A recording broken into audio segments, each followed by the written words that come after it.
Greetings, fair viewers, and you are come well to the WAN Show. Been playing Baldur's Gate? For we have a no, actually. For we have a fine show for you all today, actually. Well, it's going to be a bit of a dramatic show today. We don't normally weigh in on drama, but the way that I see it, the whole thing with XQC and H3 and also like basically everyone else on the internet isn't really drama so much as it is something that we need to talk about because it affects the space that we're in a lot. And I also want to just kind of talk about personal echo chambers a little bit. So we're going to be digging into that. In other news, CNET is deleting thousands of old articles in an apparent attempt to game their Google search rankings. We're going to be talking about all the things that are wrong and terrible about that. What else we got going on? Bots beat humans at CAPTCHA. So Really? every CAPTCHA that you're filling in is actually just useless. You picked that. It's a main topic. You picked that over the... Yeah, All right. what else? Yeah, fair enough. Yeah, I can't even, I've had a hard time picking the fourth one, which I know is a meme at this point, but it's actually difficult sometimes. I was going to go with YouTube bans links and shorts, but do I care? Not really. I don't know. Let's talk about that. Yeah. Also, the drama, because we only talk about drama when it's someone that you've either built a computer for or fixed their computer. Got 'em. Roll it. Let's go. Also Pokemon. Ah.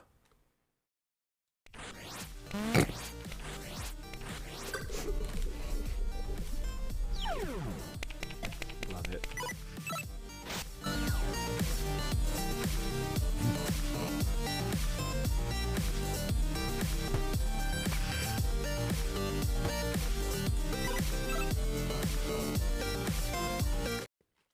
Uh-oh. I was trying to finish my chip before that happened. Thorum? The show is brought to you by Thorum, MSI, and The Ridge. All right, let's jump right into our main topic here. Here's a summary of the, I don't know, let's Just call in it case you need another one. sequence of events. On July 24th, XQC uploaded a video reacting to YouTuber Lemino's 1 hour, 38-minute long documentary about the Kennedy assassination. 3 days later, YouTuber Mudahar retweets Bub Films calling out the extreme lack of transformative input in XQC's React video. A lengthy Twitter fight ensues, which is very unusual for both Mudahar and XQC. Mudahar? I'm pretty sure it's Muda. I'm pretty sure you're right. All right. All I could right, be wrong, cool. but I think it is. On August 1st, XQC is called out again by YouTuber Neo for clicking play on Neo's video, walking out of the room, then returning 10 minutes later. Neo also posted his video analytics showing no XQC bump in viewers. Riley has a note here. Although this was early data and compelling evidence for either side has been woefully lacking in discussions around React content, so it's a pretty hard thing to prove. I can contribute some of my own experience, even though that is anecdotal evidence at best, based on data though, and from what I've been able to see, it does not contribute much. I would say it really depends, and it all comes down to that whole fair use discussion, doesn't it? It depends on the nature of the transformative work. For example, when streamers reacted to our review of the Starforge Systems computer that we bought, there was a small, I would say, longer than usual tail on that video for viewership, but we did not see a significant bump. When Mr. Beast included our gold controller in one of his Beast Reacts to Things videos, there was literally nothing. Not negligible, not like 3 views, like literally nothing over the regular background noise of viewership on that series of videos. However, with that said, there have been situations where we have gotten significant viewership. And I'd say one of the best examples is when there is a back and forth drama where the positive feedback loop that is created by that, say, for example, I mean, since it's topical, when XQC built a computer, I reacted to it in, I believe, a quite transformative way. We cut out a lot of the extraneous content, reacted with solutions to the challenges that he was experiencing. And like our video was a fraction of the length of his, even with what I had added. So we cut out noise. We very much transformed the content. When he reacted to us reacting, and then we reacted to him reacting to us reacting. It did create a snowball effect, which I think is at least part of where that React community gets the idea that reaction content can generate notoriety and can generate traction for the other participants. And there have been well-documented cases where especially very small channels have been called out by large creators and end up blowing up. But you're asking for kind of a perfect storm where that large creator reacts in a very transformative way, and also that small creator, in the best case scenario, has other related content that people who land on their channel can then go watch. So it turns from, your worst case scenario is you give them nothing. Your middle case scenario is you give them a view on the original video, which generally relies on you not showing too much of it in the first place. And the best case scenario is you generate a recurring viewer. And I'm not necessarily going to be saying subscriber, because that term kind of doesn't mean what it used to. A subscriber doesn't mean that you just have a locked-in captive audience viewer. It just means that someone has indicated that they're interested in seeing your future content. So that's your ideal outcome. On August 3rd, on the H3 podcast, and I'd like to make it very clear that with the... I have a very limited personal relationship with both of these people. At least I have exchanged DMs on Twitter with both of them, with XQC. We've reacted back and forth a couple times. I was in LA going to Disneyland with my kids, and I showed up at his house and fixed his computer. We made a video while we were there. And then with Ethan, basically we've like DM'd back and forth a couple of times over the years, and that's it. So I'm telling you guys, you know, my entire sort of personal history with these guys. And I want to make it really clear that I don't really have a dog in this race.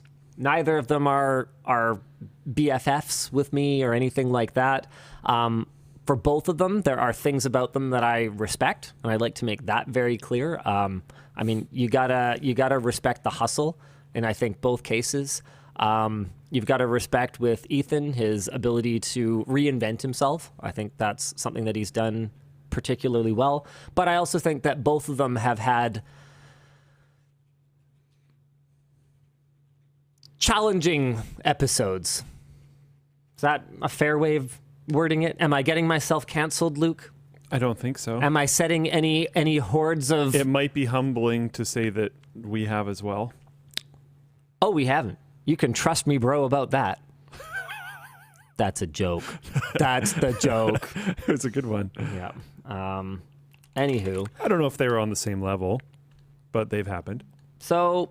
on the H3 podcast, Ethan Klein criticized XQC and, hilariously, also criticized his own podcast co-host, Twitch streamer Hassan, who we have also built a computer for producing low-effort reaction content with little to no creative input. Now, this is where things move into what happened this week. For those of you who don't get the title, okay, where I've got the GPU on my wrist, we are getting to that. On August 7th, XQC debated Ethan on the H3 podcast, admitting, basically, that he wasn't concerned about the legality of ripping content and referred to his own YouTube reaction videos as non-transformative dog shit. The debate eventually devolved into XQC proving that his viewers would watch anything he does by doing the worm. Which I apparently have a link to. So let's go ahead and we're going to transformatively laugh while we watch this. No, it doesn't matter. Sorry. Have you seen this, Luke? No, I didn't follow any of this. Okay, couple things here. First of all, that's actually not the worm. So okay, I have to give credit 90s to... kids will know that is not the worm. It's not, but I have to give credit to Wired Rope and Twitch Chat, who said forbidden technique. And I do, yeah, I think that's fair enough. For what? It is the worm, forbidden technique. Okay. Heck yeah, I like that. And anyway, on the plus side, we got the whole house on my wrist meme, which came from, and again, I want to be very clear that I think both sides have had some challenges here. Oh, okay, we apparently don't have the original one. I obviously think that XQC's DM to Ethan, basically signing off from the conversation saying, and don't forget I've got your whole house on my wrist, with a picture of a watch and some nail bracelet. Said that was supposed to be mostly a joke because it's nowhere near the value of Ethan's actual house. Uh-huh. I have no idea.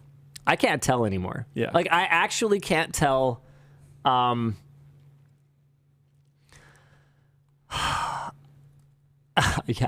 Okay. I don't know. I have no idea. Anyway, at least we got this meme out of it. So, and we also got the title of today's WAN show. So there's a couple things that I want to kind of talk about here. First of all, XQC's primary defense of his content appears... Oh, right, I had wanted to clarify. I'm generally not in support of people leaking DMs. I actually don't think that's super cool. I also don't think that was a very funny joke. I think it's funny to mock saying something like that to anyone, but I don't think it's ever... For a wealthy person to even make a joke about how much more money they have than you, I think is never in good taste. Okay, so I agree, but does it change it that they're both hyper wealthy? I don't know. Like if Google this is correct, a really great question. If Google is correct, he's got a $9 million mansion in Bel Air. So like... So if Bezos, and Gates get into it, and Bezos is like, don't forget I could dock your yacht in my yacht, is that a cool way to behave at all? Is that classy? Oh, I don't think it's classy. Does it matter? But if it's not true, does that make it a joke? Because I don't know if some watches are real wild. Like, I have no idea what the actual reality is. Yeah, it's apparently a couple $100,000. So no, it's definitely not the value. And of Ethan's XQC house. has said, like, yes. I know it wasn't the value. I know what his house is like. Sure, I was just making a joke. But if Bezos knew that Gates's yacht doesn't fit inside his yacht, and remember, there's the context that this is not, a cordial relationship at this point, right? So here's a spicy take on that. I think I see where you're going, and I kind of like it here. We have no idea that this is not a cordial relationship because we have a lot of evidence, exhaustive evidence, that YouTubers have manufactured drama in the past. Sure, you got the Paul brothers as a prime example of that. There's videos of one of the Paul brothers driving up to the other one, them discussing how they're going to fight, how they're going to shoot it, what angles they're going to get, all this kind of stuff, and then pulling away, driving back up, and doing it. There is exhaustive evidence of this being a thing. And what is the absolute biggest thing on the internet for the last, week? Drama! Yeah. They all love it. Yeah. So, I don't know. All of this stuff just seems so fake to me. However, there's stuff here that's more than just words. And that's the real reason that I want to talk about this. Because, no, this is not a drama podcast. But what it is about technology and about the YouTube space and the inside baseball of the creator industry. And I think the actions speak louder than the words here, and regardless of any drama, fabricated or real, XQC has clearly indicated that he has knowingly ripped off people's content to their detriment and doesn't intend to change anything about it. Actually, I don't think he's acknowledged that it's to their detriment. He's definitely acknowledged that he's ripped it off and isn't contributing anything. So I would say that by just following some basic logic, he has admitted that, no, it is not covered by fair use, and therefore he is ripping it off to their detriment. That's actually how that works. His primary defense of his content appears to consist of these major points. One, that there's little to no evidence directly showing that React content, even if it is non-transformative, harms the creator. Whether it helps or hurts the original content is heavily dependent on the content, the reactor, how soon the reaction is posted, audience overlap, etc. And that's very true, but that's sort of part of the whole conversation about fair use, is that yes, it is dependent on those things, and your actions do not account for those things. Also, XQC claims that every time he is approached by someone asking him not to react, he acts in accordance with their requests. However, his creator liaison process appears to happen after React videos are posted, not before. And that is also not a valid defense. If people happen to be home and they tell me not to rob their house, I don't rob it anymore. Like, for real, though, that's actually the parallel. That is a valid analogy here. So it's kind of ridiculous. One of his other defenses is that he is very wealthy and successful. Very good defense. He also claimed that the current laws governing copyright are old and defunct, and he predicts that the media landscape will eventually move toward looser interpretations. So I guess here's what I really want to talk about. Is it dangerous to live in an echo chamber where everyone supports you no matter what you do? Because I think the biggest problem here is actually not XQC. And I think the biggest problem here is not Hassan or, I don't know, Asmongold. I'm throwing out names. These are not necessarily people who do a good job, people who do a bad job. Aziland, whatever, Sniper Wolf, SS Sniper. I don't know how to pronounce it. It doesn't matter. The point is, it's not whether they're doing a good job or whether they're doing a bad job. It's the way that the parasocial relationships with these people seem to lead people to support them, whether what they're doing is right or wrong. And to quote one of my favorite lines in Fawlty Towers, this is exactly how Nazi Germany started. It's a joke. But also only sort of. Yeah. I think a lot of people just don't care. Like, actually at all. I know that's like an unfortunate path forward. But I think it's like when we're talking about community stuff, echo chambers and things like that, I think the amount of community people, not creator people, but community people that are against React content is actually very low. Yeah. And I think if that wasn't the case, if that wasn't the case, I don't think we would see it be as prevalent as it is. Well, it's obvious that, it's kind of like telling people, like, are you against house robbery? And they're like, yeah. Like, well, are you against getting stuff for cheap at a pawn shop? No. Yeah. They're happy to reap the rewards of the system. Yep. Yeah. They're like, this video is 6% better if I watch it through my favorite streamer than if I watch it through the actual content creator. Therefore, I don't care at all about any impact. It's also right here. Yeah. It's so convenient. It's don't basically even have to change the channel. It's being fed to me. I don't have to think. I don't even have to let the YouTube algorithm think for me. I actually just get to let my favorite streamer. Well, realistically, my favorite streamer's like content manager or like moderation team. Yeah. Just pick content for me to consume. Yeah. I'm honestly kind of reminded of this time that I was in, I think, grade 11, and I was a student aide in a grade 8 or grade 9 English class.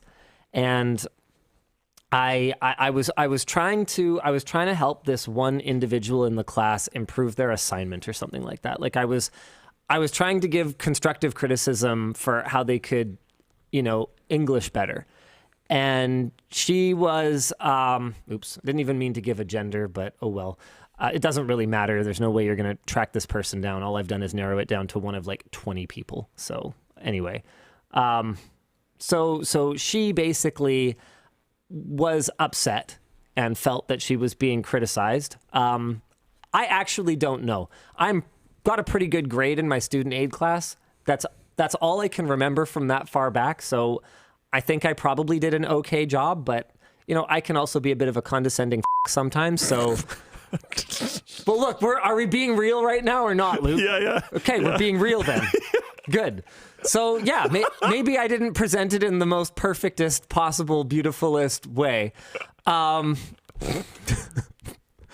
I'm pretty sure I was legitimately trying to help. I didn't expect that. She gets upset about something, and her friends all pipe in and go, don't pick on her. Yeah, she's totally wrong. And if she wants to say it like that, then, that should be okay. And I'm just kind of sitting here going,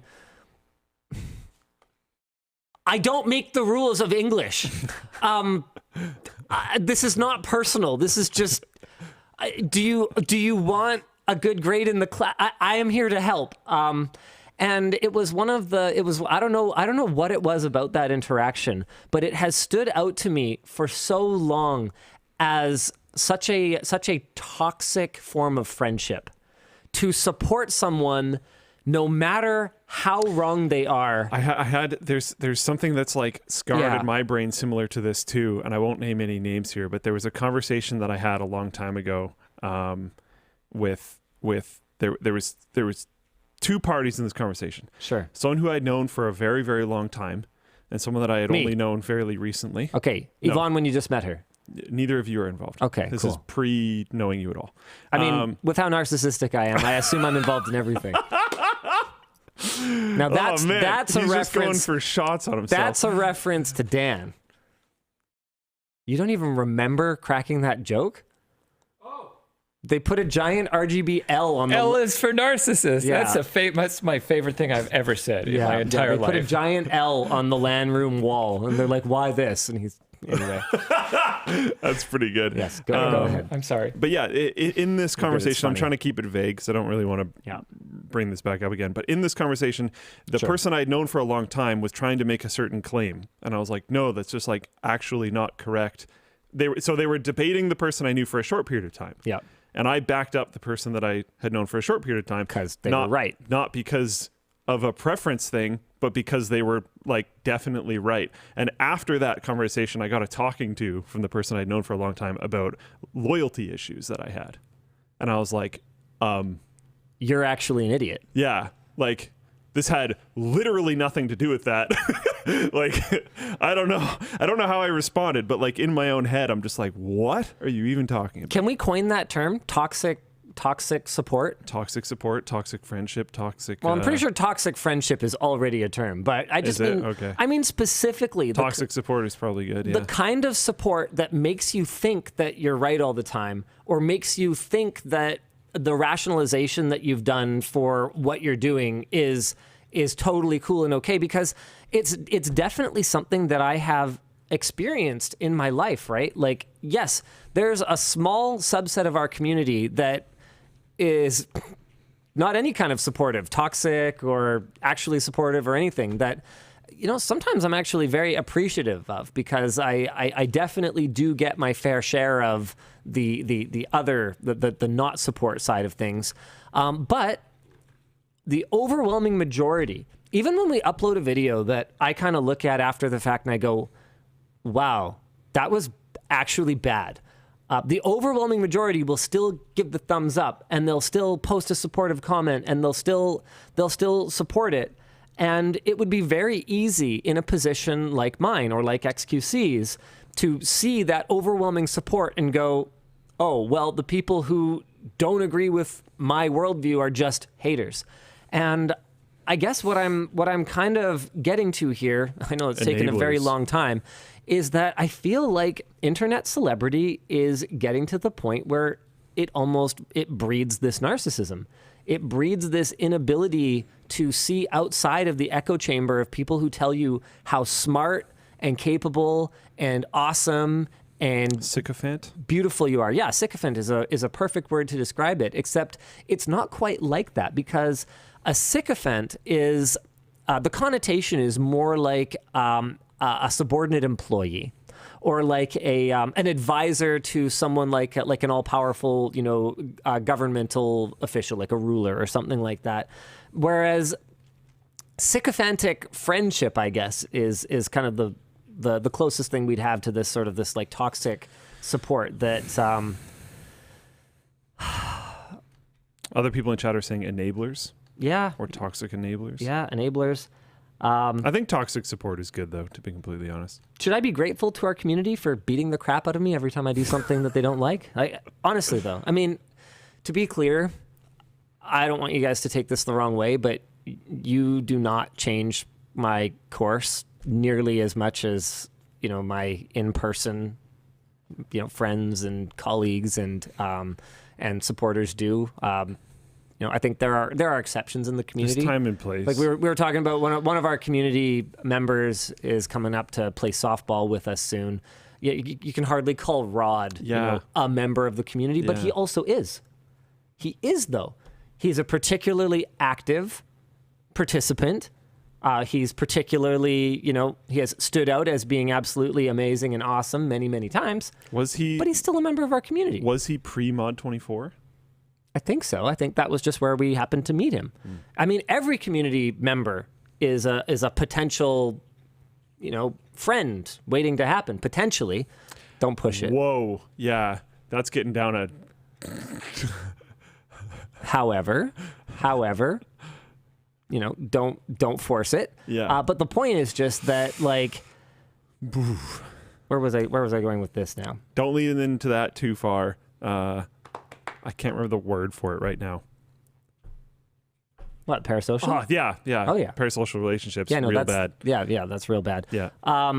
However, if something natural were to happen, I'd say another example would be Brian the electrician. He was just a fan. Oh. Yeah. I had no idea. Yeah, but like, super cool dude. We ended up, walking along the same path coincidentally for a while. Got to know each other, and that's cool. That's chill. There's a bunch of people that work here So that started as fans. yeah, that's true. There's Ed. a lot of people. Yeah, Ed's an example. Yeah. I don't know if you knew who I was before you started. I knew of you, Yeah, okay. but So- I would watch because this is back when unboxings were actually helpful. Now that's getting really creepy. You'd watch me what? Everything.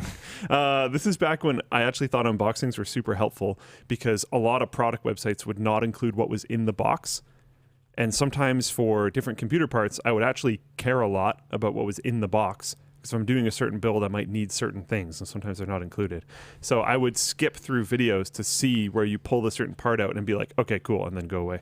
So I didn't actually watch the content, but I used it. It was genuinely useful at a time when I was building a lot of systems for people and stuff. So I take the feedback of people whose thought processes I understand and respect a lot more seriously than the community. But the community also does factor into not just what I think, but also what those people think. So we do keep it in mind. So I guess where I'm coming to finally, my final point here is who's at fault for this and what can we do? Can we achieve a better balance? Is it on creators to foster an environment of honest feedback? Is it on communities to hold creators accountable when they do something that is objectively not right? What is the fix for this? Because we've got a lot of drama, we've got a lot of discussion, but we don't actually have a lot of solutions right now. Okay. The solution Pressure's that I on. want... Go. Solution. The solution that I want... Yeah. I'm going to take a kind of annoying and somewhat defeatist take on, but I think it never happens. Oh, Luke. Oh, no. But the solution no. that I want is that the community needs to act more appropriately, and they just don't. So it's like, I don't know. Because the only way to stop this is, vote with your wallet. It's the same type of thing, but now it's like vote with your eyeballs and also wallet, because people like throwing money at their favorite streamer. So it's also wallet. But like people just aren't going to do that.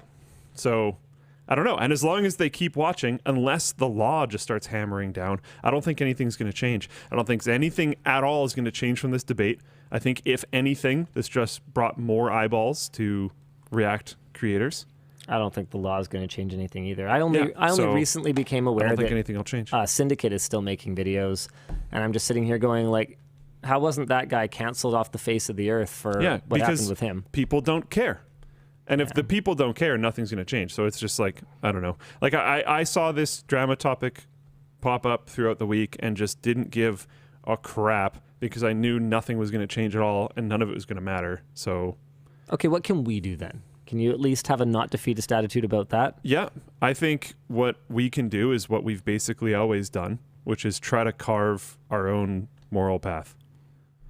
And we have decided that we're not going to do this type of React content. If we do React content, we have certain ways that we would, hold ourselves to certain standards in the way that we do it. and I respected a lot of those, like, like pre-reaching out to creators. Yeah. And we were, publicly identifying how that can be a bit of a problem. Sure. Yeah. Because, creators might feel obligated to say yes because we're a big channel, and maybe they aren't a big channel. Who knows? It depends on the situation. But like, I think that's our solution, is to be good. To be clear, I said syndicate, not tech syndicate. Oh yeah, different things. Yeah, totally different things. And then, like, honestly, if other people think React content is great and fine and whatever else, they can go do their thing, because it's not really up to me to decide for them. Shout out Twitch chat pointing out that also every friend in your life is just a potential employee, like Joe. Yeah. It's true for me too. Look at Nick, look at Colton, look at Joe. Yeah, the number of people that we knew already and then ended up like bringing it. Someone tried to get their mom hired not that long ago. Didn't I try to do that at some point? Yeah, someone else. Oh, okay. So yeah, you're not the only one now. Which I consider to be the highest possible form of flattery. The fact that someone would, let me meet their mom. Well, okay, hold on. This is getting...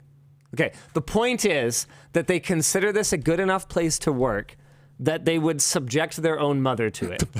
That's how I'll word that. Yeah. Yeah, I mean, I think that's super cool, personally. Yeah, no, I think so. Yeah, I agree. I think that's good. But hey, let's all be really upset about what I said about how we try really hard to treat people well so that we hope that they wouldn't need to unionize because we'd consider that a failure. Yeah. Let's go after that. Yeah. Speaking of Linus, completely unnecessary drama. Linus, bad person. Yeah, I'm basically a monster. Yeah, and to be clear, like, I'm sure we do stuff that other people don't like. I don't know what it is, but I'm sure it exists. Someone's like, or it's nepotism? What are you talking about? They don't run the company. That's not what that means. Why do we even look at Twitch chat? Okay, Twitch chat. There it goes. This is it. You're goes. Done. We had in the pre-show. We had a peaceful existence with Twitch chat for a while, and then you just lost your chat privileges. You knew it wasn't gonna last. I think we're just gonna do this every week. You want to see something neat too? I'm gonna start the show with Twitch chat from now on, and we're gonna see how long Twitch chat gets to hang around. This is my laptop. Pre-show, I had Twitch open, and partway through the show, I just closed it because I was like, nah, it's done. we were cool for a while. We had our pre-show. It was good. That time is over. It has passed. Whoever had that in their bingo card, now would be the time to cross that one off. Yeah, there you go. You got it now. Let's jump into our next topic. CNET is deleting thousands of old articles. Speaking of bad things, I am so upset about this. Honestly, I didn't even think about this before. I was having a conversation with Plouffe from the writing team about how impossible it's gotten to find things on Google lately. Oh yeah. Like, you can't find old stuff. I was looking for we'll do it live, okay? So, yeah. Samsung Jive. I was looking for this old phone that I had when I was in high school. Oh, this is a new result. Twitter. I mean, is it Twitter? Is it X? It's still twitter.com, but it's not Twitter. The point is, I was looking for this old flip phone that I had when I was just just out of high school or just at the end of high school. And the vast majority of the results are just modern phones. Google, that is not what I'm looking for. And what's really wild about this is how inconsistent the results are.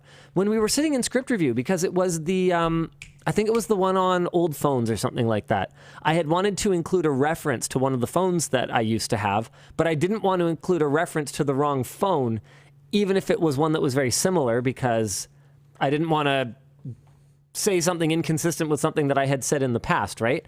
And so I was trying to search for it while they were there, and then like a week later, I messaged Plouffe on Teams. I'm like, yo, I found it. It's I think it's the A920 or something like that. But when we were chatting about it in script review, we were both sort of agreeing, yeah, it's getting basically impossible to find anything on Google these days. But what never occurred to me is that it's not just, oh, wow, this I clicked this tweet and it's like very useless. Yeah, that's, okay, cool. I can't even see what I was replying to. Awesome. So I would have no way of finding this thing. But it never even occurred to me that the problem is not just Google getting worse and just wanting to sell me stuff, because that's the first thing that comes up. Images for Samsung Joy. Do you mean new stuff and new cases for phones you could buy? No, that's obviously not what I meant. But it could also be the actual creators of this content not just disappearing, because that definitely happens, but also actively deleting their old content. It would have never even occurred to me.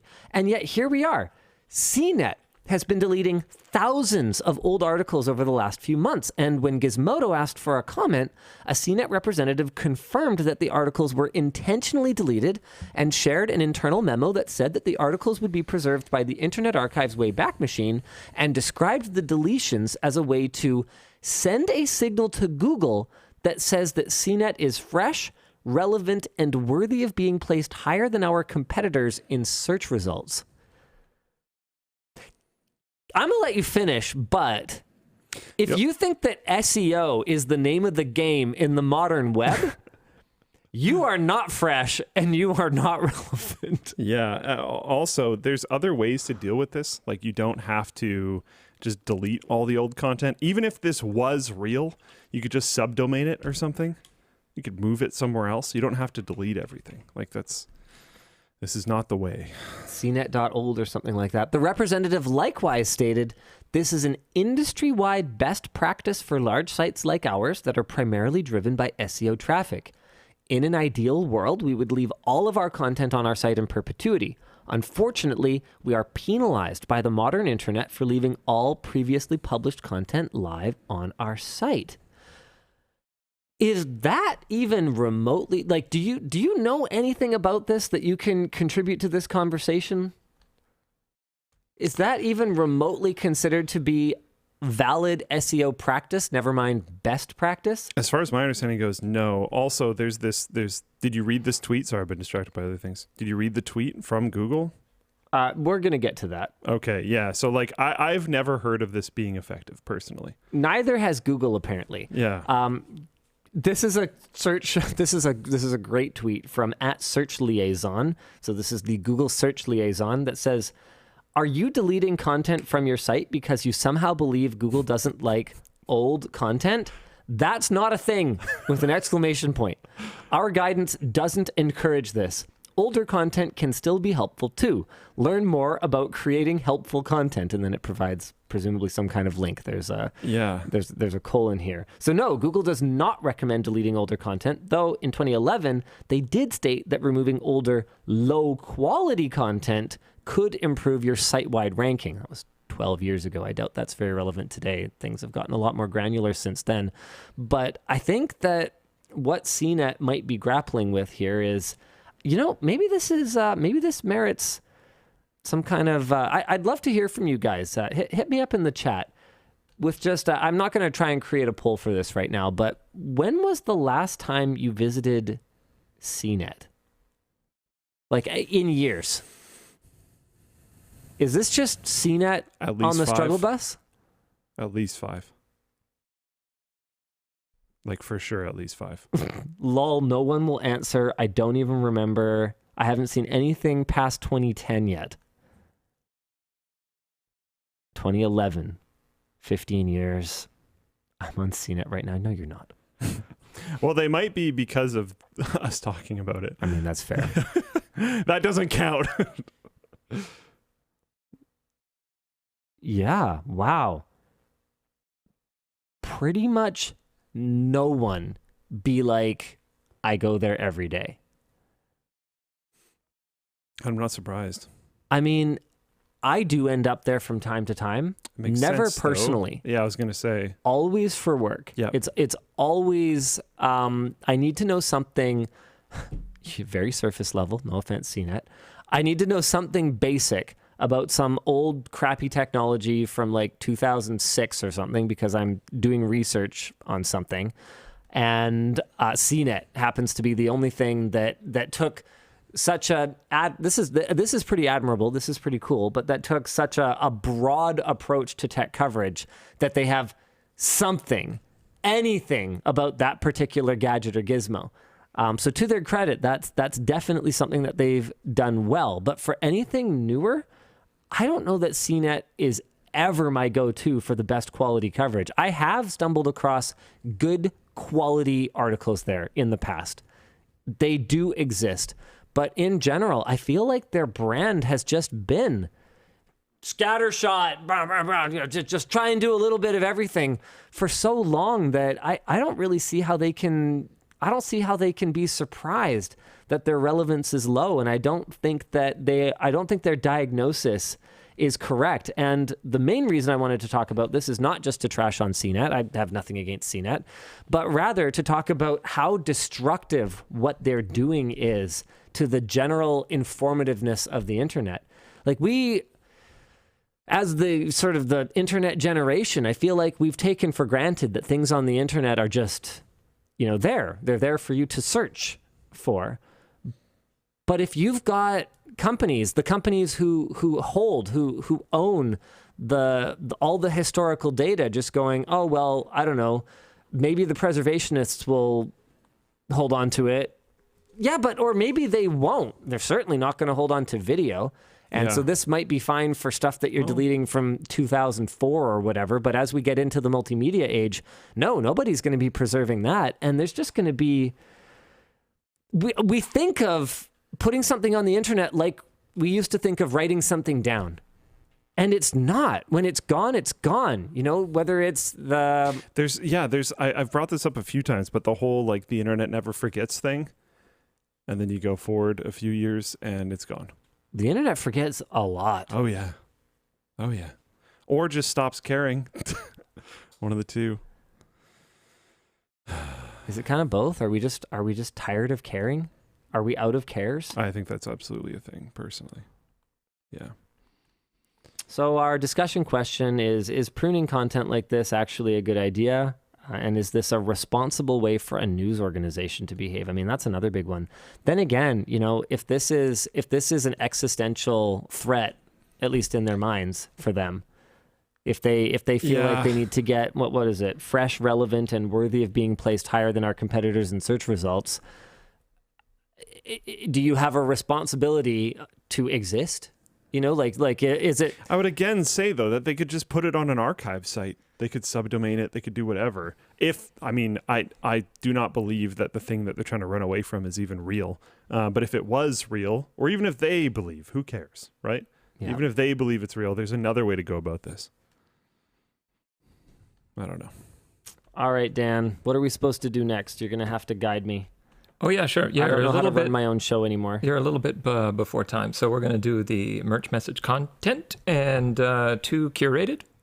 All right, let's do that. Yeah, I think what do? You explain merch messages, you forget how people do it, and then you I do kind of know how to do the show. Yeah, you've also got some new merch and things to talk about today too. All right, thanks, Dan. You're welcome. So for those of you who are new to the show, we don't really do super chats, we don't do Twitch bits or whatever the heck all that stuff is. We do merch messages, and the reason that we do this is we like you guys to get a better deal. We're all for you throwing money at your screen. That benefits us, just like any other streamer. That is very helpful to keep our beautiful lights on, be they white or red or blue or whatever color they are.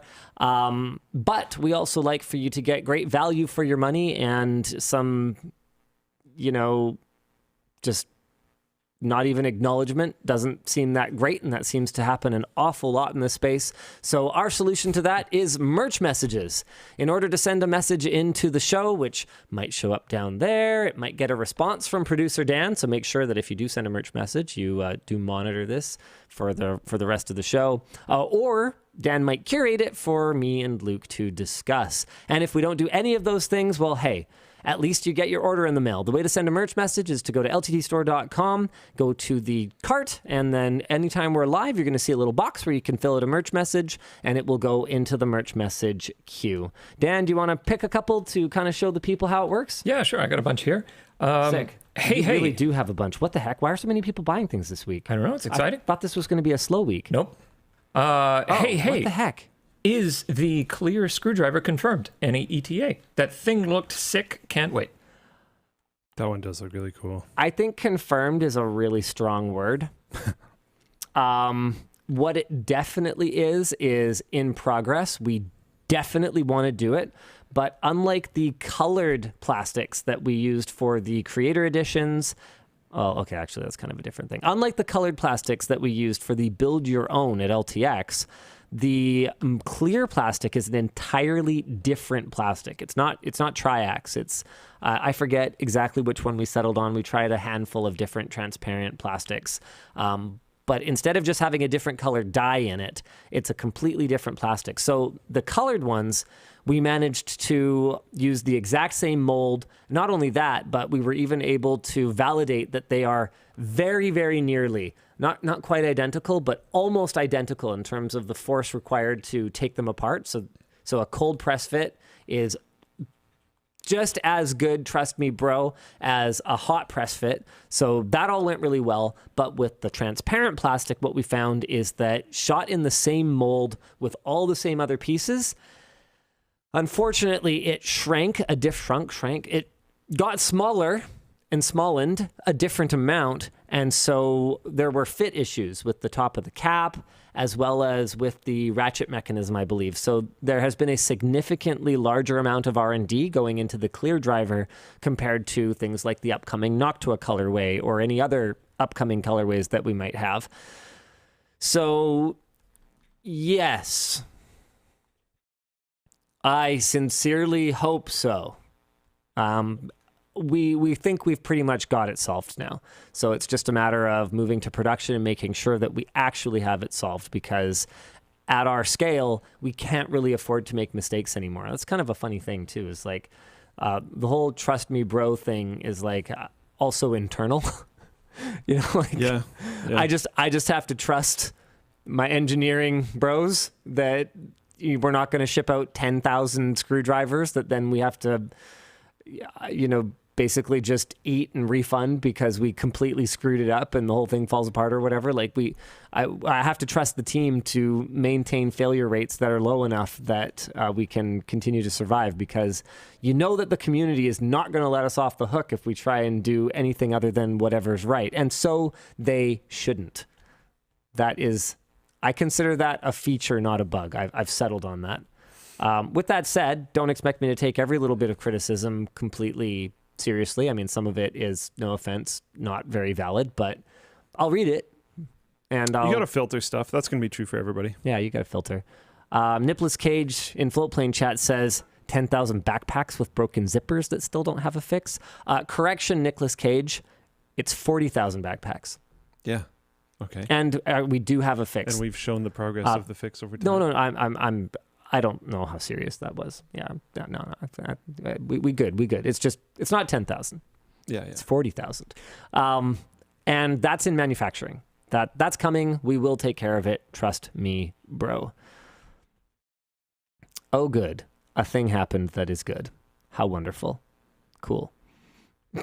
Amazing. Floatplane chat be like, wow, 40,000? Really? Nice. If it wasn't 40,000, we were in trouble because I ordered 40,000. Oh. We have not quite. I think we're at like 38,000 something hundreds anyway. So we're almost through the initial order of backpacks. And we are through the initial order of screwdrivers. So we are almost through both of the just let's go bets that we made a year ago, which has been pretty validating. It's been really great after the amount of naysayers were actually insane. Like, yeah, it was kind of fun. Yeah, it was like genuinely. I was involved with very little of that, and it was still very fun for me. So I don't know. 100%. The amount of people that even would just like, they'd reach out to me thinking that like by talking to me they can get to you. to like get you to stop doing this. And I'm like, no, like it's going to be sick. Just, it's fine. Go Trust away. me, bro. Yeah. Like, don't worry about it. It's actually going to be really cool. They're like, I am very concerned. This is a YouTube outlet making a screwdriver. Like, I don't think you guys know what you're getting into. I'm like, actually, I think it's going to be pretty sick. I kind of think we do know what we're doing. I don't think we knew what we were doing getting into being a YouTube outlet. Yeah, that's where we excel, man. It's like where we're not really sure, but we can try really hard. We've never seen a wheel before, but gosh darn it, we're going to try and invent one. Yeah. The best one. Yeah. Let's make a wheel. Yeah. Heck yeah. It's even Okay, no, hold on. I've got an improvement. Better in my opinion. We just need this part to come off. Okay, ready? Here we go. Oh, wait, there's water in it. Okay. No, I'm not going to do it. I thought he was actually going to do it. You never know what I'm going to do. I might throw it at Dan. That is... Hit me, bro. That might actually break the monitor this time. Oh, no, there's a lot of water in it. Otherwise, I would have done one or both of those things. Yeah. Maybe we can get new cameras. Yeah, I don't know. We don't need... These are like so overkill. We don't need... Yeah. Yeah, I had multiple people when I was doing tours ask me about how overkill our cameras are, including Gerald Undone, who did a really great tour of the studio, actually, before LTX. It just ended up coming out around the same time. Really unfortunate timing, because I would have loved to have him here for LTX. Right. But he missed it by like 3 days or something stupid like that. Whatever. Is what it is. Yeah. All right. Another one. Yep. Oh, wow. Was that one merch message? That was one. Yep. Good gravy. Good merch message. Solid. Yeah. Hey guys, thanks for bringing back the indoor hoodie. Linus, Oh, sorry, Dan. I figured it out. We released a stupid pin. I thought we released more than a pin today. No, that's why the orders are going stupid, though. It's always the pins. What is with you People guys do in the love pins? the pins. You've got some cool colorways for the pins. Pins are Well, sick. yeah, but like, it's pins. You get a backpack with your pin. For your $250 pin. Yeah. Comes with 3... That would actually... That would be really funny. I need something to put my pin on. I might as well get a backpack. He's emailing Nick, I think. I'm already... Yeah. Oh my God, what have I done? The second he picked up his phone, I was like, that's happening. Oh my goodness, that's very funny. I didn't. Oh, there's an all gold one.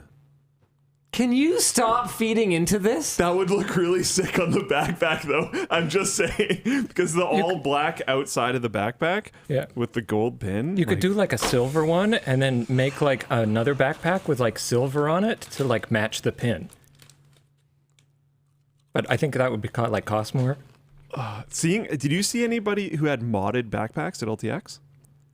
There were some really cool ones. Someone Like our backpack? entirely took the zipper out to be able to do this properly. Painted the entire zipper, like the teeth and everything, orange, and re-put it back in. I did see the painted zipper. It looked really sharp.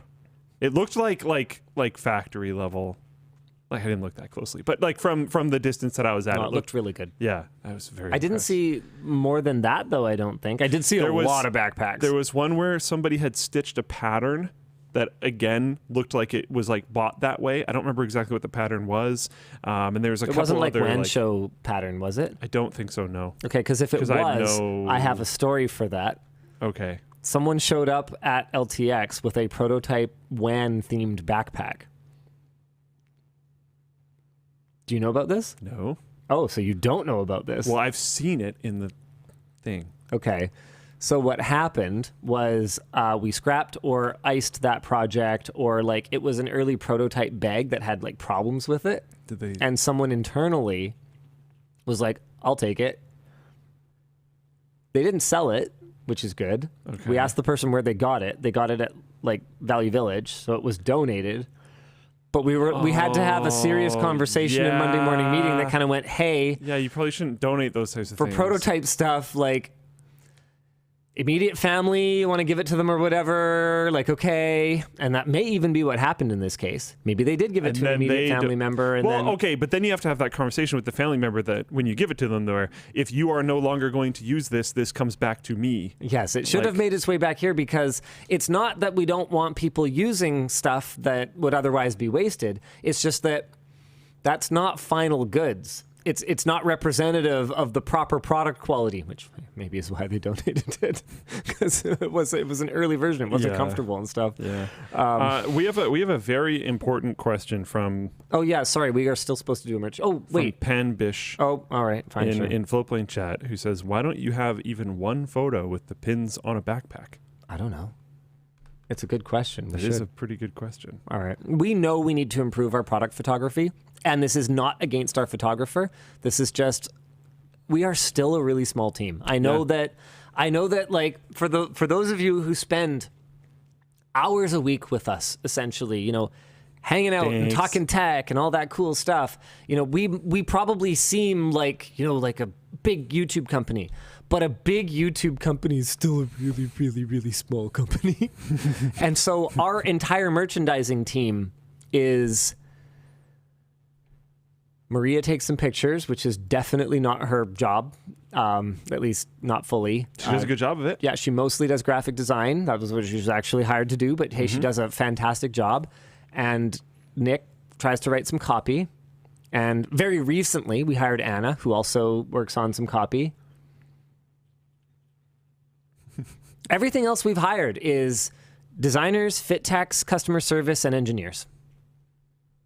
We have one person who like helps with just like monitoring run rate reports and stuff like that. And then we use a third-party logistics company, 3PL. So we're very like engineering and design oriented. The vast majority of our headcount is engineering and design for Creator Warehouse. And then customer service is a huge part of it now that we went through some growing pains last year around the time of the Trust Me Bro fiasco, which was really, really awful timing.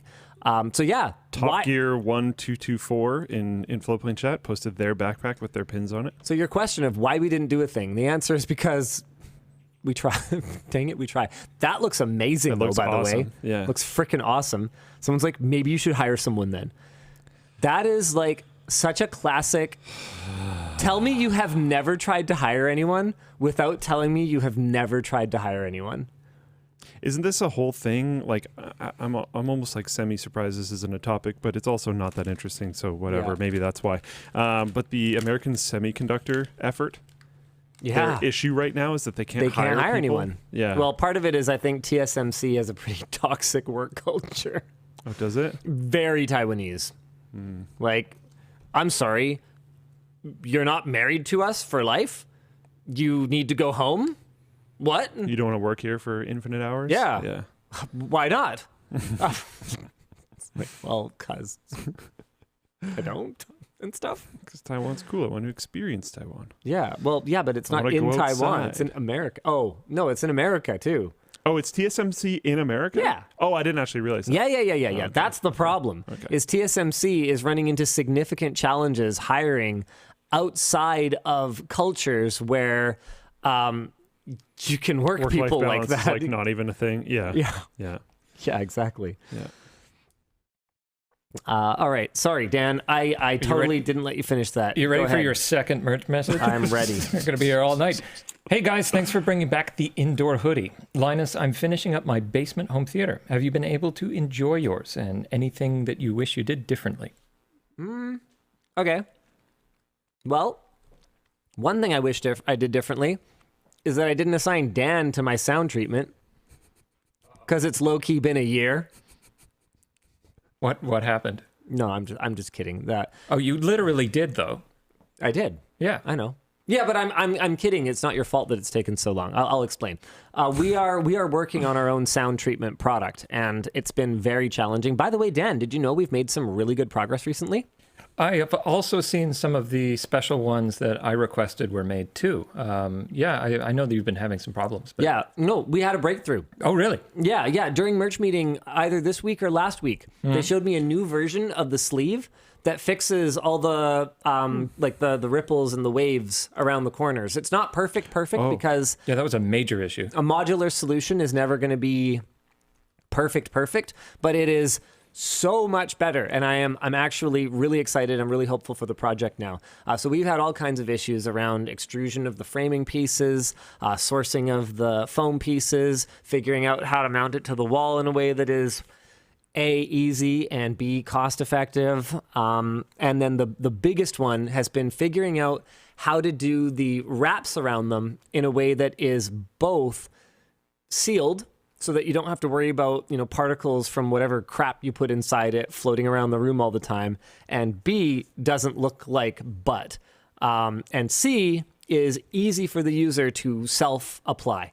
So managing to tick all those boxes has made this a multi-year project that has cost probably too much for how big the market is for acoustic treatment products. Then again, I feel like the market for acoustic treatment products could be bigger if they weren't so horrendously overpriced, which is exactly what we're trying to address. I want them. I'm a target market for them. I would like them immediately. They seem good.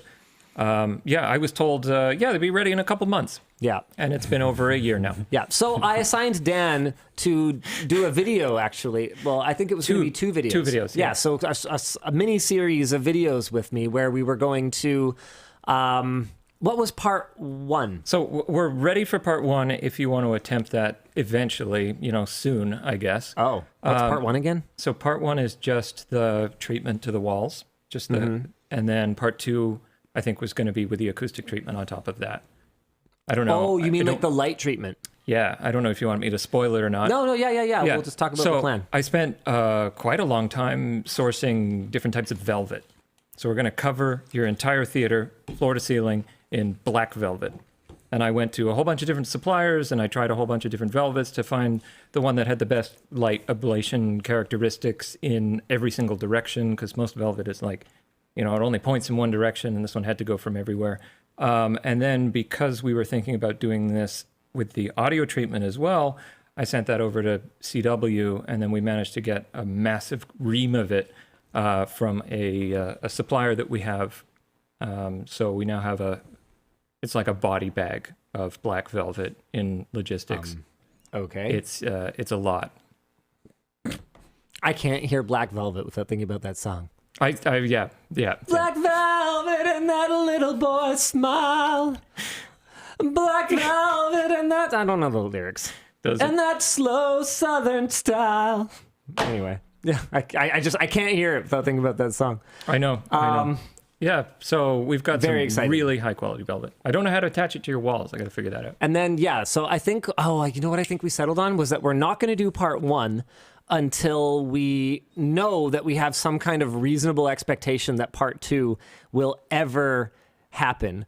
I would like to make reference to the part 2, So, yeah, hopefully that eventually happens. Oh, sorry, everyone's ears. Oh boy.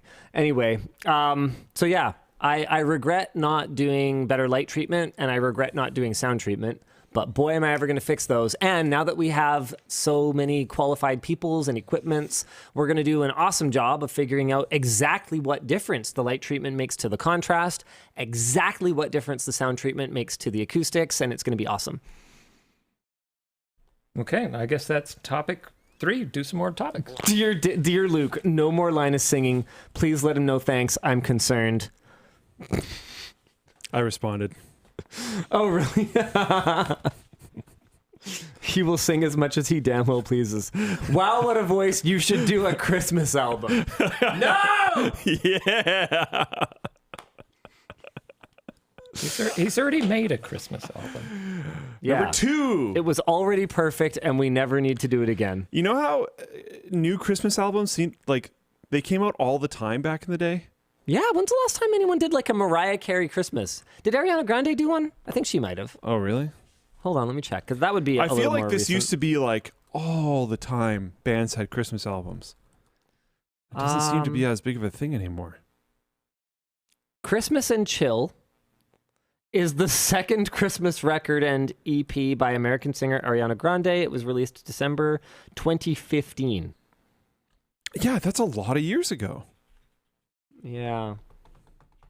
6 original R&B inspired Christmas tracks. Really? 6 tracks? I mean, okay. Backstreet Boys' last Christmas album. Yeah, like there was a lot of different Christmas albums back in the day. It has 6 tracks. You wonder why people don't buy CDs anymore. It has 6 tracks, one of which is intro, at 1 minute long.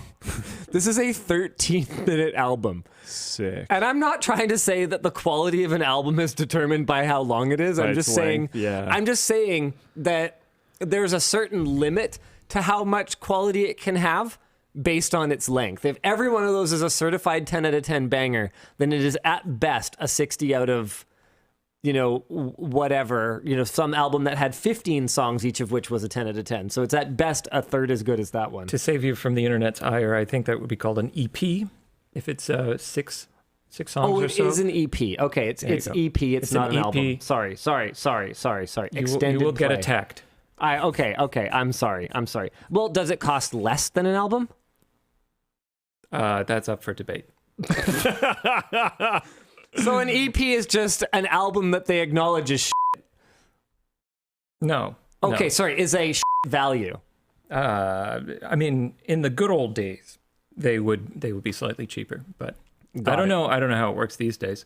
I mean, you buy each song for $1. It stands for extended play? Yeah, so you have singles. We're talking vinyl now. You have singles, which were generally like one-ish song per side. EPs and LPs. So you have like 3 minutes of like physical space to put a song, depending on how loud it is or how bassy it is. Is that why old songs are so short? Like the Beach Boys? Yes and no. Some of that reason is because you had to play the song perfectly the whole way through in one take. And so if you did a 5-minute song, it's going to be very expensive, or you have to be very competent. And then you have EP, which is like 6 songs, because 3 sides, something like that, and then a full 12-inch album, which would be a long play LP. But then we kind of moved to CD, and now we have Redbook standard, and it's kind of sort of the same, but now it's digital, so you can do whatever the hell you want. I'm going to piss some people off. Is an EP not still an album? It's just a small album? That. So it's like a rectangle and a square, No, they're literally both circles. Well, not anymore. They used to be. Okay, but we're talking about records. Yeah. Okay, well... Also, a square is a rectangle. Exactly. But a rectangle's not a square. Yeah. Right, so they're both but albums. These are actually just circles, though. So they are both albums, then. Yeah, but one of them is an EP. So I called it an album. The other one is an LP. So why does that one get the album name and EP doesn't? I'm just trying to... No, Dan, you need to have the answer to this. Yeah, a good one. One that we will accept.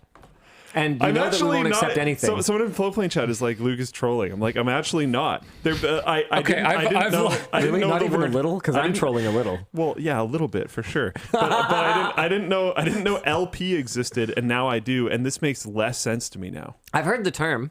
Like I've heard EP, I've heard LP. I know EP. I just thought they were albums. You're at the edge of my knowledge now, but I think that the 12-inch... I'm at the edge of glory, and I'm hanging on a copyright strike with you.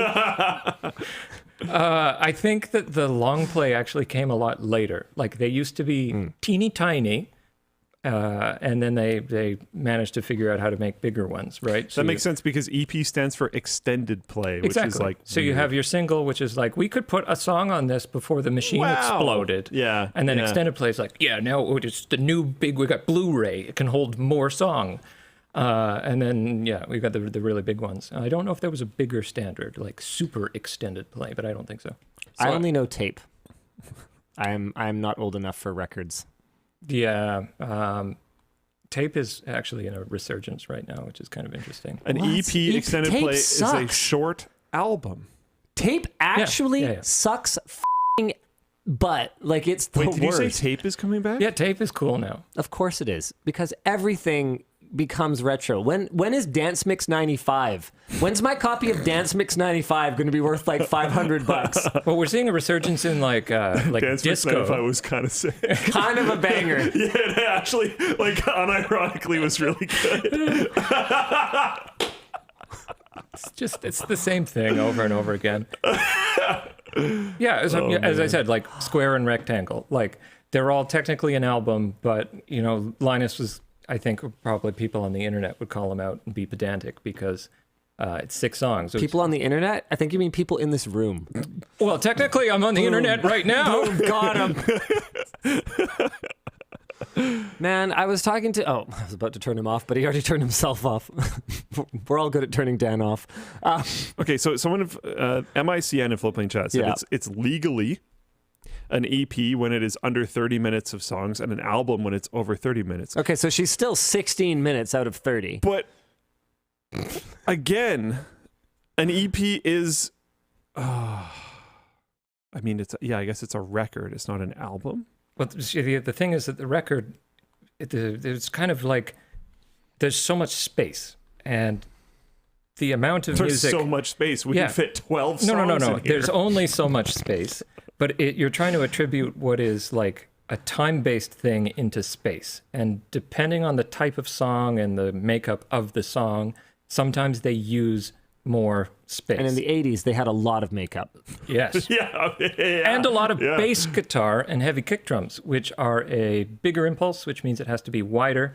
So the louder the music and the more bass heavy the music, the less music that you can fit, which is why it's a range. Which is why CD music always sounded better, because they could make it as loud as they wanted. Exactly. And the loudness wars were a good thing. Well, yeah. Both of them had different mastering standards. Holy crap. I'm just trying to make people mad now. Yeah. We all like sausages. That was dangerous. Get some sausages in here, yeah. I can feel the heat coming right now. People are flying in. Okay, I do need to talk a little bit more about tape coming back, though, because tape is the... That's actually dumb. My cynicism power has been activated. People will get retro nostalgia, rose-tinted glasses over literally anything, because tape was terrible. It was the worst. It was the worst of every possible world. It couldn't hold a lot of songs. Even records, you could skip the track if you like kind of knew where the other track was. Yeah, you're not supposed to or whatever, but you could, okay? With a tape, you had nothing. You had nothing. You just had to like get good with your Walkman. Like kind of know approximately how far back to go if you wanted to hear that song again. And the tapes were fragile and they were damaged by quick play or like by fast forwarding and rewinding them. So you would hear a song once, and then to treat your tape properly, you would have to listen to the entire album again in order to hear it again. Like it was ridiculous. It sucked, and the quality sucked. It was actually worse than what came before and what came after. I was talking to my badminton coach yesterday because we were talking about the new badminton center and the gym that we were practicing in at the time, and I was like, honestly, man, badminton center is a terrible investment. If I wanted to make serious bank, I would just take these warehouses, strip all the badminton flooring out of them, put in racking, and fill them with dumb shit that people are going to get nostalgic for in another 15 to 20 years. Yep. Like freaking Lego sets, Polly Pockets. Just auto buy a whole bunch of booster packs for card collecting games. I wouldn't even leave them on shelves for 10 years. I wouldn't even be surprised if flippin' Beanie Babies make a comeback after that stupid movie comes out. Yeah. No, there's a movie. Yeah. Because of course there is. And then they're going to do this again. Emma, well, not that they ever did, but they're going to do it. Emma, finally. my Maybe. partner, after we watched the Barbie movie, she wouldn't shut up about how big of a move it was for them to sell Barbies to adults. And I was like, yeah, like maybe some of it will happen or whatever. And then since then, constantly she's like, look what I found on social media. There's just some new like adult woman buying a Barbie. And like crying over they're taking out of the box and they're crying because they're so moved by buying this Barbie. And she's like, they were so smart because the movie performed really well, but they're selling a ton of merchandise right now. And a Barbie costs nothing to make. Oh yeah. Like well, I shouldn't say that because the clothing is okay. Ugh. The clothing's expensive if you're actually compensating your labor fairly, because that actually does have a cost. But the actual injection molded plastics at the volumes that they're doing are like literally basically nothing. Have you seen the price of the merch from the movie? No. I don't have any reason to care about that. She really liked the I Am Knuff sweater that it shows at the end. That's $87. And people complain about our merch prices. Oh, that's Canadian. That's actually not that bad. If the quality's good, but I would be surprised if it is. Yeah. If the quality is good, we don't know. What does that to work be out to? clear. That's like 60 US. Okay. That's yeah, not- our dollar does really just suck a lot, doesn't Yeah, it? our dollar is really I weak. honestly assumed this was US, but you're right. That was it had directed to Canadian. Yeah, that's actually not that bad. Yeah. If the quality is good. Yes. Is it? Does anyone have it? Yeah. I wouldn't be surprised if Let us at know. least someone had it. I'm trying to look into how much like a Barbie costs right By the now. way, I'd like to $40. I'd like to jump in and clarify something really quick here, guys. I see a lot of people. I've had a lot of people over the years. Maybe you guys can help me get the word out about this. I've had a lot of people over the years criticize our store for only listing prices in US dollars when we're based in Canada and when our buyer is based in Canada, because us listing it in US dollars means that Canadians pay a higher price. But that is not how that works. Yeah. Our cost on every item, I shouldn't say every item, not quite every item, our cost on nearly every item in our store is in US dollars. So if we were to list a Canadian price, it wouldn't just magically suddenly be the same dollar value but Canadian, because our cost is in US dollars.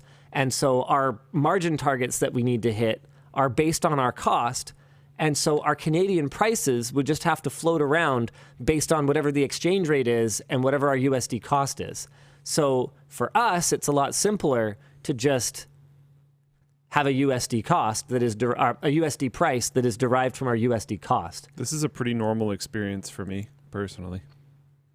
Yeah, I don't know. There's other online shopping that I've done that are from Canadians that are in USD. I don't know. Someone said in chat, U.S. currency is kind of world currency. Yeah, I don't know. Whether we like it or not. I mean, Yeah. not if Bricks has anything to say about it. Last I heard, they were busy borrowing U.S. dollars. So I don't know. We'll see. Are we? Did we make it to a merch message? Did we get one? Move on. Okay. What was it? I don't remember. Was it about pins on the backpack? I think that was the first one. Oh, the hoodie. You know what's the worst part? hoodie. You know what's the worst part? What? Ever since I was like, why are you guys Basement even theater. into... Oh, right, yeah. Oh, dude, yeah. People are. Ever since I hard was on the all, why are pins. you into pins? We have sold 150 pins. Since then? Oh, no, like over 200. Yeah. Because I looked away to talk to you about extended Since I plays. refreshed this page, it's been another 70. So almost 300. Sorry, go ahead, Dan. Since I looked away to talk to you about records, I'm having a bad time now. You guys thanks, are everybody. not doing it right. By the way, here you go. What am I looking at? CDs and cassettes. My God. Vinyl, CD, cassette, digital album. And the digital album is cheap. Is $1 less than the CD. Well, CDs cost nothing Still, though. because you probably have to pay for shipping if you want the CD. Yeah, so it's, yeah. the vinyl is $32. Hey, it's a lot of plastic. All right. And A seriously, lot of they're CDs. more time consuming to print. So What are people playing these on? cassette decks, I guess. Even Man, like the okay. CDs. I need to figure out what like the next thing is. Like, will there be? It's reel to reel. Will there be? No, I don't think that's going back. It's like vinyl for even less cool people. Is it going to be? I want one so bad, Oh my! so bad. Is it going to be like RCA Lyras, Creative Nomads? Honestly, first gen iPods. I mean, those are probably already First a gen Mondo iPods, I collector's believe, item. are. Yeah, I think so. Like, what's a first gen iPod worth? I gotta know. I don't think RCA Lyras are gonna pop off. I mean, look, Luke, wouldn't you have said the same thing about cassette tapes? I mean, yes, but that's a specific product. Wonder if I can. Hey, look at that! I can buy my first MP3 player Yeah, for not that much less than I paid for my first MP3 player. 5 gigabyte iPod first generation 2001 classic working is 442 Canadian dollars with 14 people watching the bid on eBay. Pretty sure I have like a And there are bucket more of those. expensive ones, to be clear. Well, maybe you could be rich, Dan. Untested, $100, basically selling me your e-waste. Yeah. Untested is such a load of bullshit. Tested, not working, is what that should say. Yeah. freaking ridiculous. Oh, wow. Yeah. That transparent FireWire cable. Gnarly. Love it. New battery. Okay, here's an interesting one. Sheesh. All right, cool. Going to mine. It's in GBP, so roughly $1,000. 1,360 Canadian dollars. That's about $1,000 US. It has offers. Okay, so it's not worth that much. Is this one in great condition or something? Very good condition is probably VGC, I guess. Yeah. Can I see the... No. Wild. Crazy. There's lots at like at or around 1,000. I'm sure DankPods would know much about this. Oh, apparently there's a pricing issue with the pins. Oh, that's what we launched this week. This pin. Yeah, it's the like all the different flags pins. What? I didn't look. But I don't know, Luke. Do you think I pay attention? Yeah, why is one of them $7? I literally talked about the golden keyboard pin at length. Oh, well, I don't know. I only sort of half listen. Oh, wait. It's fixed. Oh, wait. No, it is. It's $7. Yeah, these are sick. So there's 1 cent higher. You know what? I give in. We're going to charge more for our pins going forward. Get them while they're hot. There. Fine. I give in. Pins have a value. You win. Yeah. People internally have been pushing me super hard. Like, super hard. Sarah was the one who worked on these, for those who are asking. All right. What are we supposed to do next? Let's figure it out. Oh, bots! Bots are beating humans at CAPTCHA. So funny. This is great. The line between the dumbest humans and the smartest AIs is, well, not a line. It's a blurry zone. Mess. Yeah. New research indicates that many bots, we're not just talking like a bot from the researchers who have supercomputer, whatever, at their disposal. Many bots have surpassed human beings at solving CAPTCHAs, both in terms of speed and accuracy. Part of the issue is that CAPTCHAs have had a dual purpose, actually. It's a surprising number of people that I've talked to don't know this. Both serving as a deterrent to non-human traffic and training research AIs. Tool. Yeah. Yes. It's been that way since the beginning. So this has led to a feedback loop where CAPTCHAs have had to become more and more difficult in order to keep out bots, to the point where they have started to exclude and to deter a significant number of human beings, especially the elderly and people with visual impairments or other disabilities. Around 40% of the top 10,000 sites by traffic still use some form of CAPTCHA. There are some possible alternatives, though. Cloudflare's Turnstile checks the telemetry and technical behavior of a browser for signs that it's being controlled by an automated program, and other systems look for behavioral signs that a user is non-human, such as completing a form inhumanly quickly, not inhumanely, or interacting with an invisible honeypot element that the bots can see but the humans can't. So, for example, I don't know, I guess you could have an image on the page that is all white or something like that. Hide it under another one or something like that. Oh, sure, yeah. Because if it's looking at it programmatically, like... Yeah. Okay, so what's your priority here? A CAPTCHA equivalent that can't be beat by bots, or one that is non-disruptive for human users? Are we all going to just scan our eyeballs? Oh. Eyeball token. Do you have okay, whatever we might think about Sam Altman and his endeavors and the issues with just sort of crypto bros running the world or whatever else, do you have a better solution than a cryptographic token tied to your identity? I'm trying to find... last I heard, Tim Berners-Lee, new company, maybe? Mm-hmm. I believe he's working on something. Yeah, Inrupt. No, I don't want fingerprint verification CH5609 because that can't be changed. Whereas at least with a cryptographic token, I could, if it, leaks or something and I'm worried about identity theft, I could re-roll. I could get a new one. I don't want biometric measures. Not really. That was always just a means to create a cryptographic token in well-implemented systems.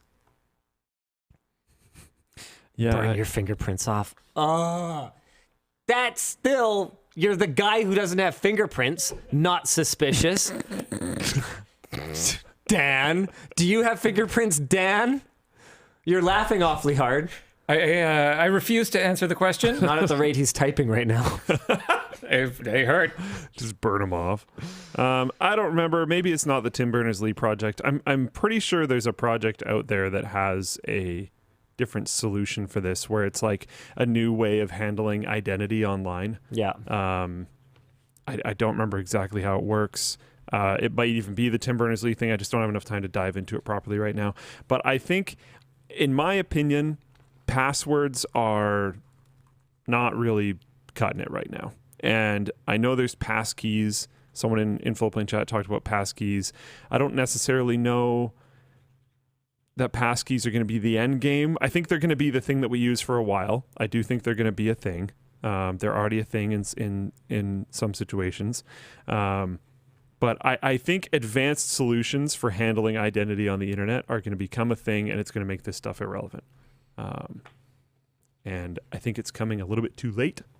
And I wish we started moving there sooner, because, you know, if I'm not logged into my password manager and I go to log into something real simple that really doesn't need to be that secure, but I don't want to remember the password, so it's in my password manager, so I have to, you know, type in the password to the password manager and then get my 2FA for the password manager or my key or whatever else. And then I get that, and then I have to find the record of the password, and then I have to type it in again, and then I have to find the 2FA for now the actual service, and then I find that, and then I type that in, and then I'm finally in. It's like, oh my God, this is so garbage. Yeah. It is what it is. Moving on. Yeah, let's move on to dealing with the Pwnage, how do you pronounce this? Mouse video issue on ShortCircuit this week. Earlier today, we removed a section from a ShortCircuit unboxing of the Pwnage Stormbreaker that was inaccurate because the mouse comes with transparent plastic film on its feet that we didn't see. And when we were doing our testing of the feet, we didn't see it. So its friction was relatively high, because that's not good. So our video contained the incorrect claim that the plastic wasn't there, because despite reviewing the video footage, we still couldn't see the film until we looked much more closely. The bigger issue here is that our initial correction, which was posted, said, hey, no, it is high friction, and we did test it, and there were no films on the feet, and we didn't do our due diligence to figure this out. I am extremely frustrated for a number of reasons by this. First and foremost, that I first heard about this about 2 hours before the WAN show started in the social media summary that I get from our community coordinator. Shout out our community coordinator for making sure I knew about this at all and had an opportunity to talk to people and figure out what went on. And so all I really have to say about it, okay, and then the other thing I'm frustrated by is that, like, this sucks. This is not reflective of the quality of the coverage that we want to bring you guys. So I'm displeased for those two reasons. One, it's not good enough, and two, I shouldn't be finding out about a significant error in our coverage in a summary that I'm not even like added on. So I just want to say, hey, massive apology to Pwnage, I don't know, whatever. I've heard a P. Yeah, but I've heard it pronounced both ways, because the P is lead speak. It's a typo. That's the whole point. Yeah. But pure Pwnage back in the day was pure Pwnage. What? Yeah.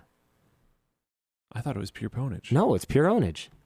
Well, then it's an Pwnage. It's a typo. Yeah, because that's the law, is however they called it on pure Pwnage, in my opinion. But a lot of people, probably more people, pronounce it Pwnage. Well, that's I mean, they can be wrong, like me. That's fine. So, Pwnage mouse. The point is, Stormbreaker mouse. We can agree on that? Yeah. Okay, Stormbreaker mouse.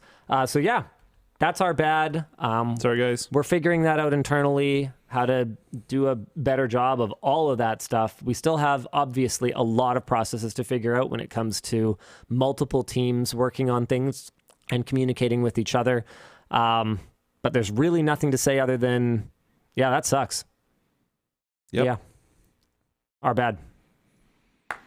I love how I'm not CEO anymore, but I still like get to be the punching bag. Well, that's a problem with content. The face. Go ahead, hit me. Okay, I got another one here are you from. Sticking your lips out to be hit. This is very interesting. So that my cheeks won't get, more like mash and like, So you stretch stick them your- out. Stretch them out. I'm not sure about this. Okay, what's next? More topics? Sponsorinos? We got about 5 minutes till you're supposed to do sponsors. You could do another. W. Calderini says, I'm not a sycophant. I'm not sticking up for you when you're wrong. Pwned.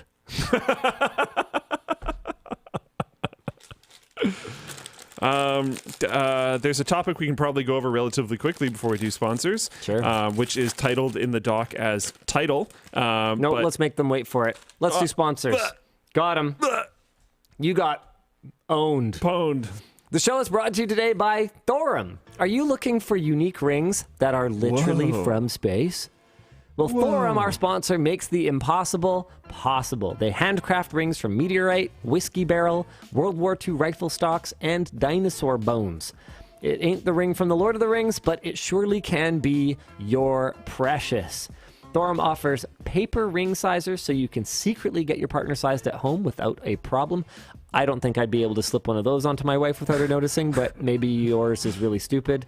And every single purchase... Or sleeps deeply. Come on. And every single purchase includes a free Thorum silicone activity band and a Thorum American walnut wood ring box.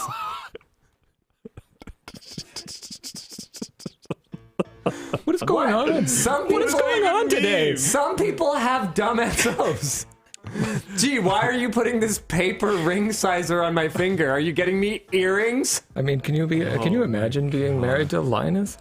Can you imagine being married to Yvonne? What? Okay, Nothing gets past that woman. What if someone's just a deep sleeper? Or what if, instead of them being dumb, it's this thing that you do over a period of time where when you're like holding their hand or something, you fidget with paper and then somehow you try to like get it done. Tell you what. It's not gonna work. Right, because Emma's not an idiot. But very deep sleeper, so I could absolutely get it done. Really? You say it with a lot of confidence that you could get it done thanks to her being a deep sleeper. What exactly are you talking about? The sizing of a ring on the hand. Really? Yep. You're sure this ring goes on the hand? that can be done by myself. Can you read the rest of the copy, please? Thorum knows that lots of you do last-minute shopping all the time. So they ship out their orders in one business day. Plus, they offer free worldwide shipping and a lifetime warranty. With over 10,000 five-star reviews, your partner might fall deeper in love with the ring than they are with you, and apparently than they are with sleep. So what are you waiting for? Whether you need a wedding ring, an anniversary ring, or you just want a ring that looks awesome, go to Thorum.com and use code WAN to get 20% off your purchase. Are they ever going to sponsor us again? I don't know. Probably not. I don't know. What's the point of even trying? Hey, our poor CEO. Or that spot will just perform so well because people thought it was funny. You know, it's more memorable now. Yep. Floatplane chat's having a great time with this. Hey, do you want to impress your dumb SO? Here, have a meteorite. I think I'm crying.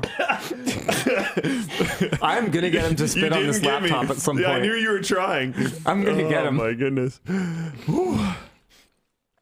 Wow. The show is also brought to you by MSI. Have you been slow working from home and told your boss that it was because of your slow internet connection? Or are you a bad gamer due to high latency? Well, no more excuses for you. The Radix AX6600E Wi-Fi 6 tri-band gaming router is here to level up your Wi-Fi experience. Its tri-band capabilities support 8 streams on 2.4 and dual 5 GHz simultaneously, delivering an impressive 6,600 megabit per second of throughput. The powerful 1.8 gigahertz quad-core processor and 2.5 gig WAN/LAN port guarantee ultra-fast wired speed, plus their AI QoS, which just means machine learning. Okay, it's not like AI. But their QoS system helps manage bandwidth efficiently among all users at home, whether they're gaming, binge-watching LTT, or getting work done. According to MSI's lab test data, it can accelerate game traffic and reduce pings. And now you can elevate your setup with the Radix AX6600E by checking the link down below. Finally, the show is brought to you by Widge. Widge. Is your life full of clutter? What is this picture? This is my life full of clutter, Luke. It's just a bunch of Colton. Yes, your life is full of clutter. Let me tell you, it all starts with your wallet. So let's declutter your wallet with the Ridge, our sponsor. On the left is your boring, chunky wallet. On the right is the Ridge wallet. Simple yet elegant, the Ridge wallet holds up to 12 cards and still has room for cash with a money clip or elastic band. And its RFID blocking technology can even prevent thieves from stealing your personal information. They even offer a lifetime warranty. With over 30 colors and styles to choose from, the Ridge wallet will have a design just for you, and you can test drive it for 45 days. Oh, that's really cute, actually. And if you don't like it, just send it back for a full refund. Visit the link below and use code WAN to get 10% off your purchase and free shipping at checkout. Oh, shoot. We didn't even talk about the LTTstore.com deal of the week. Oh, crap. There was a whole bunch of stuff in here. Dan, why didn't you warn me? I did, Linus. You said, I know how to run my show.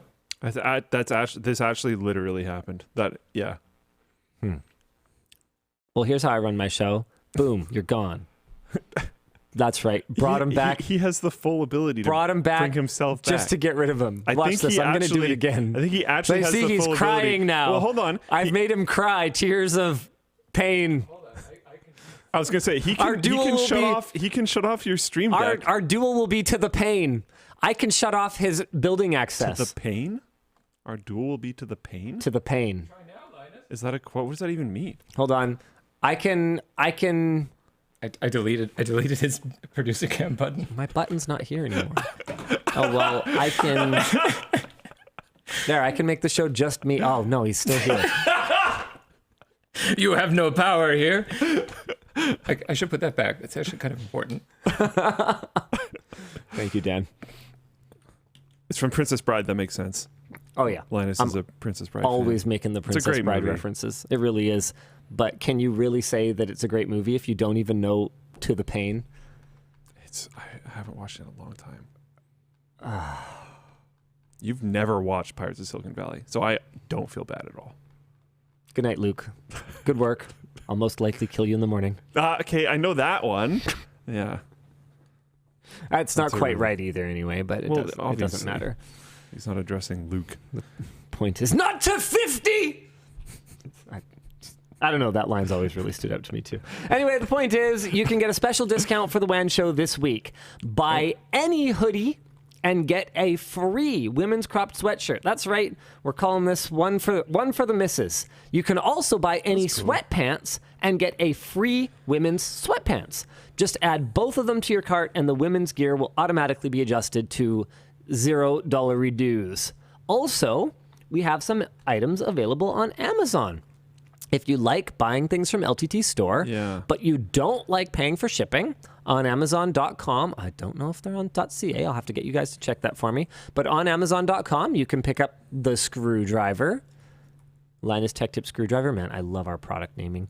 I actually don't know what these other things are, so I guess we'll find out soon enough. Oh, seriously? We have the WAN hoodie on Amazon now. You guys might have noticed, by the way, that they are more expensive on Amazon. That's because fulfillment on Amazon costs a lot these days. So, yeah. Yeah, shipping isn't actually just free. And then we have a couple of our more popular desk pad sizes. I made a joke to Nick before the show. Do you know the this thing at home meme? Yeah. Free shipping at home. No, it's like, do you want LTT store? And Mom's like, we have LTT store at home. And then it's just Amazon and it's LTT store at home. Yeah. Worse LTT store. Yeah. But hey, if you have like a corporate account at work or whatever, and that's the only place that you're allowed to buy stuff from, then you can get screwdrivers for your shop or whatever else. Hey, now it's there. Freaking awesome. All right. Apparently the Whoa. LTT screwdriver is $230 on Amazon.ca. That's not right. No one's actually linking the actual. They're just. I don't think they're allowed to post links, Luke. Well, they're putting Amazon.ca. Oh, I guess that's... Oh, yeah, it is there. What the heck? Why can't I find it? I don't even see it. I searched for LTT screwdriver. I see Seriously? Oh. We only have 3 photos? Oh, well, no. Okay, in fairness to the team, we do have some work to do on these listings. I just said, okay, why don't we talk about them now? Nick told me that for sure. Yeah, like they some of the need more copy. pictures. I didn't realize there was more pictures coming. I knew the copy was changing. About the item and some of the specs and This stuff. price definitely needs to be fixed. That is not right. Maybe is it 2 or something? Oh, wow, we have water bottles and stuff too. What is this? Get this out of my way. I'm trying to shop. What is this? Linus Commands Line mousepad.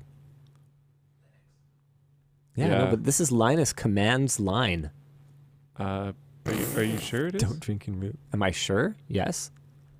Oh, wait. It does say... I could have... Okay, in fairness to me, I was reading this very small. What does the L stand for? I'm reading it on a screen over there. What does the L stand for, Linus? L stands for narcissist. Bring you back just to get rid of you. Wait, did you move your spot? I'm so confused right now. No, you're always there. Okay. Yeah. Okay, bye. What are we doing right now? I don't know. Oh yeah, the Luke, what is this show? Announcements. You're doing all the stuff that you forgot to do earlier. Yeah, is there any more stuff we forgot to do? No, I think that's it. Okay, that's cool. Do I go back to the topic without a title? Oh, no, I wanted to talk about the topic with links. YouTube bans links in shorts. Yeah. Yeah, so this is... YouTube will be making links posted in shorts, comments, descriptions, and live feeds. What? What? YouTube is no longer allowing links posted in shorts, comments, descriptions, and live feeds in order to protect users from malware, phishing, and other scams. YouTube says that they plan to give creators a new space on their channel profile to post important links insofar as they follow community guidelines. And I believe we've received some communication about this. I don't know if there's if the screenshot that I saw is actually posted in any of the links that we have. So I think this might be some internal communication that we have. But it seems like they're actually planning on following up with that like pretty quickly. So there's going to be an official mechanism for having a link attached that the creator attaches as long as it follows certain guidelines. But yeah, YouTube says that the number of channels removed for impersonation increased by 35% in the first quarter of this year, while comments held back by YouTube's filter for potential spam and inappropriate comments increased by 200% since its strictness was increased in June. JP also says, I can report that the Clips channel is still getting multiple profile pictures with butts in them every time we post a video. I mean, personally, kind of a fan. Why not? Why not have it? No, okay, they're bots. They're bots. Almost every darn time. I bet you that's true. I think there are people tacky enough to have a nude butt in their There's profile got to be picture. some of them. Yeah. But horny on main. Yeah, it's going to be a bot most of the time. This move is likely to be an issue for small creators who make most of their money from revenue streams outside of YouTube. Unless the link follows community guidelines. Like, I'm sure if we had a link that was to LTTStore, it would actually follow the guidelines. Yeah, that's fine. Yeah. I think that there is a little bit of context kind of missing here. So here's a Twitter thread that I thought was particularly instructive. Wait, why did I bring Twitch chat back? Why did I even do that? It's like a reflex. Whenever I set up my screen, I just set up all my things. No, Twitch chat, you're done. You're done for the day. You're in timeout. So Hipyo says, YouTube is removing linking from shorts. This is a huge problem for tech YouTube and will kill many channels. I don't know that I necessarily agree with that. I think kill many channels is probably a little bit alarmist, but... Sorry, one sec. Can I interject? You sure can. It's actually somewhat important. What you're referring to as Linux is in fact GNU/Linux or as whatever. Yeah, go ahead. The screwdriver on Amazon.ca is not sold by us. Oh. Okay, It's sold by a third-party reseller called Poppy Store, even if you did want to buy it for $230, which you shouldn't do, apparently there are issues where they're not necessarily getting fulfilled and stuff. So okay, so don't buy that one. it might literally just be a scam. So I thought it was more clear back in the day that it came from a reseller. It's like very small fine text under the add to cart on the right hand side. So be careful about that. I don't shop on Amazon anymore, so I didn't know to look for that. But it was pointed out by Handyman and probably some other people as well in Floatplane chat. Nick probably messaged me. Thank you for pointing that out. He did. Good job, Nick. So, still no official response from Team YouTube and YouTube Liaison. The change needs to stop or be amended to allow verified creators to post links. This is literally the worst change ever. Renee Ritchie, former tech YouTuber, now YouTube Liaison, basically replied saying, okay, been responding all day. I've been a tech YouTuber since 2008. I feel this category acutely. I totally get that it complicates things for sponsors and affiliates, but it's also the same now as Instagram Reels and TikTok, and creators have been able to work on those platforms for years already. But here's the thing. Here, this is a really good point from Lon Seidman. Renee, what happened to my laptop? Renee, how does equating YouTube to Reels and TikTok have any relevance to this discussion? I consider them subpar compared to YouTube, especially from a revenue perspective. That's the thing, YouTube. Hey, Lon's on Floatplane, by the way. Oh, yeah. I didn't know that. Yeah. Cool. Yeah. That's the thing, YouTube. You can't just point at other crap platforms that have crap monetization policies for creators and say, well, that's how they do it. You guys are the leader in the space. It's on you guys to figure out a better path forward. What TikTok is now our shining example of how to engage with the creator community? No. Yeah, really. You are supposed to be. You were the chosen one. Don't screw this up. Not being able to link on your content is bad. Alan Mandic says, TikTok and Instagram creators will tell you they want those platforms to be more like YouTube. Nobody wants it the other way around, because what it does is it basically trashes the conversions and the effectiveness of your library of back catalog content. And that has been YouTube's message to creators over the years. I mean, I can't say decades yet because we're not quite there yet, but pretty much since the beginning, decade and a half at this point, YouTube has said, build evergreen content, make great evergreen content, and viewers will come. And that's what we're doing. You can't rip away one of the tools that we have to monetize it. So yeah, I don't necessarily agree that this will suddenly kill channels, but then you know what? Before I triple down on saying something that's potentially wrong, I will have to admit that I don't know a ton about monetization in the shorts space. I do know that AdSense is not particularly significant. So yeah, maybe sponsors on those individual shorts are a huge part of how these folks keep their heads above water, in which case everything I just said times some multiplier of importance then. This is a really bad thing. You can't be like TikTok and Instagram. If anything, I think that YouTube needs to adopt an even more permissive approach to linking for trusted accounts. Like, I know that this is not popular at YouTube. I get it. Having trusted accounts feels like all of a sudden they're the arbiters of, what is truth. And I know there's a lot of sensitivity around that, even if at times they have taken a position, like with, moon landing or like flat earth conspiracy videos or whatever the case may be. But you can't tell me that some random just created account should have the right to post, their Telegram phone number in my comments, but an established content creator with an account that's been on the platform for over 10 years with thousands and thousands of videos with literal billions of views shouldn't have a higher level of trust to the point where, no, I can just post a link. With that said, from a security standpoint, large accounts can be hijacked, can be breached. All the time. Happens all the time. And so we've got to look at this from YouTube's perspective as well. I've run through what I think are a pretty solid set of mitigations that they could put in place for that. I don't know how much, if any of it has been implemented or is even being worked on at this time. It's not something that I've really had the time or wherewithal to follow up since then. But I don't think, I guess what I'm trying to say is I don't really think that's a valid excuse.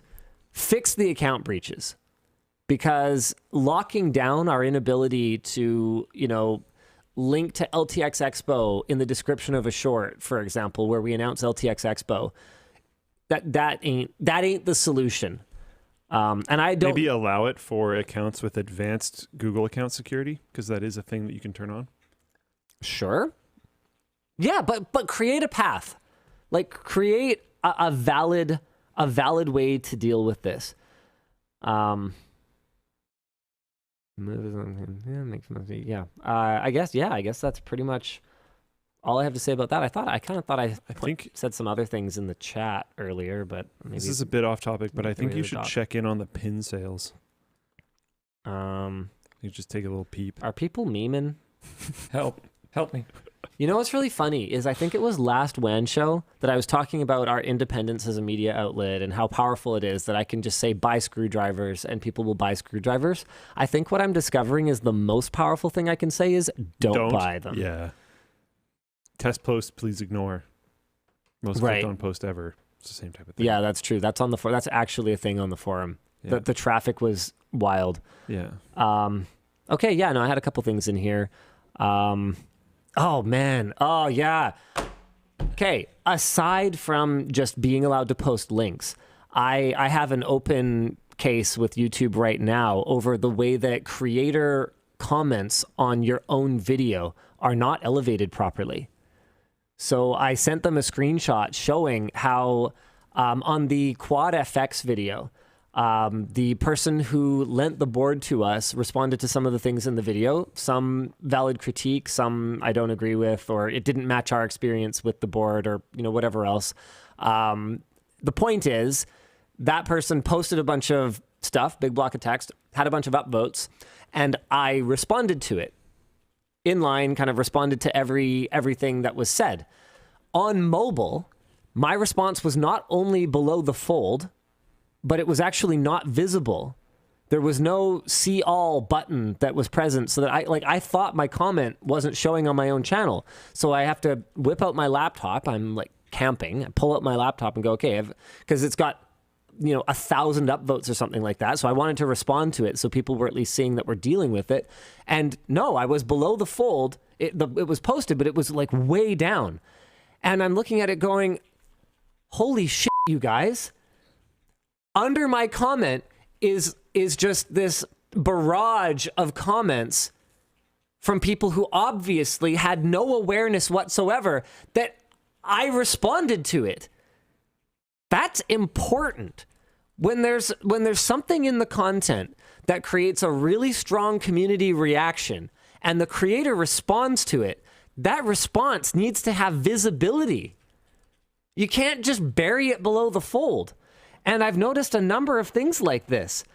For example, like when I heart a comment, that doesn't necessarily mean that it will get any kind of prominence.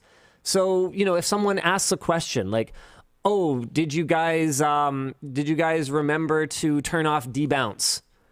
Say for example on the Filthy Frank, mouse video. No, we didn't. So then what I would like to be able to do is heart that question, heart my response to it, and make sure that as people scroll down into the comments, they see it for sure. Thinking, oh, maybe they will just see that. But it doesn't work. And you know what the really funny thing is about it? Is I will go on other creators' videos where it's like something really controversial, or it's right after they did something really stupid and they're like kind of canceled right now. And it'll all just be their hearted comments. Because I know that creators use these tools to suppress backlash and criticism. Yeah. If you heart so many things, it just like carpets the entire comment section. Yes. Yeah.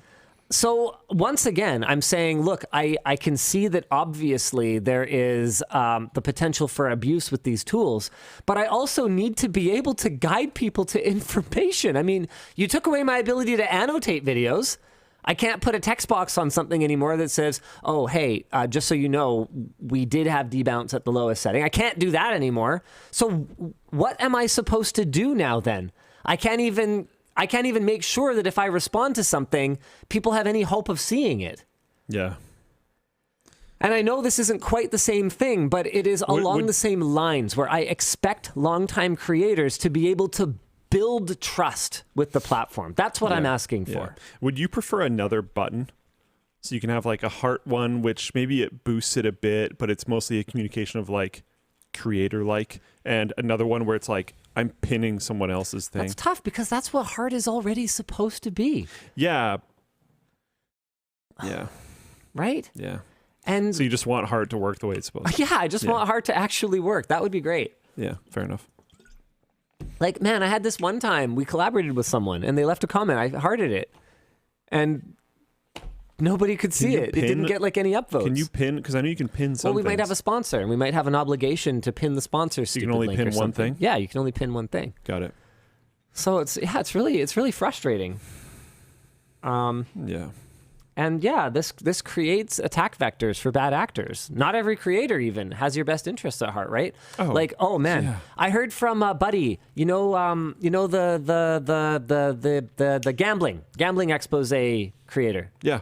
Their name is apparently pronounced Jeff. So, yeah, so that's a thing that I learned from their Twitter profile. I don't even think there was a J. It doesn't matter. Okay. There's no J in GOFF either. Oh. Mind you.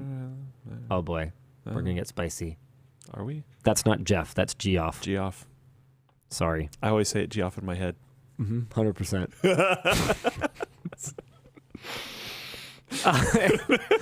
Anyway, oh shoot, what were we talking about? Oh crap, this is really bad. Geoff. Anyway, I heard from Jeff. Right. And he was saying that he wanted to clarify something because I had used the word betting kind of interchangeably with gambling. Okay. And he's like, it's not betting because there's no, there's no contest that you are putting money on. You are just gambling.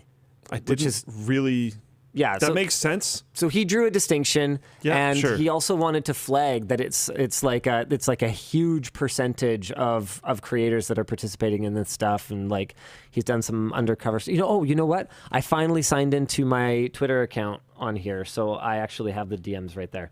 Okay, so there was a couple of things that he wanted to clarify.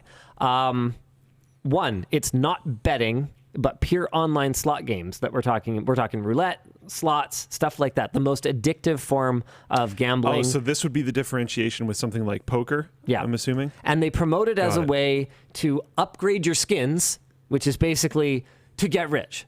Two, YouTube is also plagued. The content creators, as you can imagine, they'll play and they'll promote it, but also directly in YouTube AdSense. The very video that he made exposing the issue had ads popping up for the websites he was attacking. And I wonder if CPM goes up for that. Which is wild. Because if that's in the financial bracket, your CPM is going to be cranked. And he's really frustrated because he says he's tried every possible way to get in touch with YouTube, and he's either too small or they're willingly ignoring this. I've asked him to send me an email and I will escalate it to my contacts. It is against their TOS. And so he says right now, 80+% of the creators, some with 2 to 3 million subscribers, are uploading full videos dedicated to this stuff, like gambling a sponsored balance on slot games, etc. And they send everyone to join them. They use promo codes. Anyway, he's like real upset about this and should be because it's really crap in summary. So I just wanted to give you guys a little update from Jeff on that. Yeah.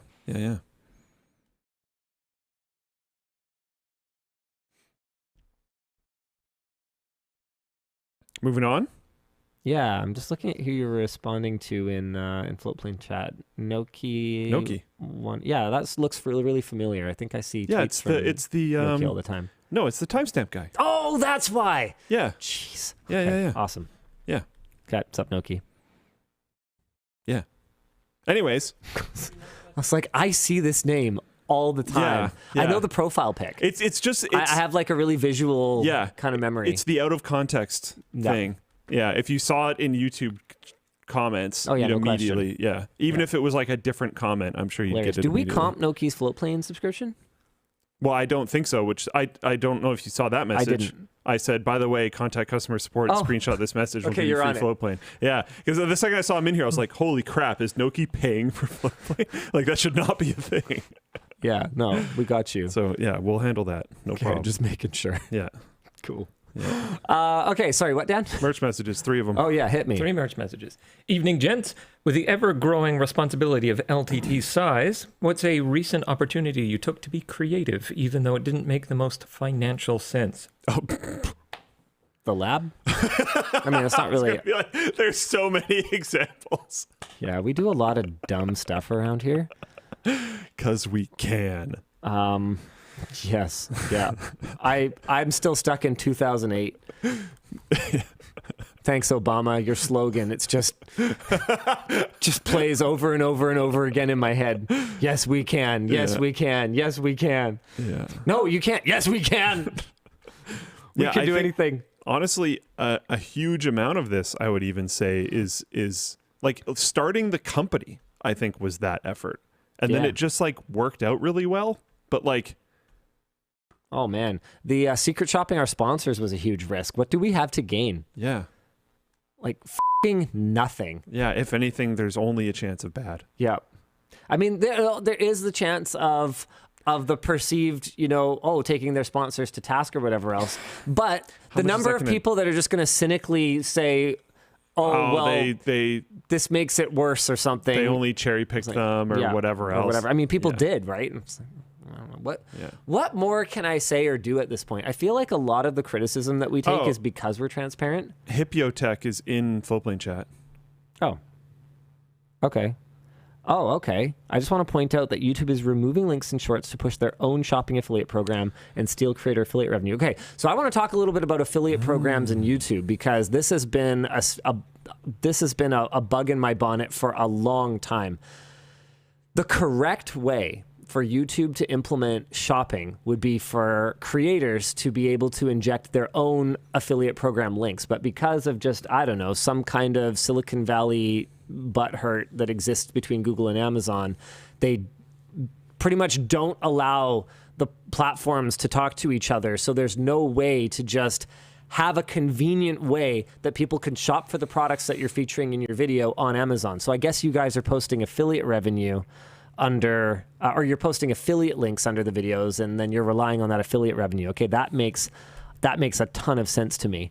Yeah, so if it helps at all, I have not gotten anywhere with this either, man. I have told them for years, you guys need to build a great platform that creators love to engage with. And then over the long term, I would love to see you build out Google Shopping or whatever else in such a way that it is tightly integrated and doesn't take away from what creators are able to make on their own. But instead, they've just dragged butt, refused to implement something that's good and is purely beneficial to creators.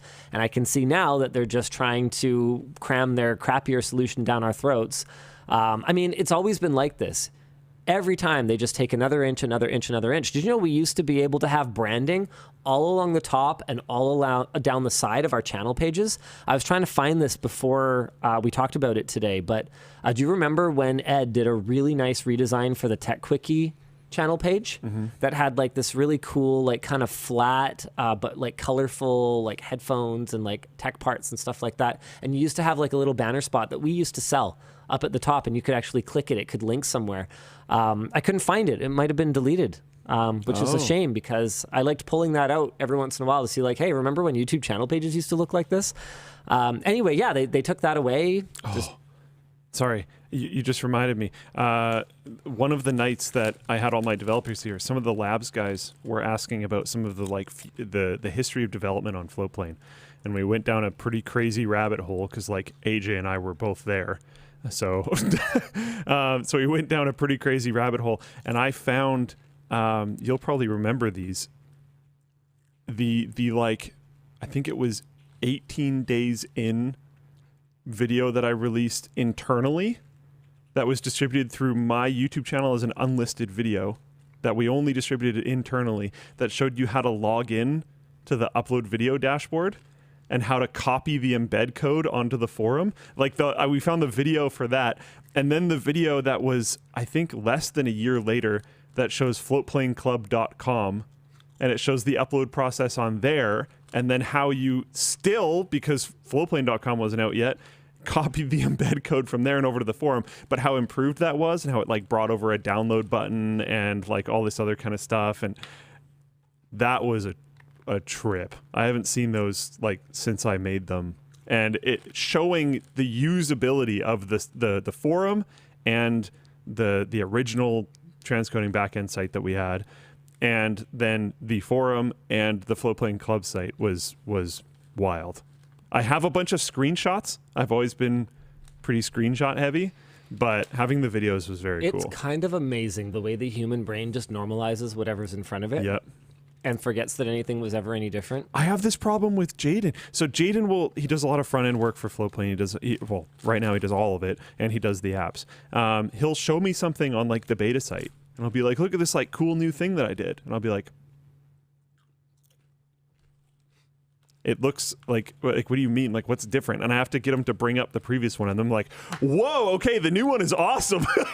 But it like he keeps a lot of the design language, which just makes it a lot better. So it doesn't really look that different. And then you see the new one and it's like, oh, wow, cool. Yeah. Anyway, sorry, that was a bit of an aside, but it was a wild trip to go back and see those things. Hipyo Tech, if it helps at all, I know how you feel. I don't have a solution for you right now. He says, I've got over 200 shorts in my backlog that generate about 30% of my revenue. And with the change, all of that will be gone overnight. Like, I have actually been there. When Amazon ripped away our affiliate program, that was exactly how I felt. And I hope you have the same outcome, but I have to tell you, I have pushing back on things like not just removing the dislike button from the public-facing site, but the way that they've obfuscated access to like-dislike ratio for mental health reasons from creators and stuff like that. They're not doing things based on what's good for the platform or what's logical or reasonable sometimes. They're doing things based on, I don't know. I just don't really know what to tell you. I mean, frankly, this move seems logical for the platform, but in like a really like us first, forget about what the creators need kind of way. I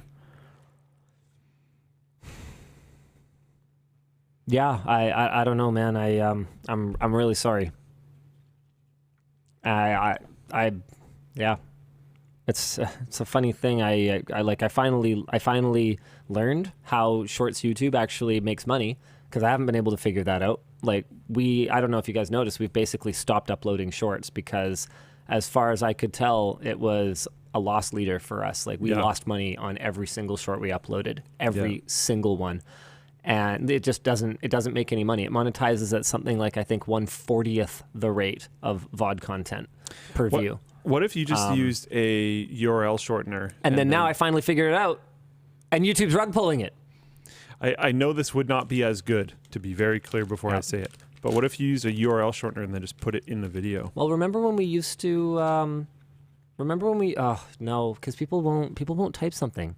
Even asking people to scroll down and click something is an enormous burden. Your conversion rate goes down like exponentially for every user interaction you're expecting someone. Yeah, it's just not possible.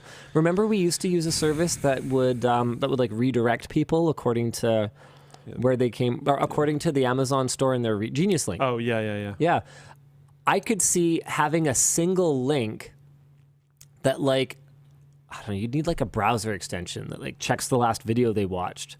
And then, like, if they click on the link on your channel, it sends them to like the right thing for that. So I don't even know. Whoa, yeah, that's hard. That's tough.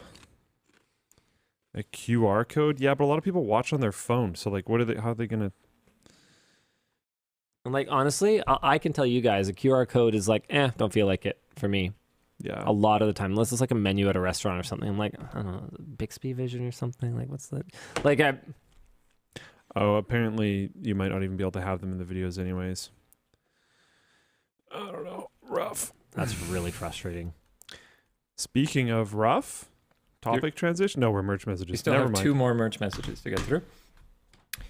Hey, DLL, been a fan for 5 years now. I was wondering... Why only 5? Yeah, honestly, Okay, work on we it. didn't do cool stuff before that? work harder. Yeah. Disappointed. I was wondering if you This were is put a in joke. charge of the distribution of the new federal internet infrastructure funding. How would you want to do it? What about rural? Sorry, what? You're put in charge of the distribution of new federal internet infrastructure funding. What you doing? Wow, that's actually kind of a cool question. We're in charge. Man, rural's tough because it's like from a dollars and cents ROI standpoint, it's low. But from a democratic developed country standpoint, it's necessary. People should have a modern standard of living, whether they're in rural Nebraska or whether they're in, urban LA or New York or whatever the case may be. So, yeah, I don't think there's any question. In fact, the U.S. federal government even knows that and did give the telecoms money for that. They just blew it on, Didn't do it. hookers, as far as we can tell. Yeah. Oh, wait, we found a loophole? Let's just not. We don't have to. Screw it. Another one? Oh, he didn't really answer it. Yeah, rural. You have to. What choice do you have? It's the right thing to do. Just focus on rural. That's probably an interesting idea, actually. Well, Yeah, that's I where like you'd that. start. I don't want to be that guy. I'm probably going to get a lot of heat for this, but I honestly think most suburban internet these days is pretty darn good. 10 gig. I don't think most of it's 10 gig. No, we've talked about it. It's really regional, though. A lot of parts of the states are going to have their regional telecos that but have a we're monopoly. I'm thinking of this from. Yeah, but they use the word federal. We don't use the Oh. word federal here. Yeah, fair enough. So I assume they meant America. Yeah. Actually, no. Wait. Do we use I think federal? we do. Yeah, we do. Hold Provincial on. and federal. I thought we did have. I thought we had another word. I think we use federal though. You might be right. I was pausing for a second because I was thinking. I thought you might be right, but I don't think you're right. I think we use federal and provincial. Yep, you're right. I don't know why I had my wires crossed on that. Yeah. Anyways, so it could be Canada. Okay, this next one's for Luke. What's up? What notes does Starfield need to hit for it to be a success for you?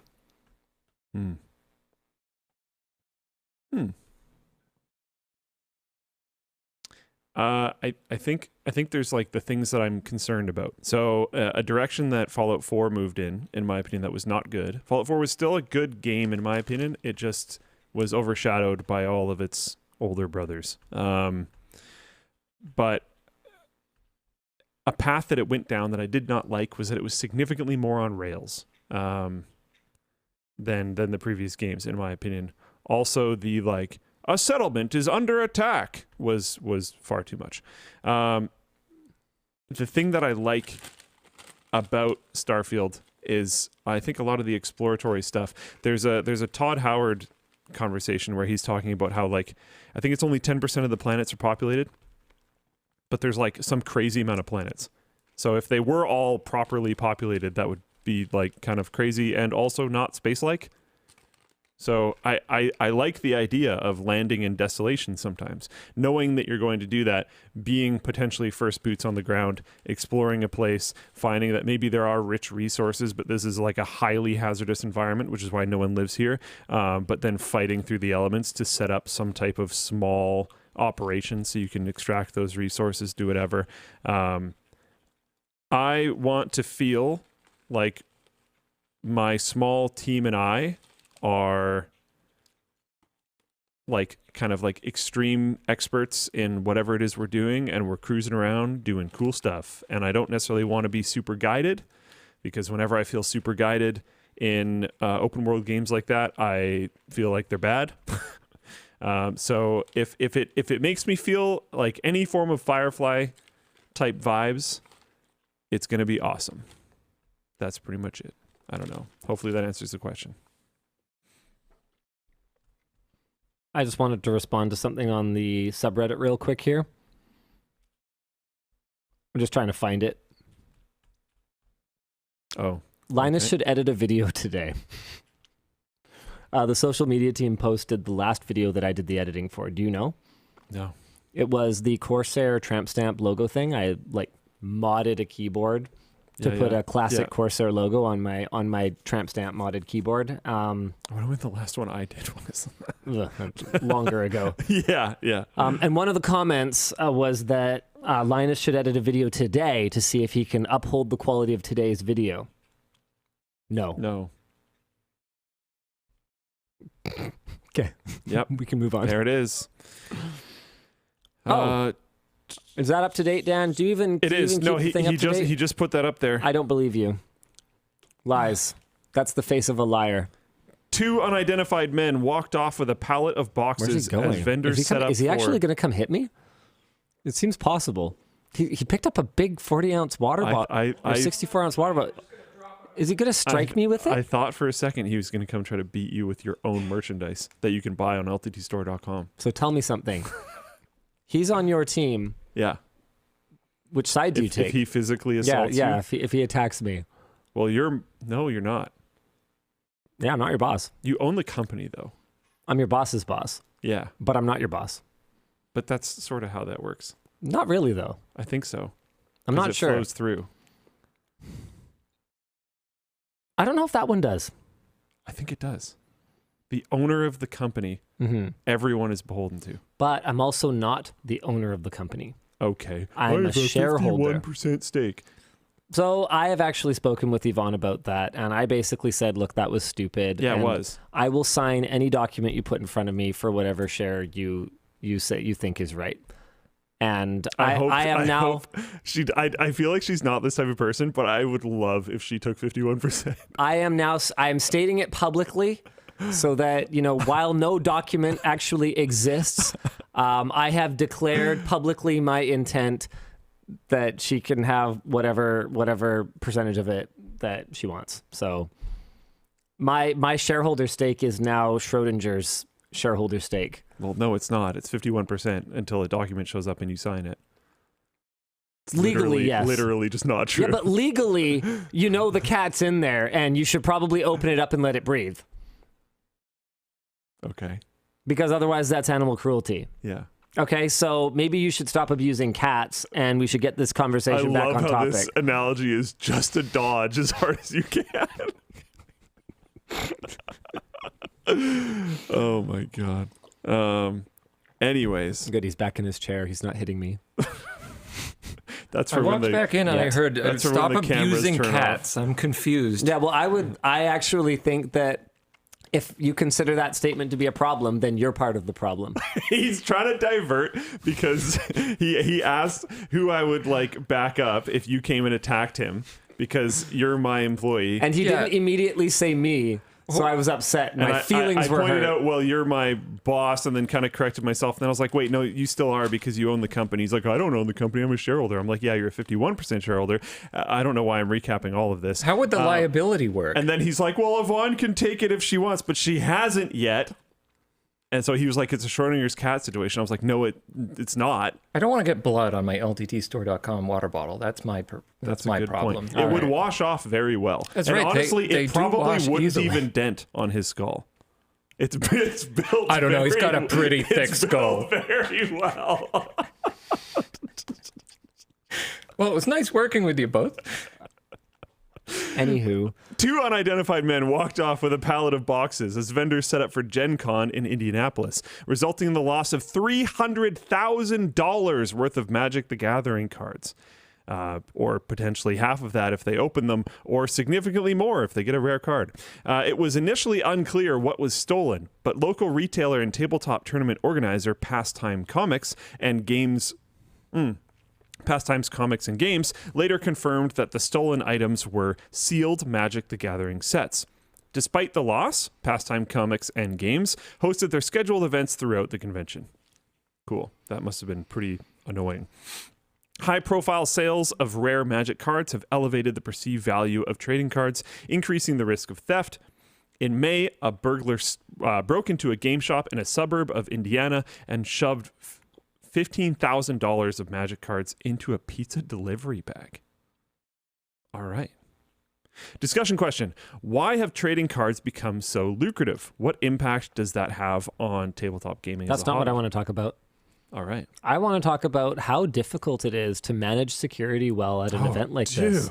I can totally get how this happened. I thought about that. I thought about LTX while reading this, the first time and this time. It's clear that there are some things that we're going to have to figure out for the next LTX if we don't want people walking off with a pallet of Magic the Gathering cards. Fortunately, almost nothing we have at an event like LTX has this kind of value density. We would never have an entire pallet of laptops, an issue. For example. So you would, but then I would also never expect a thief to just walk it. They don't even have hard hats and safety vests on. Like, that's rule number one of not being questioned about anything. Is having a hard hat and a safety vest on and like a utility belt or something. No one's going to ask you anything. You just pick up a pallet jack and start moving things around. These guys just roll in with like t-shirts and just freaking carry away a pallet of cards. What did they even put it in? Don't know. Freaking wild. That's nuts. That's pretty much all I had to say about that. Yeah.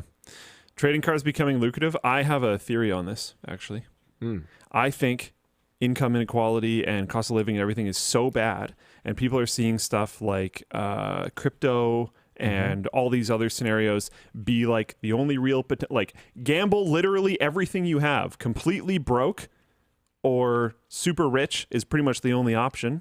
Well, yeah, the erosion of the middle class has been basically happening since it's hard to say exactly when sorry, and it's a huge problem. It's one of those things. It's like when people ask me for my position on unions and like overall pro union. Did you see the UPS? Yeah, it's awesome. Outcome? That's outstanding. Yeah, actually. But I'm also anti running a company where people feel like they need one. So if that makes me a monster, then I don't know. You, I guess. I will say, from what I've heard, the negotiations that happened between the union and UPS went over very well. Both sides were like, cool. Well, UPS has come out and been all like butthurt about it after. They're like, this will make us less competitive or whatever. But realistically, they were saying that to their shareholders, which is true. If they're paying more for labor, then it is, whatever. But those salaries looking good, man. Yeah, they're looking real good. Yeah, and that's great. That's gonna push up the value of people, because I'm like the term unskilled labor is just such a misnomer. It's very like douchey. Like, and it's just no. Driving a vehicle safely and making sure that packages are properly handled and being highly efficient. We can have the debate another day about whether UPS, gets your package there safely or whatever. Fine. But assuming that you are skilled, that's, I guess, my point, right? Is clearly you appreciate it when the job is done with a degree of skill, don't you? So then, no, as long as somebody with skill is doing it, there isn't unskilled labor. With that said, there's other areas where the fight is not going so well. I think that the actors and the writers are in deep trouble. I don't think they have a leg to stand on in this negotiation. To be clear, I'm not saying that they're not right. Yeah. I'm just saying that they don't have a good negotiating position. And at the end of the day, that's what it's going to come down to when they're sitting across the table from corporations that only care about money. I think a lot of people are going to end up mishearing that, even though I don't think you said it wrong. Again, he didn't say that he doesn't think they're right. It's just, it ties into a conversation we've had on WAN Show before about how like movie profits have been tanking in a lot of realms. And TV. There's no money in TV anymore. And they're sitting there going, we want more of the money from TV. And it's like, okay, well, good luck with that. Like, see you later. Hyper commoditized? Is that the right word? I would say, I don't know if that's quite the right term. Just cord cutting. Yeah. Has ripped the money. And then the streaming services are way cheaper. Like, it's just, and then now there's a ton of competition in the streaming space. It's like, oof, I don't know. Studios are bad faith negotiating. We're not agreeing with the studios. Yeah, This is what I'm saying. Like I was pretty sure people were going to mishear this. We are not agreeing with the studios. We're just saying that they're going to have the strikers in this situation are going to have a very hard time. We're not saying that that's good. We're not saying that's the right thing. We're just acknowledging that they're going to have a hard time. Luke, you're going to keep reiterating things, but it doesn't matter how many times we say something or how clearly we state it. Even Floatplane chat, which is like our peeps. Linus, seriously, worker representation is the law for a company the size of yours in a lot of countries. Get off your high horse. You're not hearing what I'm saying. You are like, la, la, la, la. I'm saying our goal is to run a company where people shouldn't need it. Yeah. That is a good thing. And if you disagree, I have no idea what to tell you. There's literally no statement here of unions are bad. We're just saying we want to be so good. We want people to not needed. need one. Yeah. It's just black. It's actually black and white. Me say thing good. That's it. It's not a bad thing. Yeah. There's actually nothing I could do to prevent our staff from unionizing. Actually, for real.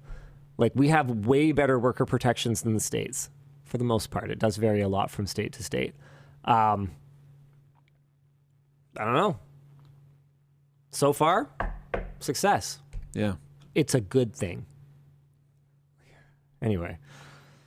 Hit me, Dan. Oh, wait. Oh. There's something that I wanted to hit really quick just to make sure that people don't, like, crap on us for not talking about it. Intel, new vulnerability bad, performance bad. Just wanted to make sure we talk about it so people don't say, well, they're your sponsor, so you didn't talk about it. We did. We didn't get a lot of interest in talking about Spectre and Meltdown endlessly back last time around, so there wasn't really a lot for us to say other than... It impacted us quite a bit. That's bad. On the Floatplane server stuff side. That's cool. I actually like that a lot. I don't know if I should say it or not, but I'm going to anyways. Jaden in Floatplane chat, which is one of my guys. I mentioned him earlier in the show. He does the front end stuff on Floatplane, does the apps. Said, as an employee, they do a good job at making me not need a union, which is cool. I like that because it makes me feel like we're doing a good job. Anyways, moving on. Is there anything else we really need to cover? We're still on 2 or 3 more topics, but I've talked about this on the show before, but I'll jump into a topic here. AI can hear what you're typing. According to a new study, AI can identify keystrokes by sound alone with 95% accuracy over a cell phone and with 93% accuracy over a Zoom call. While technology like this has existed for some time, this kind of side channel attack could become more and more of a risk, especially for streamers, video call users, and people who work in public spaces like libraries. That's pretty wild. The Zoom one is kind of, Yeah, what I'll add is the last time that I brought this up, it was because someone had just made a website that you could go to and just basically like press play on and target an audio device at it, and it could just do it for you. So the spooky part about this is you don't even need to be a script kiddie. Yeah. It's literally just like using a dashboard. There is no technical expertise required at all. And it is very important that content creators and really anyone, actually I should just say anyone, you should be very wary about typing in your password in an observed state of any kind, I should say. Yep. This specific AI also was largely unable to discern when the shift key is released, meaning that users can particularly protect themselves by using passwords with a combination of upper and lowercase letters as well as symbols. That's pretty cool. What's really wild is even if the accuracy is not that great, if they can target specific things like passwords, man, would that ever... Oh, we're actually working on a video on password cracking. So we have what we call the Krakenator, which is a 6x4090 machine from Camino. And we are trying to break passwords using various cryptographic algorithms and just kind of seeing how long it takes with what is, yes, expensive, but ultimately accessible, commodity consumer hardware. And it's kind of scary so far. Oh, yeah. And if you could narrow it down a little bit, like if you could be 90% accurate with your keyboard listening, boy, would it ever be fast. You could also this is all public. I mean, you can use online services to get insanely more power than what you guys will have. It's more traceable that way. Whereas if you just have a GPU, if you just do it yourself, and in a computer, that's the real more stealthy way to do it. But it is a little bit more limited into what power most people are going to be able to access in that way. But yeah, totally a thing. So yeah, streamers. I mean, everyone try to not enter passwords in an observed state, as I said previously. But streamers, I would highly recommend.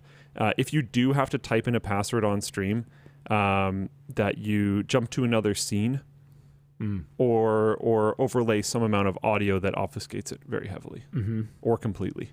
Like kill your mic and play some music, or kill your mic and have the game audio in the background still playing, something like that. Yeah. I would highly recommend doing something like that. Yeah. There's also things that you can do, like you can type a bit of it, use your mouse, erase some unknown amount of it, type over it. Like there's definitely things you can do, but the best thing what I would do on stream is use a password manager with autofill, ideally.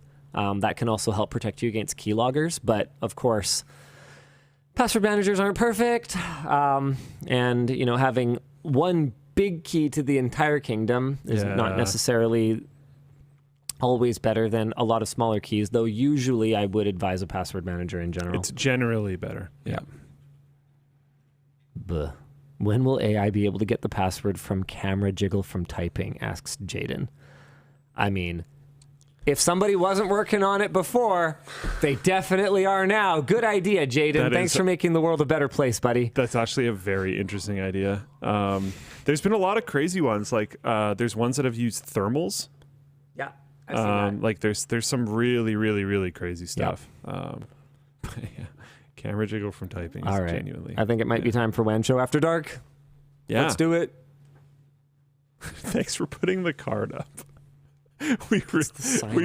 Whoa. What are you doing? Oh no, did that empty the queue? Did that ruin it? No, that's fine. Okay. Are there that many? It refreshes it. There's a lot, dude. I really uh-oh. Oh yeah, I mentioned it earlier, but I don't think you had time. Check the pin sales. What now? No, just check the pin sales. Yeah, I'm on it. I'm looking. Oh, what the?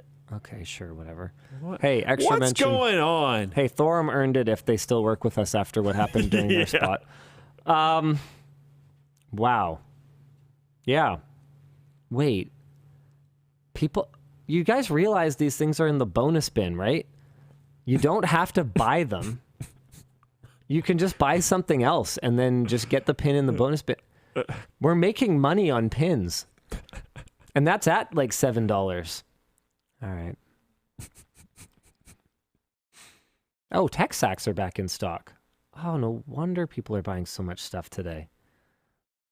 Okay. All right. Well, this explains a lot. I do wonder. So I absolutely think this is the right way to do it, to be clear, with the bonus bin being minimized by default. Mm-hmm.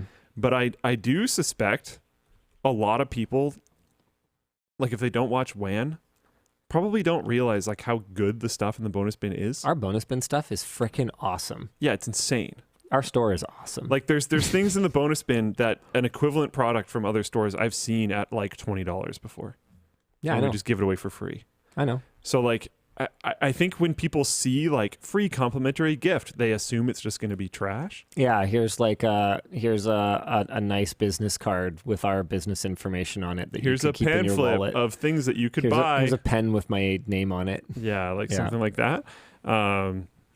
Yeah. No, our stickers are awesome, actually, designed by designers. Yeah. And are good and stuff. Often unique artwork, which is really cool. Yeah. All right, hit me, Dan. Sure thing. How have the reviews you've done affected your relationship with your brand representatives? Are you able to maintain friendships and still be critical of products?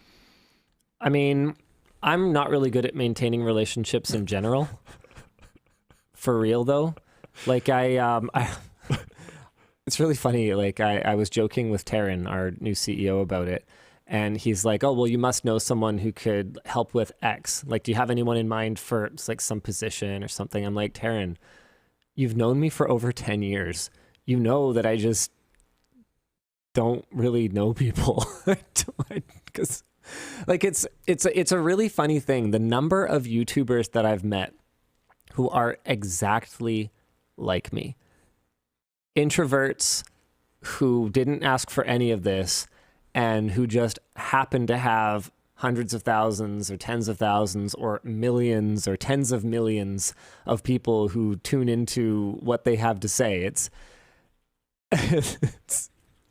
I don't seek out a ton of human interaction, to be perfectly honest with you. And like, it's one of the reasons that I think so many YouTubers are hesitant around building a company.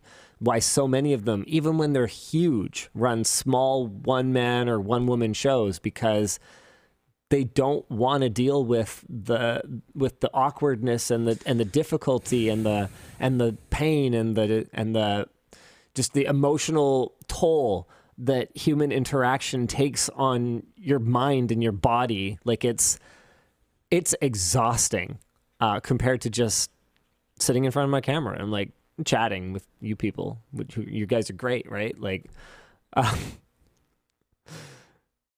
I forget what the question was. I'm sorry. Nope, don't remember. I don't know if I can even help you with that. Dan sure doesn't remember. Did you already like push it to archive? Yes, and then I answered like another 10. Sick.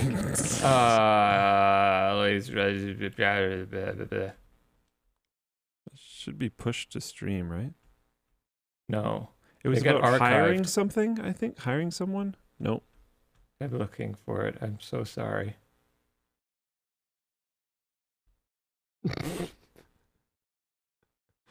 Oh man, this is ridiculous. Oh boy. Oh wait, forget it. I give up. Cool. Oh, brand relationships. Does it hurt brand relationships? Yeah. Right. Yeah, so because I find that to be pretty much the single most tedious part of all of this, like the handful of relationships in the industry that I've gone out of my way to maintain over the years, of them I've hired a couple, but there's only like a few people that I know, and even them I don't necessarily know really well. Like I know Roland and Jacob from Noctua. But Noctua is a brand that we've worked with tons, and they're also a brand that follows, my ideals, my values. If we were to criticize them, they would say, I can picture Jacob's face and I can hear his voice. Okay. Well, I disagree, but that's how it would go down. And those are the kinds of relationships that I don't mind putting work into, because they have to understand what my job is. My job is to retain your trust. Everything else is secondary, because if I don't do that, they don't want anything to do with me anyway. That was something that I really learned when I struck out on my own, is everyone who you think is your friend in the industry is not your friend. They're your friend as long as you're in a position where they have to deal with you. As soon as someone moves on to another company, or they move to a different part of the company where you're no longer their client or no longer their brand representative or whatever else, that's it. That it's over. And they're industry associates, and there are exceptions.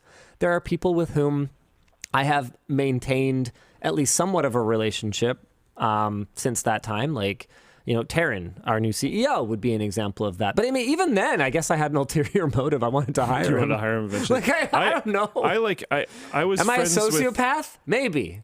I was friends with a agent, I guess. Yeah. Laura. She used to do a lot of our Intel stuff.